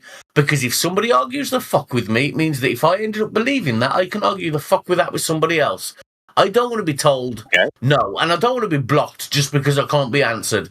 And the one thing this room has done to me today, listen, is every time you've had a question you can't answer or somebody's asked you something uncomfortable, some little kid that's got moderator status in here has just blocked their mics and told them to shut the fuck up. And do you know what? It's not helping the cause. I do like your cause. I do think it's smart. I do have questions. I do have concerns. But I'm not here to fucking bitch about it. I'm here to try to learn. You're clearly here to bitch about it. We'll give you one more chance. We'll give you one more chance, Scott. So, Scott, we'll give you one more chance. What did you learn? What did you learn? What have I learned today? Yes, because you said you learned some things, so I want to know what you learned. I learned some things. I learned that certain chat rooms haven't changed. What have I learned about Flat Earth, I think, is your question. And the thing I've learned about Flat Earth, it's not a disc that I assumed in my head. Without being rude to any of you, it sounds even worse to me because it's now a mystical place that I can't quite imagine. Because east and west goes on forever and you get in the same place, and north and south is forbidden. And this sounds more fairy tale than religion to me, which I didn't think that's the way it would have gone. All right, so let's dispel of this so-called mystery that you speak of, sir. Can you go forever? I've never done it. Look, do you know the problem is if I say yes, you'll say, "Have you done it though?" And I believe when you say go south forever, I believe if we stood in one place and carried on going south, I reckon I don't know how long it would take, but you would end up back in the same spot. So here's the proper answer. You don't know that. Okay. I said that. I said that first. I don't know. And that's fine. That's a perfectly valid answer. Okay. But So telling my me question, there's not a school, but hold on. Do you know my argument with you guys is? Lots of people have travelled the world. Nobody showed me the fucking ice block at the end of the world. Sir, calm down. You're jumping ahead. You're like 10, 20 steps ahead, like so much so that you're off the board. Okay. The Do reason you know why I'm your asking question? that. Can I ask you just one question? No. Just one. Shut the fuck one up. question. Just one Shut question. Please answer my one up. question. I am not finished. I am not finished. Okay. When you've finished, can I ask you one question, please? Whatever, man. Do what you will, but let me finish. Let me finish my train of thought. God fucking damn it. Okay. You don't know if you can go south forever. That's a perfectly valid answer. Are you aware of some of the limitations that we have from even going south to the point that we say we can go if we live on a ball? Oh wait, no. Why am I asking that? Somebody already spoke to you about that. Do you remember the discussion where people were explaining to you about the Antarctic Treaty and the 60th parallel? You're unmuted, so you can answer. Oh, you spoke to me now again. You muted me to hear what? Sorry, I didn't mute. when you started muting me. I didn't mute you, sir. It was somebody else because, well, reasons. So my question to you is: do you remember the conversation? Yeah, I said something against do you remember the conversation about what? Sorry. Do you remember the conversation you had with somebody already in the last maybe half hour where they were explaining to you the Antarctic Treaty? The 60th degree bullshit about from the equator. Yes. What's the relevance does that have right now? Okay, so now you call that bullshit. Yes, I Interesting. call everything bullshit. I'm not here to be anti anything, but okay, if you can answer my questions, which you can't, and you've just muted me again and again and again, somebody else has. I don't care. Can you please tell me significance of 60 degrees? Okay, you yourself personally, without Googling, I will shut up. Tell me the significance, please. I don't have mute powers. Okay. Tell me your belief system. I will. Let's go. Show me what you know. I'm not telling you a belief system, sir. I'm asking you questions. I'm asking you. Do you educate me on this 60th degrees? It's 60th or 6th? I can't quite remember. Can you please educate me more? You already heard about it, correct? No, I didn't. You're about to tell me, so please. You didn't. Okay, so now you're a liar because I heard you in conversation with somebody. Drunk, as I've fully made you aware. So guess what? Guess what? So thank you very much. So here's my verdict. You're a piece of shit drunk who can't fucking listen, who doesn't want to learn. You're in here to basically troll and fuck you. I will attack the person now. I will state my assessment is that you're a piece of shit who doesn't want to learn. Fuck off. Go talk to somebody else. I tried. Okay. I love you too.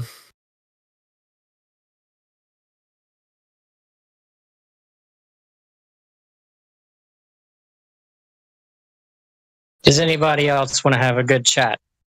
Clearly, he doesn't. Well, Scotty, if you want to learn about Flat Earth, right, I send you like a playlist of Flat Earth stuff to your DM. So when you sober up, when you get a chance, go ahead, check it out, and good luck.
Yo, hello.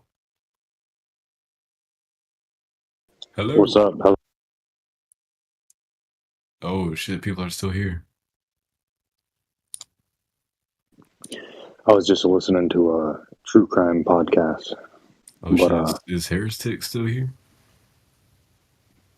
Yes. Heretic? Yes. Oh shit, I wanted to ask a question. But I ain't gonna ask it if you're not here because I want to talk to this nigga.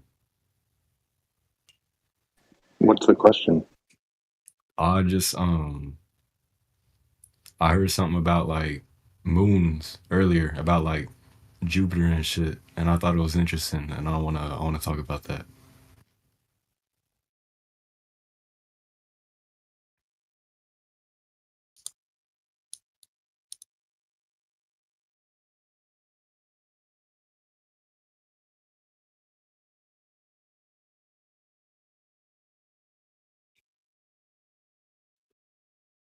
You should make a Moon Jupiter room. Moon Jupiter. Yeah, call it 24/7 Moon Jupiter room. No clue how to do that, man.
Hey, Heretic, you there?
is right. So if it wouldn't have been for all those people that were just, loyal to the state and fascism, then it wouldn't have been possible.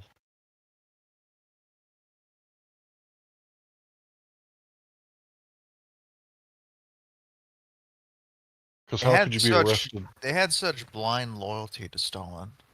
It was just a complete, overzealous, figure, zeal that he had.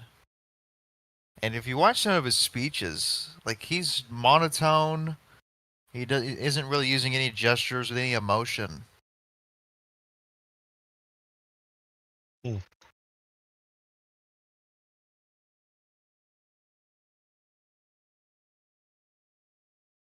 Can you think of a good Stalin quote? I can't even fucking think of one. Nothing comes to mind. Exactly.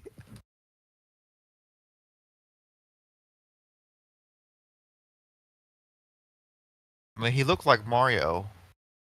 He had a good look, right?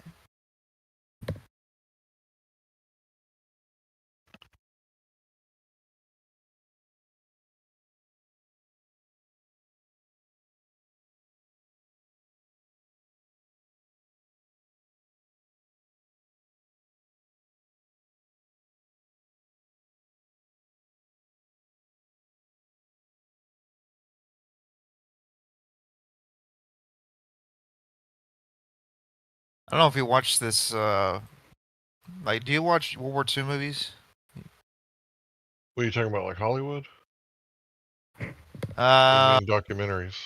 Like both. I haven't seen a whole lot of Hollywood stuff, but I've seen a fair amount of documentaries, but not recently. So it's been a few years since I did any World War II research, but I've seen a few documentaries. There's a famous one called SOA. I don't know if you heard of it. Mm-mm. It's 9 hours long. And this guy, I think his name was Clarabitz or something, the director. What he would do is he would get these ex-Nazis who worked at the camps and secret police, and he would give them an interview, but every single Nazi was like, I don't want to talk about what happened at the camp on camera, but they would talk about it privately. So what he would do is he would secretly tape them anyways. And of course he got sued and fucking all this crazy shit. But yeah, he basically had all these Nazis admit to what they were doing in the camps and all that. It's really awful. It's fucking so depressing, but it's such a watch though. Yeah, it's really amazing what people can do to one another. Crazy. I'll send you this. I watched this one this week. It's about the Final Solution conference they had. I think it was 1942. And it was it's a depiction of what happened during that conference when they were like, okay, this is what we're going to do with the rest of the Jews in Europe. It's fucking amazing. The Heinrich. I don't know if you're big on your World War II history. No, not really. Okay, you probably not into this then.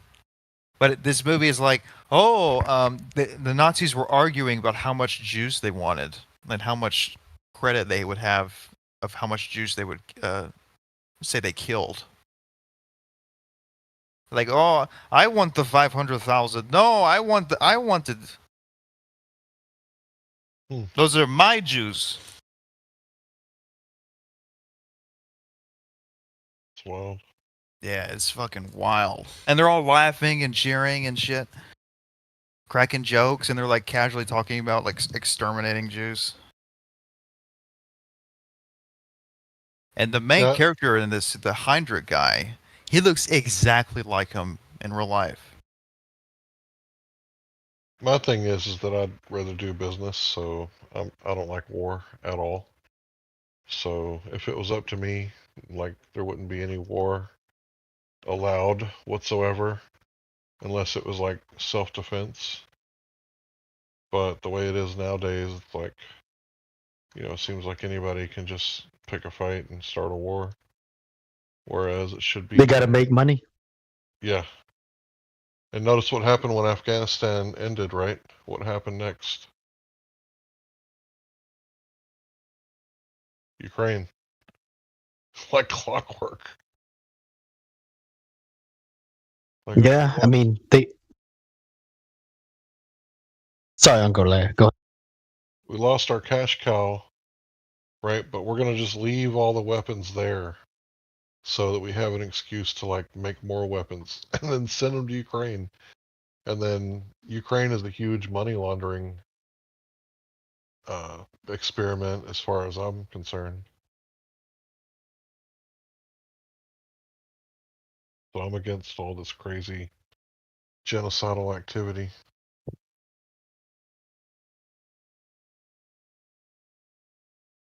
How would you feel if Russia took over? Took over what? The United States? No, the Ukraine. Oh, I don't care about that. You don't care if they took over?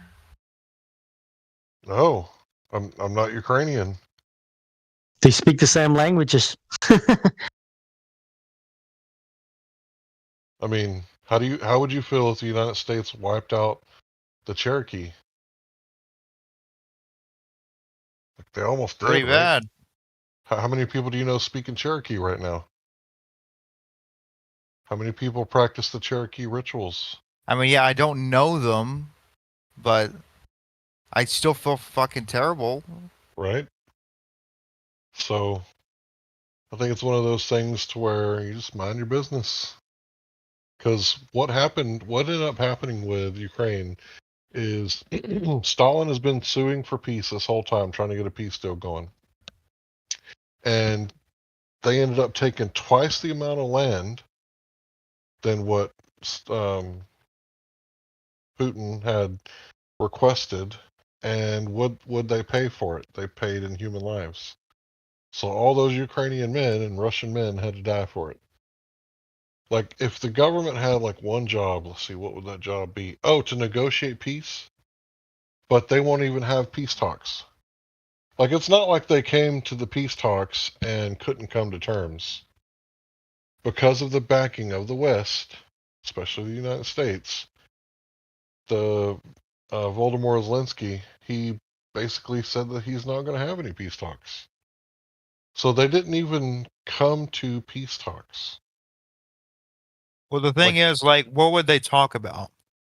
Let's say if they had a peace talk going down. Okay, let's have an armistice. Let's stop all the fighting now. I mean, that's essentially what happened in 2014. There was a coup in 2014. Yeah, there was, but it was from the pro-European Union side. But in the eastern Ukraine, in the Donbass, the rebel forces took maybe 10% of the country. It was, and they signed an armistice, and it was like that until 2022, when Russia invaded. So if they have a peace deal now, okay, let's just stop the fighting. We'll try to negotiate this. Well, they think Russia's just going to come back again. Give it a second try. I mean, do you trust? If you were Ukrainian, would you trust anything Vladimir Putin said? What's your option? Don't trust them. Go to the peace negotiations. Try to strike up a peace deal. Or don't even try that. Just, start sending in all your young men to go die. I mean, I'd rather go with not trust them and try to come to terms. Well, it's either you believe you want to fight for your freedom, right? Yeah, my freedom, not Ukraine's freedom. I know, but if you were Ukrainian, what would you do? You want to be a part of Russia? Be a part of a fucking dictator? or have some semblance of a democracy. I know it's not exactly perfect in Ukraine; it's really corrupted, but still somewhat of a democracy. What would you do if you were Ukrainian? It's hard to say. I don't really know enough to make an educated decision, but I know that I would, push my government to have peace talks.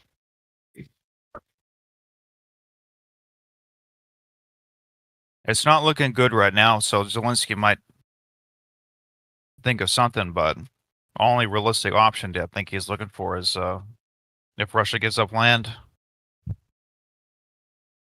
Well, the only thing keeping the war going is the West backing the slaughter. If we stop sending weapons, stop sending money that we have no idea where it went, by the way, then the Ukrainians would have no choice but to come to peace talks. So we're literally the cause of that war right now. Well, I think it's justified. You don't think? You think Ukraine's? You think it's justified? An army of Ukraine? No, I don't think that's our business at all. Oh. Because we're the ones getting all those Ukrainians killed by giving them weapons and allowing them to be sent to the front lines. Well, what's Russia's excuse? I don't know. I'm not going to justify anything Russia's doing.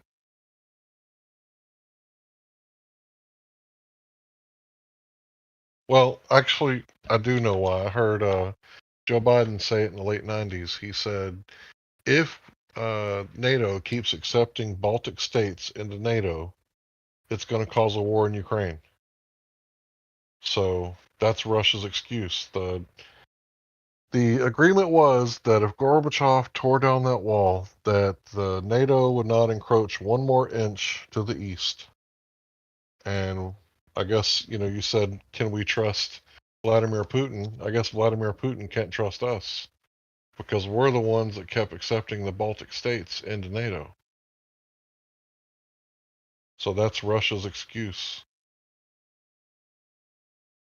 When you make a deal with somebody, aren't you supposed to follow that contract? Sure, but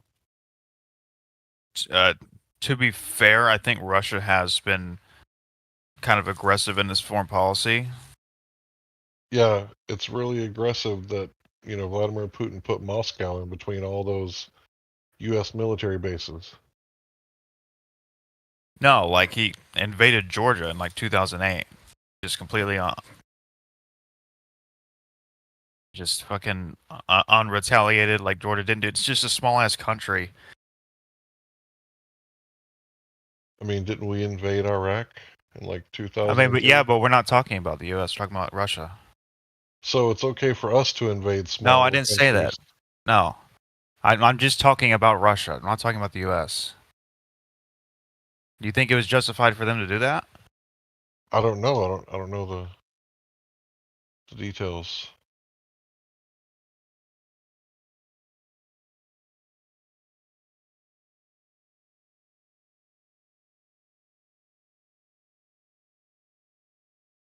I think if you care about peace in the long term, I think arming Ukraine is justified. So having a stable, like world, that's going against Russia because of their aggression. Because I think the invasion was completely unjustified. Was it justified to keep accepting NATO, the Baltic states into the NATO? Was that justified? I think there's definitely merit to that argument. But invading a whole country to do that? I mean, what do you think was going to happen? They were going to let Ukraine join NATO? I don't even think that's true. I don't think they were going to let NATO join. Well, I mean, all NATO has to do is sign a contract that they will not join NATO. Yeah, Ukraine has offered its bid into NATO since the revolution, but they keep getting declined. Because, everybody's trying to avoid World War III. Yeah, I don't think Ukraine should be in NATO. Right, because it'll cause a World War III. Because why wouldn't Russia allow? Think about it like this. Well, What how happens about if Russia stop being this imperialistic fucking giant ass country that just wants more territory? I mean, I think they want a buffer zone between NATO, who's, basically sworn enemy of Russia. They want a buffer zone. I mean, Ukraine literally means like borderland. So what would happen if, I'm in Texas, right? Let's say China like inducted, Mexico as like part of their army. Like, how well do you think that would go over? Like, you think we would allow that? We would try to stop it, obviously. I mean, that wouldn't be good for world peace, but that's an unlikely scenario.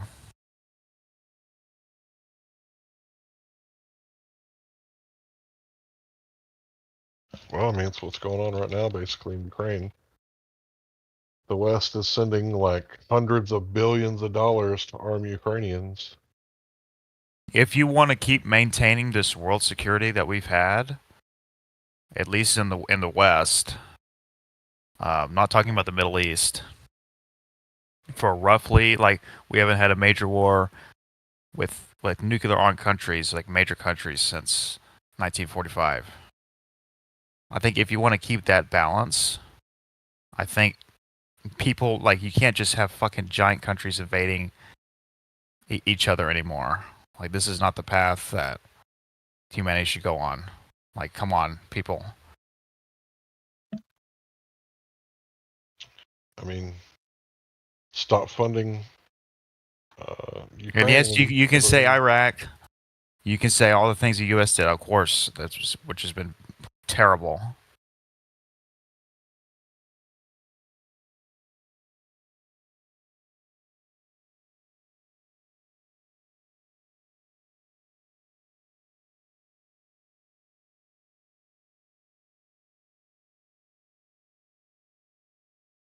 Well, the way I look at it, if, it takes two to tango when it comes to this war stuff, then if one person is like trying to have peace talks and the other side is like, nope, not listening, like, what is the other person supposed to do? Like, okay, you leave me no choice.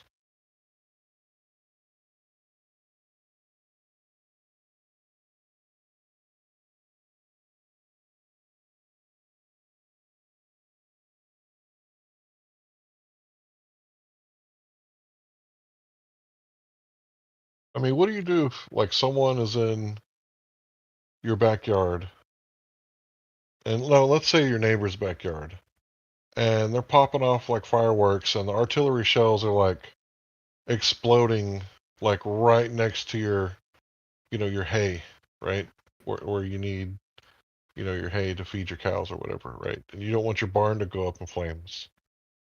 Like, do you just like let them like,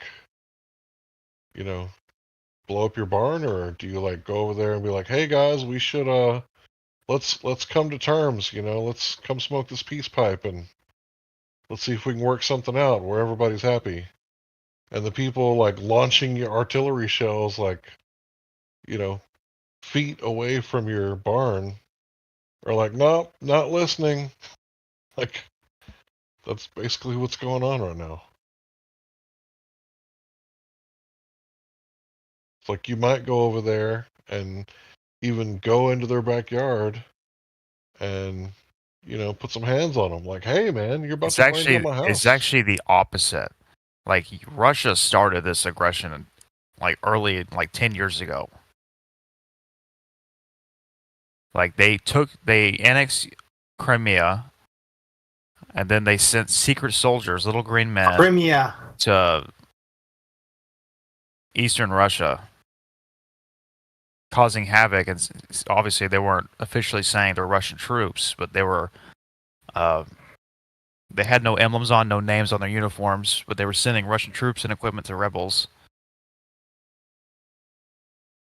Like, they fucking started this. They were the ones throwing the fireballs and artillery shells.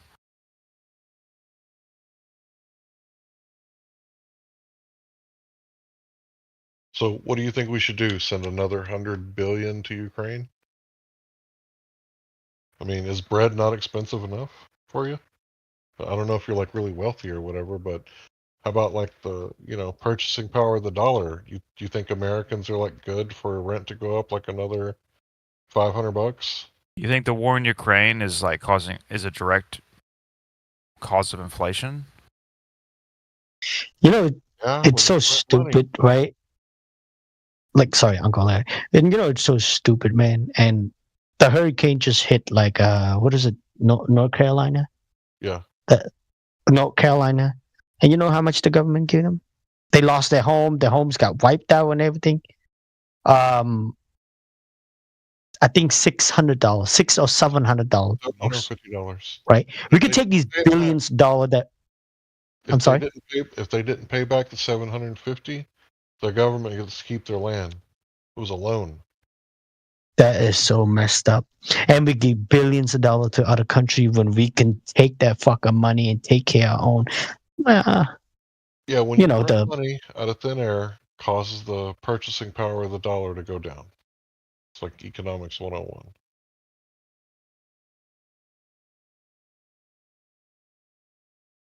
yeah, it's pretty sad. You know, we got a lot of people like these billions of dollars, right? Man, like I'm not saying anything crazy. I'm just saying there's so many homeless that we can put them into housing. These $1 billion that we've been giving to other countries, not just Ukraine, every year to other country. Yeah, we can easily do that. Why don't we cut defense spending? Yeah, like in Ukraine, like immediately. I agree.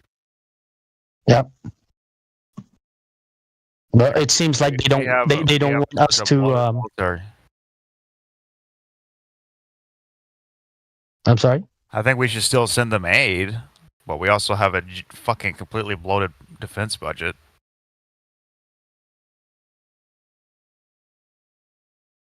But you know what? It seems like I've been looking to like. I think we should fix our own fucking problems before helping others. How about that? Exactly. That's the whole point. Well, that would make you a nationalist, sir. And if you're not a globalist, you're a racist. Cry about it. If I have no money, what position am I in to help you? You should be helping me. You want to help the homeless, right? How do you want to do that? You just want to give them money? No, I say we ship them to Ukraine. Oh, give them a okay. home. So you just send them to Ukraine. So do you want to give not just homeless, bro? I think that the whole point, right? I just want you to see whoever they're in charge, their whole plans, is to cause all kinds of problem, all kind of issue, right? They don't want to help Americans, right? Even our own government don't want to help us, Like we should have with these billions of dollars, right? That we've been giving to fucking other country or whatever. We hard-working U.S. citizen or tax-paying citizen should be able to get free healthcare already. They don't want us to be better. They don't want us to live comfortably. You know what I mean? For these, people who just bust their ass. They got kids and stuff or whatever. Sure, or but elderly or whatever. we try to do that, and we call them fucking freeloaders, and get off your bootstraps. I don't know, bro. We try to fund I don't know. public programs, and then would you just get shots down? Like shots down by who? Mostly fucking Republicans. Yeah, well, see, if you still think on that level, then I think it's kind of like I'm just saying, right? Sure, like from, Democrats, Democrats, sure, yeah. like they don't want free healthcare. Like they'll vote against it because they don't think it's practical. Look. Well, listen to this, right? Listen to this, and I don't care you're gonna agree with me or not, right?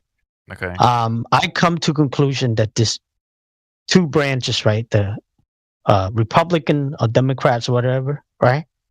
They are working together, right? They might not like each other, but they are working together to accomplish one plan.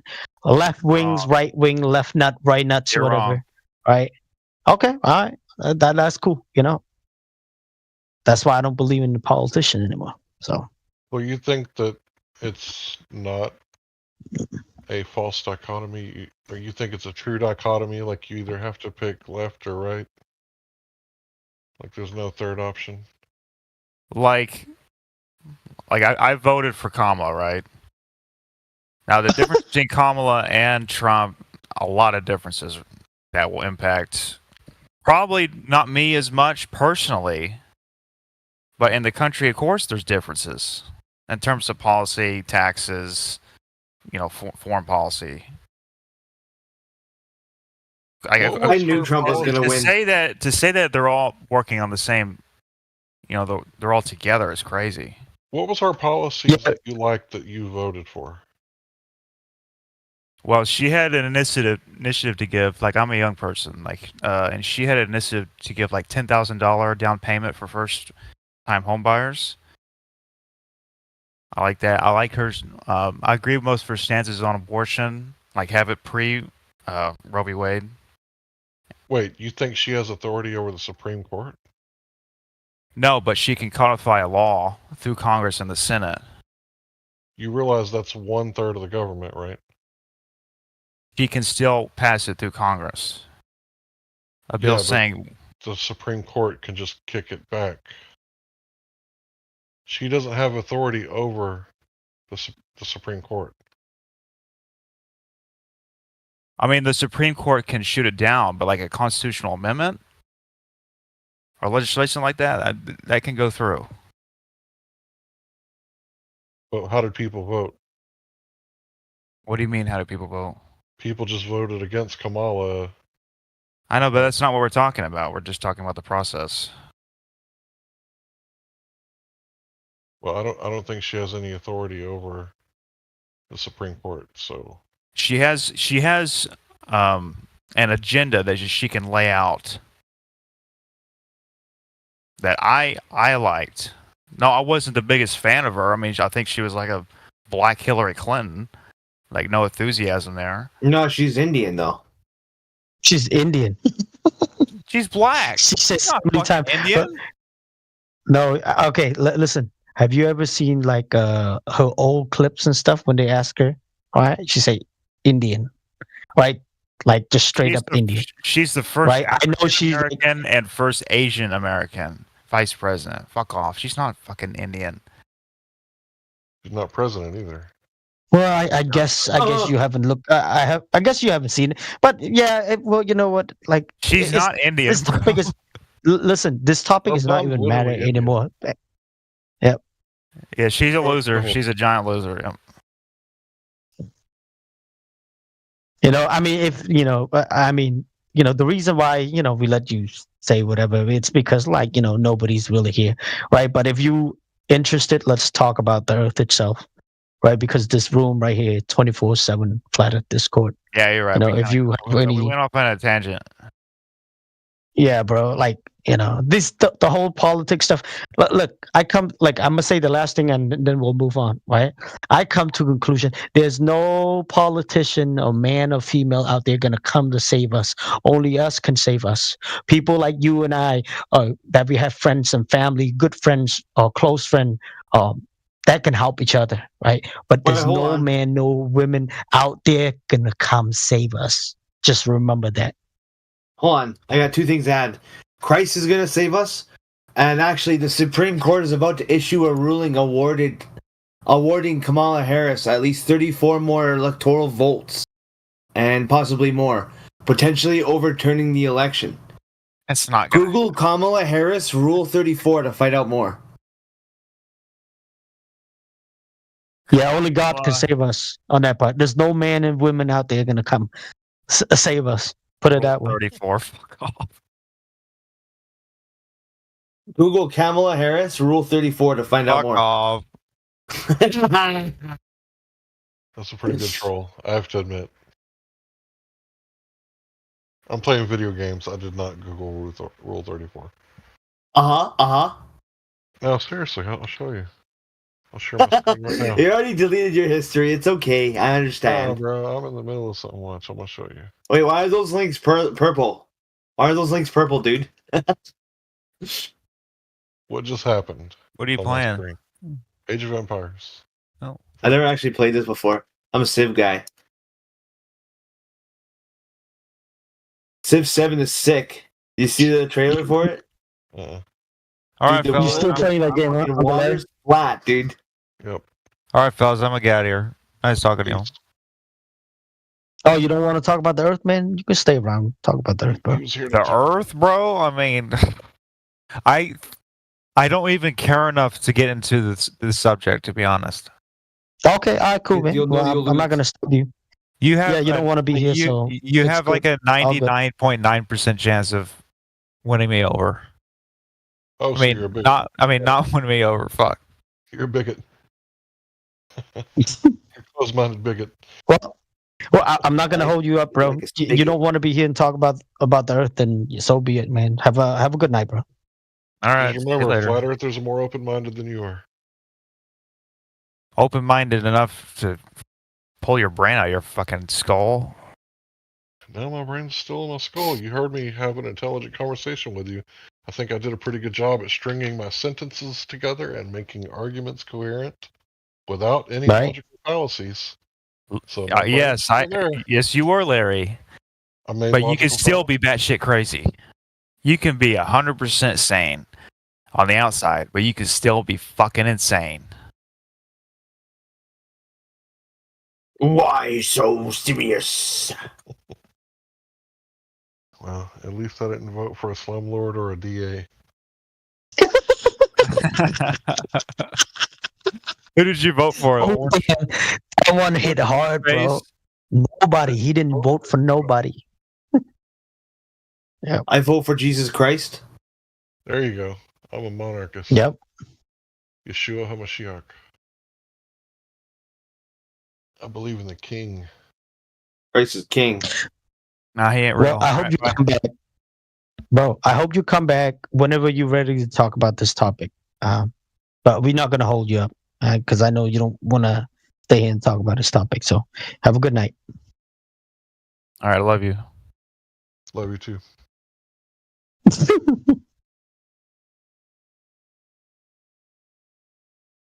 Sorry, I kind of got sideways on the side topics, but No, it's cool. you guys know I have the thing for the geopolitics. It's like the only politics I actually care about because people's lives are on the line. No, you good, Uncle Larry. You know what I mean? But I think this,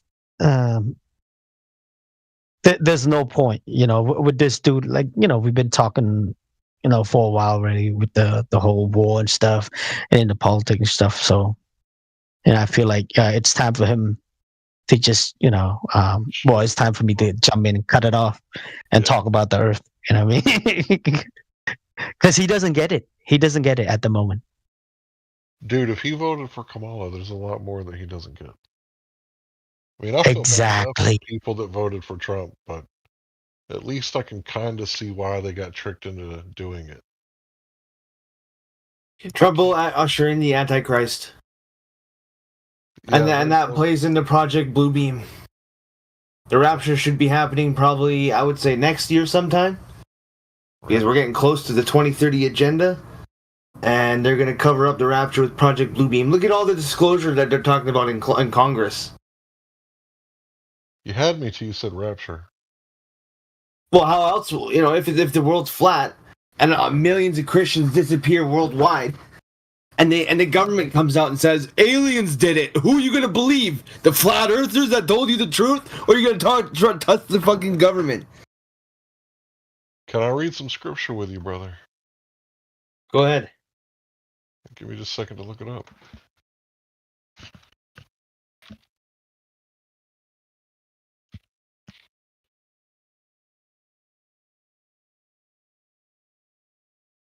Reading out of the book of Matthew, chapter 24. Yo. The title is The Coming of the Son of Man.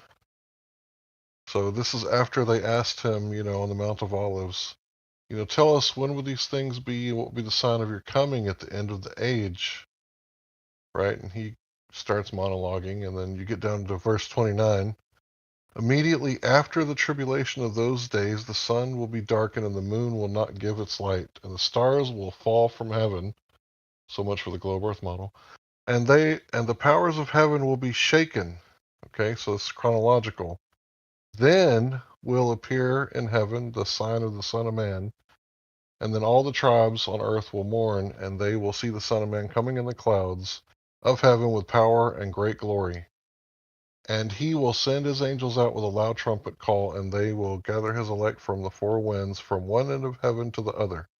So what's going on here? Let's recap. Immediately after the tribulation, and then the Son of Man will appear, and he will send his angels and gather the elect. When? Immediately after the tribulation. Like, these are the red words. This isn't Paul, this isn't Peter, this isn't Timothy. Like, this is the high priest after the order of Melchizedek.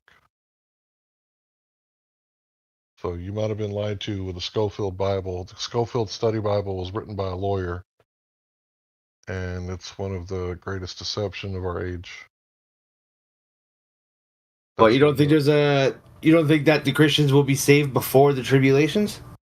No, we're going straight through it. That's why we were warned about the Antichrist, and he will be given great power to wage war against the saints, those who believe upon Yeshua and keep the commandments. How's he going to wage war on us if we're not there? Because the signs of the times, people will see that, as they've been warned by the Christians, more and more Christians will be made. So there will be Christians there, right? Yes. Actually, the Bible references 2 raptures. I don't know if you believe in that. I don't know if I believe in that either. 2 of them now. Yes. That's not what I'm reading. I'm reading 1 rapture after the tribulation. Hold up. Let me get my thing here.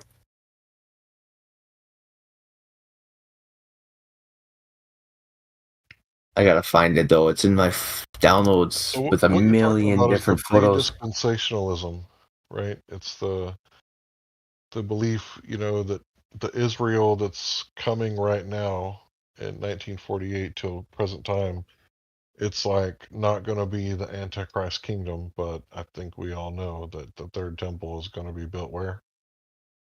It's not going to be built in Saudi Arabia, not in Mecca. It's going to be where the Dome of the Rock is. Right. So the pre-dispensationalism theory is meant to hide the truth of the Antichrist kingdom, because it's obvious where it's going to be at. Like, who hates Jesus more than anybody else right now? Who? The people that live in Israel. True. I was thinking of Satan. I don't think the people that live in Israel like Jesus. I think it's illegal to preach Christianity there. They believe he's boiling in feces. Yeah, I heard. I don't know why. I have no idea why, actually. Like, he told them the truth, and then he came back to life while they were around. Like, why would you not believe him after that? And he performed the miracles that they admit that he did, but they said that he did it through the power of Satan or Beelzebub or whatever. I just don't understand why. Like, why they would say, no, he's not the Messiah. That's literally the guy they were waiting for. They were expecting a nationalist to conquer Rome. They expected him to rise up and everybody follow him and kick Rome out.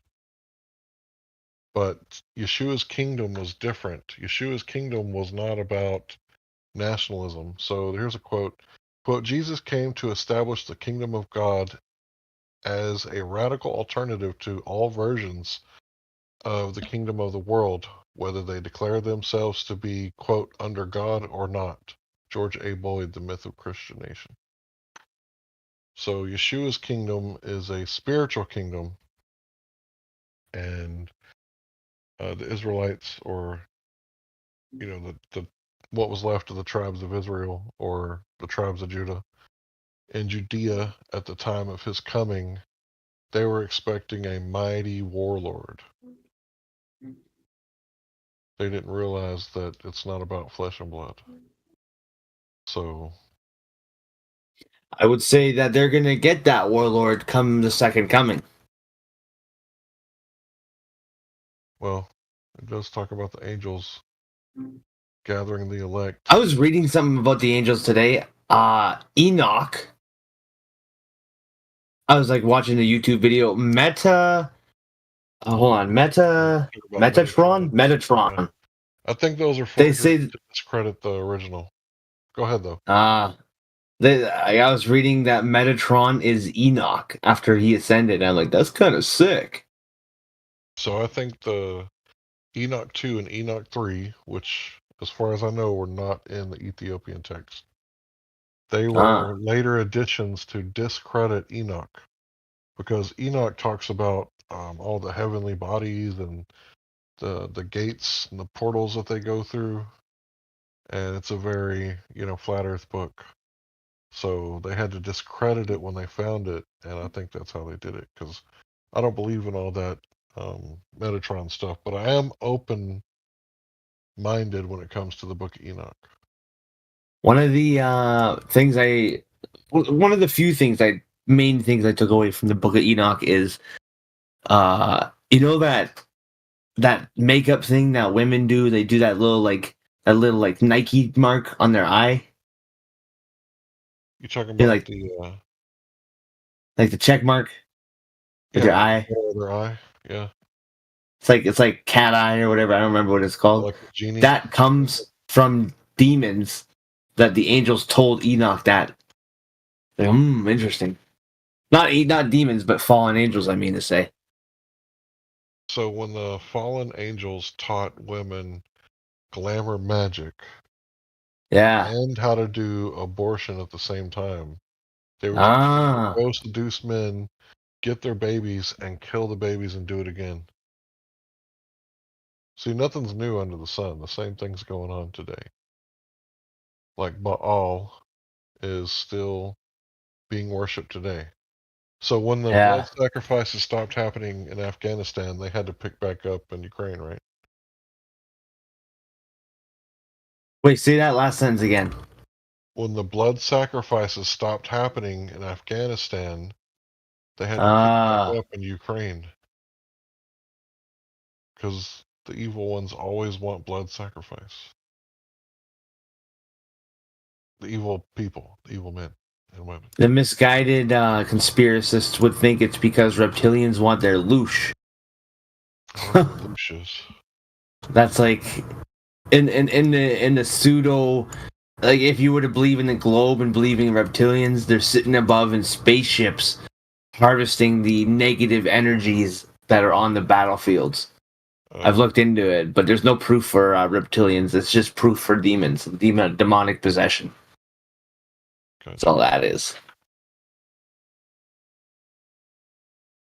So where did you come from? You looks like you got like Roman numerals as a name. Is that right?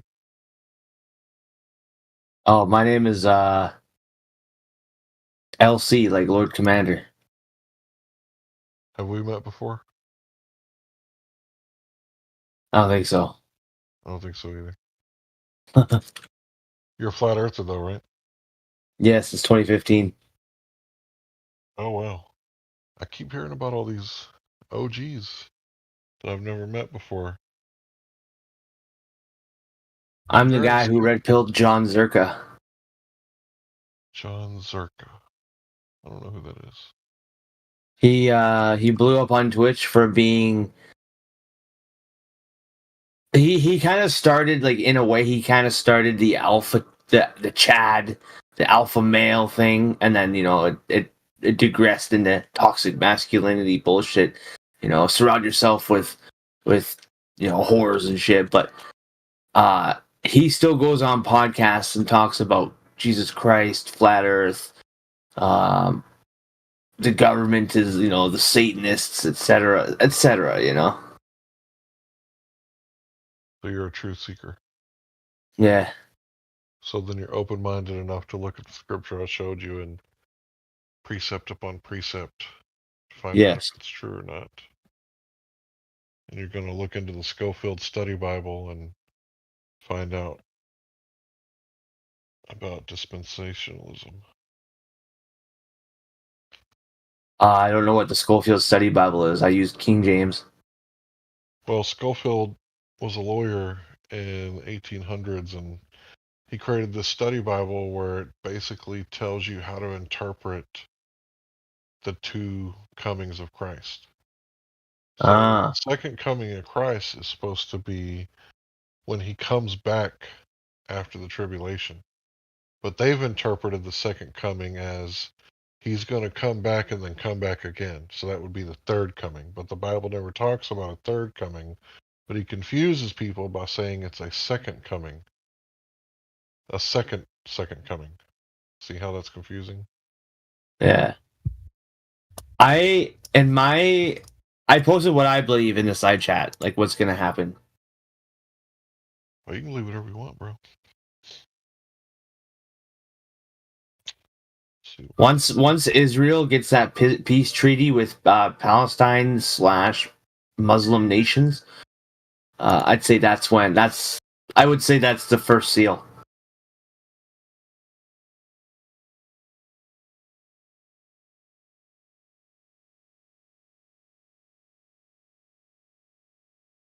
And who would create peace between Tehran and Jerusalem?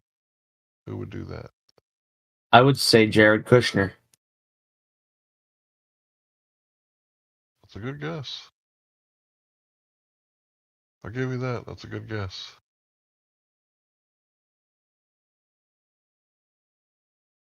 Or it could be the new Minister of Defense. He's pro-Zionist. Who's that? Who's the new Minister of Defense? He's got Deus Vult tattooed on his arm. Forget his name. It's Trump's new appointed MOD. I'll look it up. MOD. Minister. Pete Hegseth.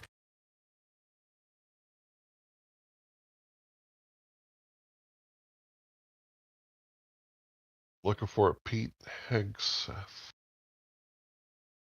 I'm not going to look at AP News, that's for sure.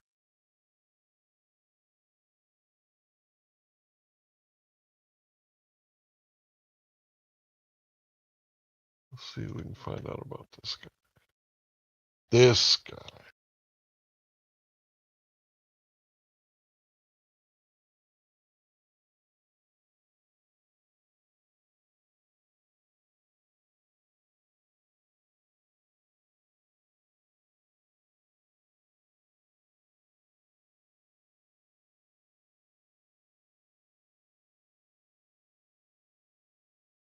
Oh, from Princeton, huh? Where's Princeton? He's from Princeton. Is that Florida? No, Princeton University. Oh. In New Jersey. Is he a Jesuit? Probably. No, Trump's a Jesuit. Yeah, I don't trust those Jesuits.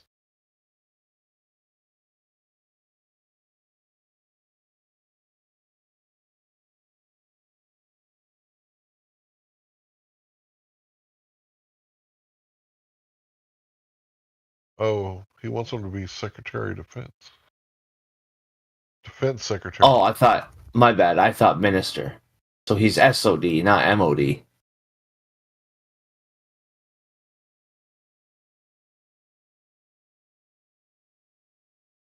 Military career.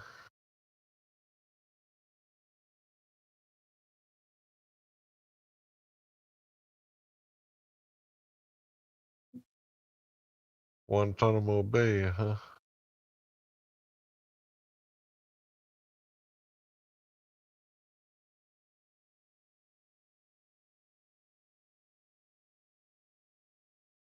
Bronze Star Medal.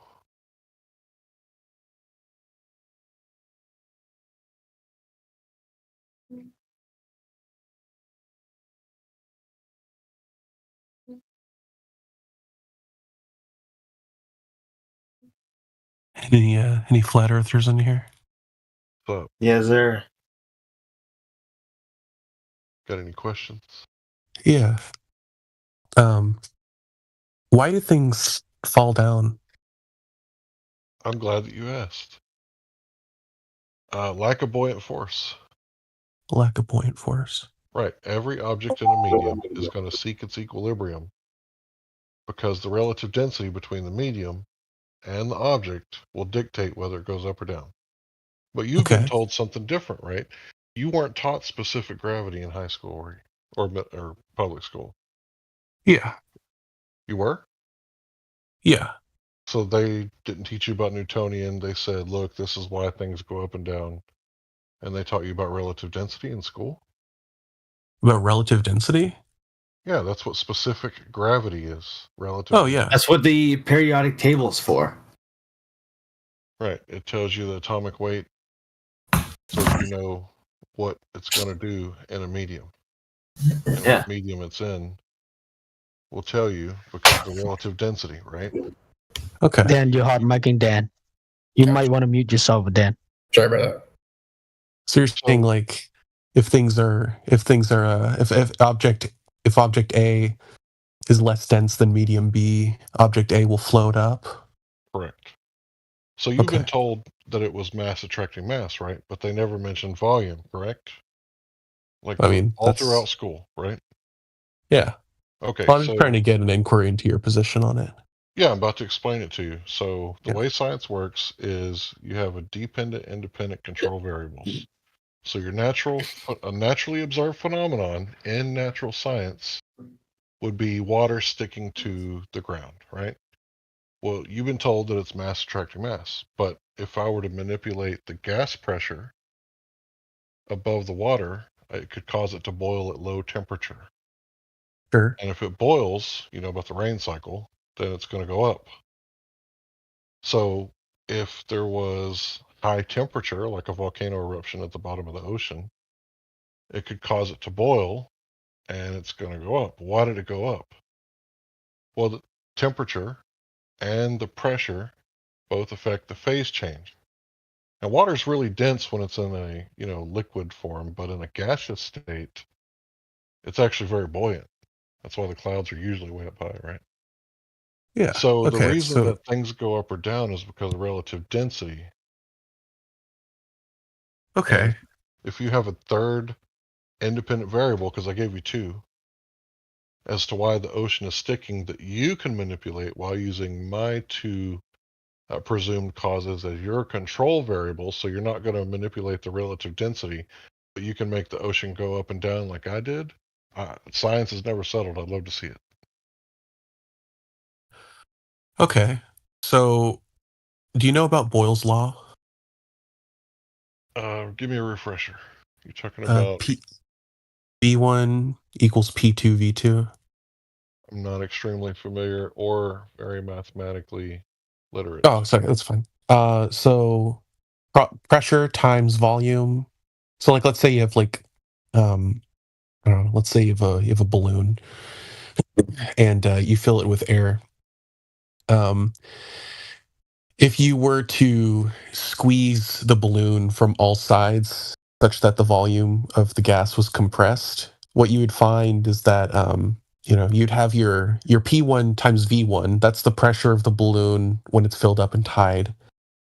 But if the balloon was very strong and you could compress it from all sides such that the air is compressed in a small chamber, that would be equal to P2 times V2, which just means that the volume gets smaller, but it's inversely proportional to the pressure. So the pressure would increase, but the volume would decrease. Gotcha. Go ahead. Right. So the thing is, like, if you're saying that density and buoyancy can account for this, what we would expect is that, for example, if a diver filled their lungs with air and they were buoyant enough to float to the surface, then they would be even more buoyant when they're deep underwater, right? Okay, I see what you're saying. Yeah. They'd be even more buoyant the deeper they went. Yeah, because water is actually denser the deeper underwater you go. Right. A little bit. Right. But that doesn't happen. The divers actually sink after about 20 meters or so. Wasn't there less oxygen in the water the further down? No. We like controlled experiments, right? So in this case, the control would be the fact that it's the same diver, the same amount of air. If you put that diver deeper underwater, what you would expect under the flat Earth prediction, or I guess the density buoyancy prediction, is that they would float up, but they don't. And this can be accounted for by Boyle's law with respect to gravity. The water above the diver compresses their lungs into a smaller chamber, which makes them less dense. Okay, so I heard all that, but I didn't hear an independent variable where you're manipulating your presumed cause as to what's holding down the ocean.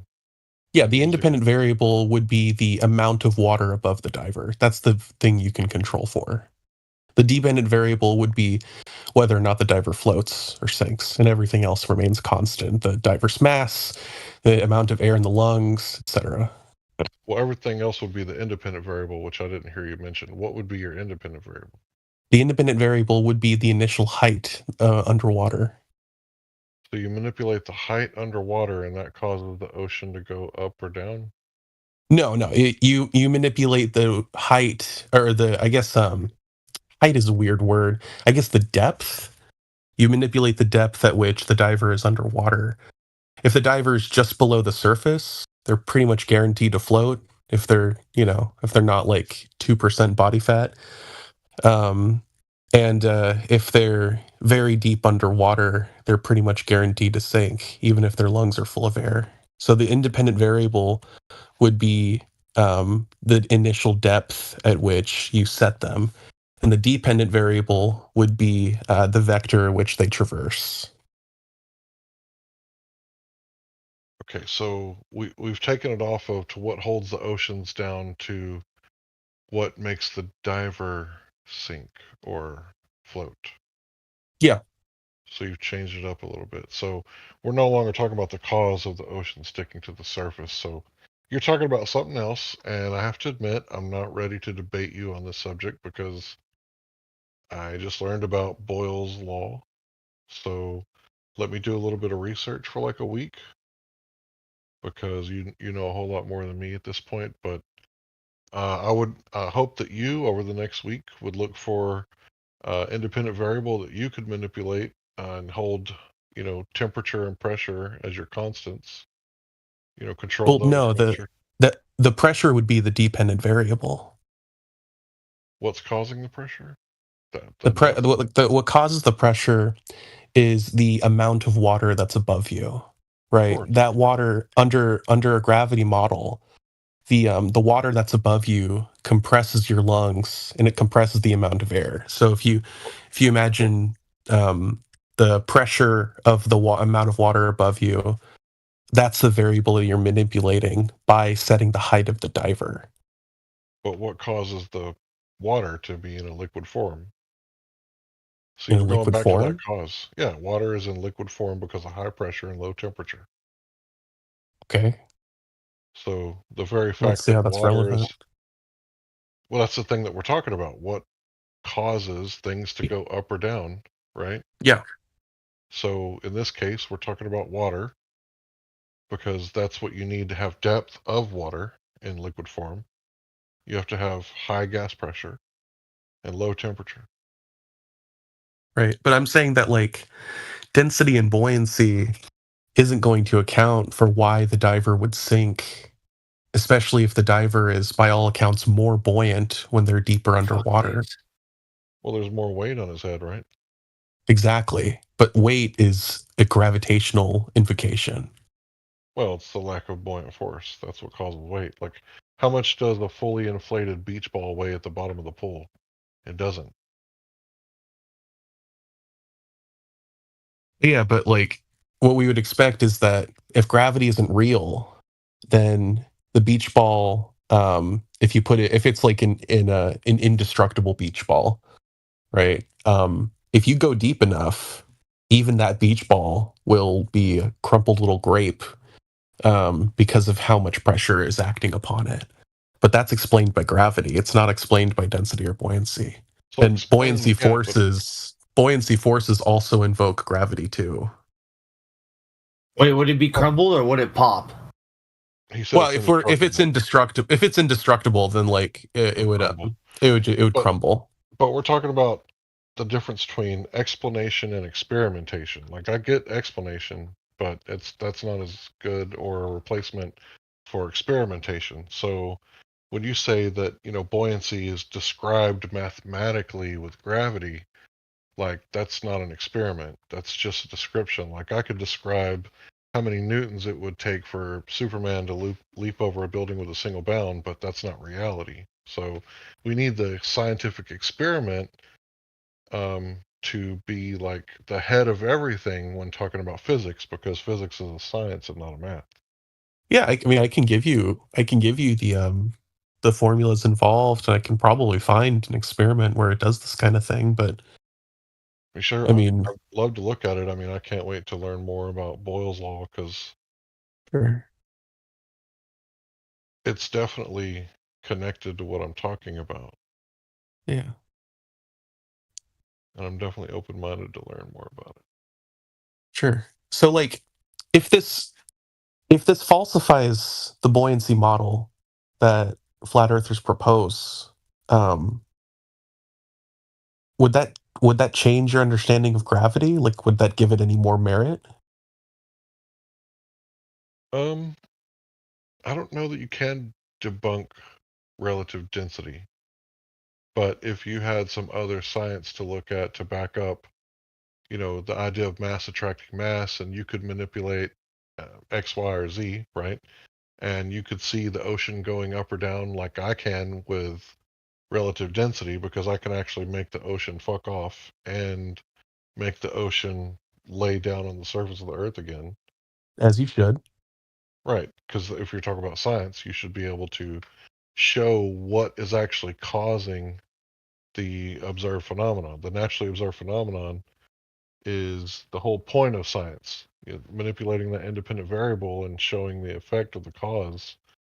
I mean, Yeah. you don't really need to ask, well, what do we do now? Like, come up with another possible cause, because there's two so far: temperature and pressure. So if there's a third cause, like mass attracting mass or something, all you have to do is manipulate your presumed cause and see the effect, because science is settled. Oh yeah, well, I mean, that's you heard about the Cavendish experiment, right? Right, the torsion balance. Yeah. That's a great experiment. There's actually it's actually a YouTube video. It's really the independent variable? No, the dependent variable. Dependent variable would be the force between the two objects. Force. You think gravity is a force? Yeah. Yeah, for our purposes, yeah. We can just consider it a force. So you think Einstein was incorrect? Okay, no big deal. I mean, I just think that it's gravity like does make more sense. I'll give you that. I mean, I just think that like I don't know that it's like super helpful on these small scales with like pretty small objects. I just don't. I think it's going to be like Einstein. Einstein corresponds to reality, especially when you're talking about like perihelion precessions of Mercury and black holes and all that stuff. We're not dealing with that. We're just dealing with like objects on Earth, and both of them are going to be more descriptive of reality than any flat earther with whatever they do. I don't know. I just it's kind of like I shouldn't have said it's kind of like, because I didn't have an analogy off the top of my head, but I mean you get it. Like we start with broad strokes and then we narrow down the particulars. Einstein was created a better theory that incorporates more background information, and Newton's theory supervenes into Einstein's theory, but we can just treat gravity like a force and it'll do just fine for purposes here on Earth, right? Well, it's a weak force, allegedly. It's a force, but yeah, it's a weak force. But yeah, Einstein did create the crisis in cosmology that's going on today, but that's another topic for another day, I guess. Yeah, that's like a really. I don't have any knowledge of like general relativity. Yeah, but so I got your dependent variable. It's the force between objects. So what would be your independent variable? The mass of the objects and the distance between them. So you manipulate the mass and it creates the force. Yeah. So can you do that with the oceans, like what I was talking about earlier? With the Cavendish experiment, you'd probably do a different experiment to prove the validity of that equation. Well, see, I think it's, the density of the lead that kind of creates that attraction. Because if you look at like how many, electrons would be in that, square inch of space compared to the amount of electrons that's in the air next to it, like it would make sense that there would be an attraction there.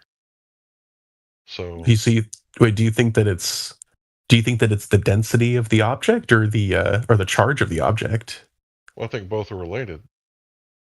Okay, well, suppose we were to ground both materials, even though, I mean, bulk matter is electrically neutral anyways, but suppose we were to ground each material, right, and we were to You don't move... think there's any static at all whatsoever? Like static forces, like... If you ground it and put it in a Faraday cage, it should be fine. Well, I mean, you know that there's background energy. There's no real Faraday cage that can be created because there's the background medium, this 0 point energy that exists everywhere. Yeah, but how much would that affect it? 0.5 volts. I mean... Yeah, but what does that mean in the context of like, multi-kilogram objects? Multi-kilogram objects. Like half a volt is like half a joule per coulomb, right? And a coulomb is a huge unit of charge. Like a lightning bolt is like 13 coulombs. Yeah. Just to give you an idea, right?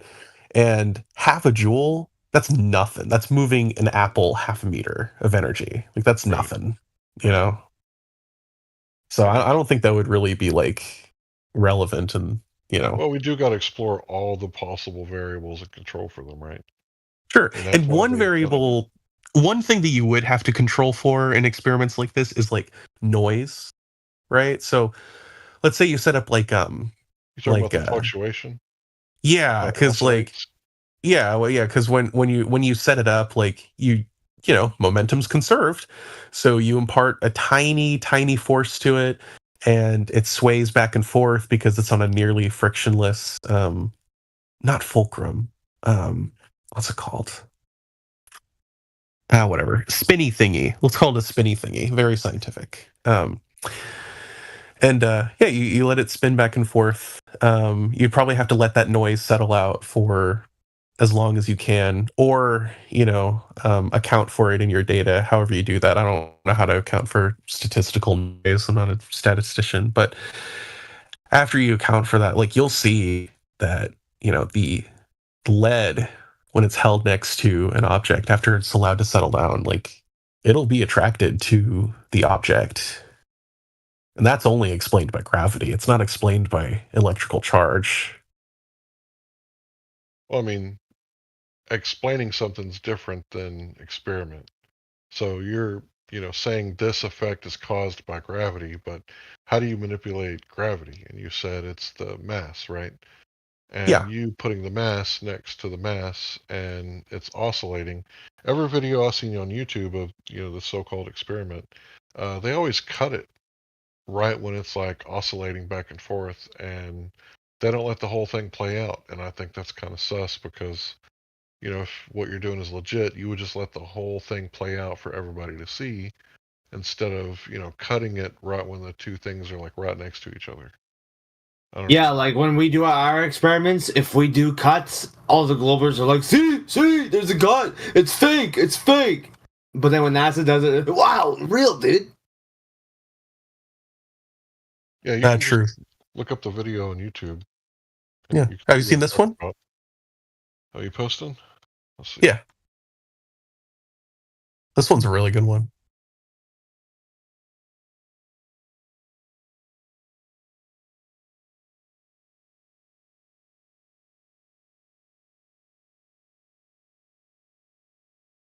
Yeah, I've seen this one.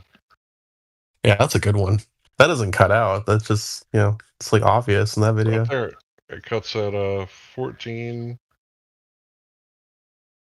Let's see. 14. 1, 2. Yeah, they kind of cut out at like 14:30.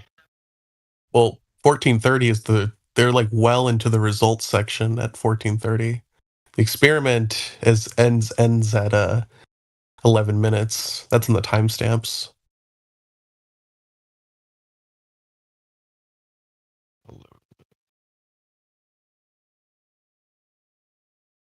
Let me turn this down.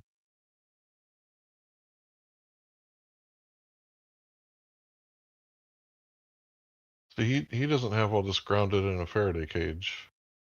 No, but I mean, you yourself said half a volt, and we went over why that wasn't really relevant here. Besides, bulk matter is electrically neutral.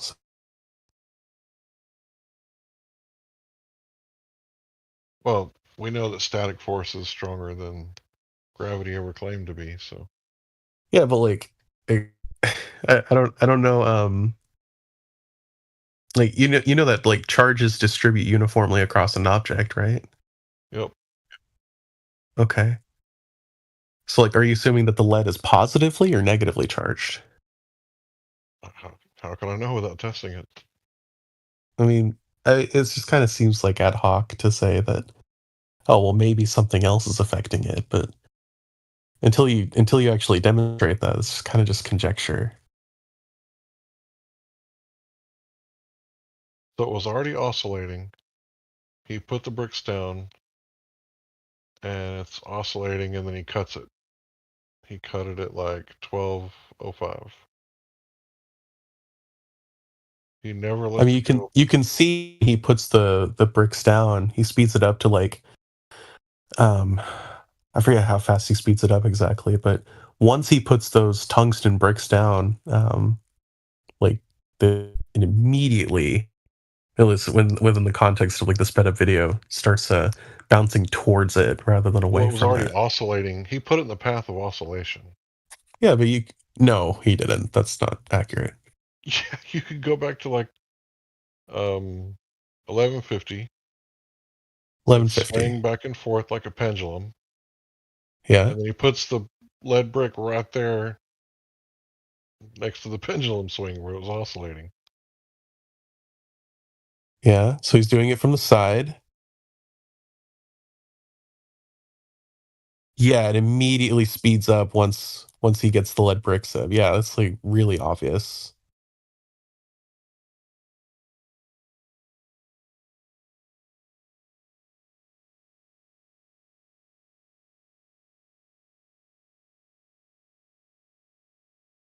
"30 times the speed at 11:30.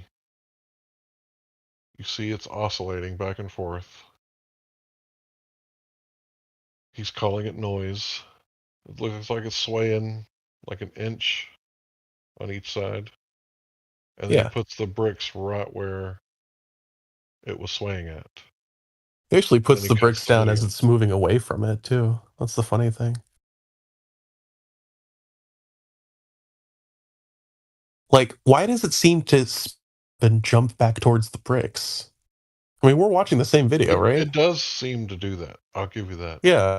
My problem is the cut. Like, why did he cut it right at that point to where, like, I would like to see the whole video, like the uncut version. Well, shit, man. I mean, how much are 2 tungsten bricks? I don't know. Hey, man, if you want, like, we can make this a server event. We can make the video as long as you want. We can set up the we can get the bill of materials from this experiment, which looks pretty minimal, obviously.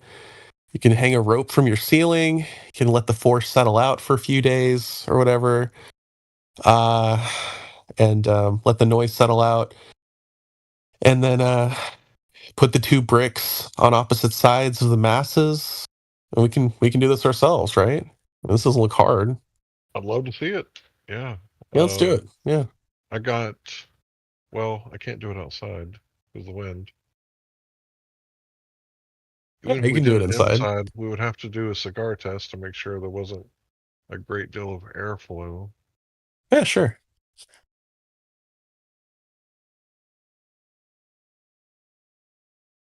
And then, what is the heaviest thing I got? Let's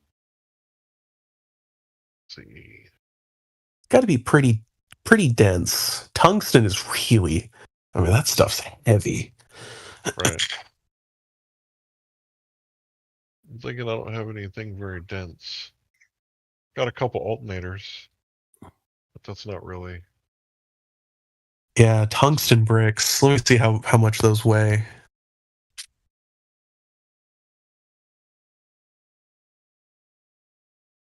That's an extremely hard metal, like harder than nickel. Yeah.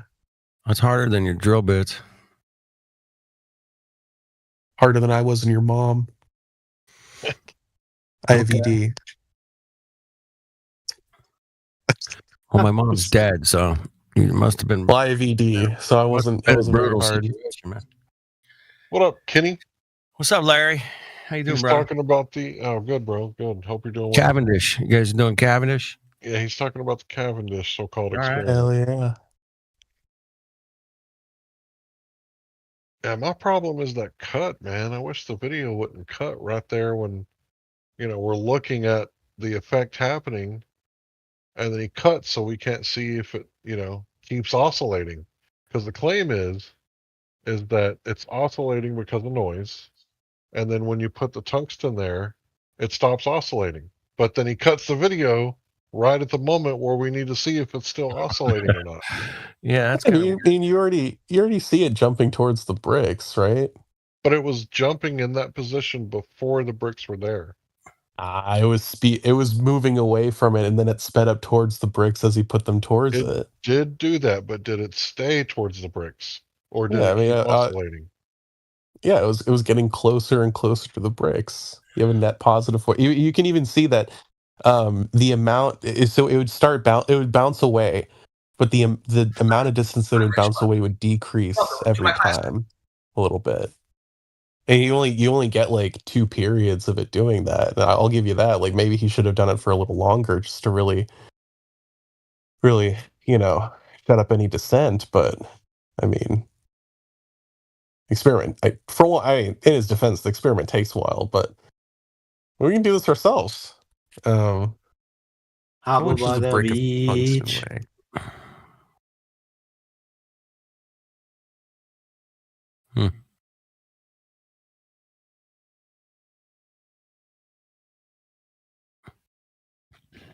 I'll have to watch it.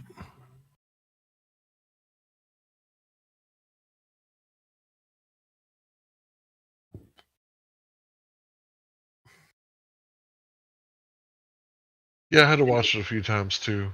The Man, a oscillation half-inch. was Sorry, go going it was going like a inch on either side from what I'm going to call the baseline, right? Yeah. And when he put the 2 bricks down, instead of it going a 2-inch swing, it went half an inch away from where it was at. He put down the 2 bricks. It went another half an inch, but then it stopped oscillating in the direction that it was normally going that next full inch. It turned around and went back towards the bricks and kind of flapped up against the bricks like waves on the shoreline 2 or 3 times. And then the video cut. And that's my only problem with the video cutting. Because what did it do after that? Because we needed to see the new baseline after the bricks were put there, and he cut the video so fast because that's what people that do like body language, they get somebody's baseline and then they start reading them. And when they deviate from that baseline, that's what they're interested in. Well, when we saw the deviation, then he cuts the video and it's like, wait, like you don't cut the video. You let the person you're interviewing talk and give away all their dirty little secrets with their body language. Anyway, the Behavior Panel is a really good YouTube channel. Check it out. Check it out. Well, check out. Okay, go to. How many seconds ago was that? Go to 11:50. Okay, and just pause it there. Okay. Let me know when you're there.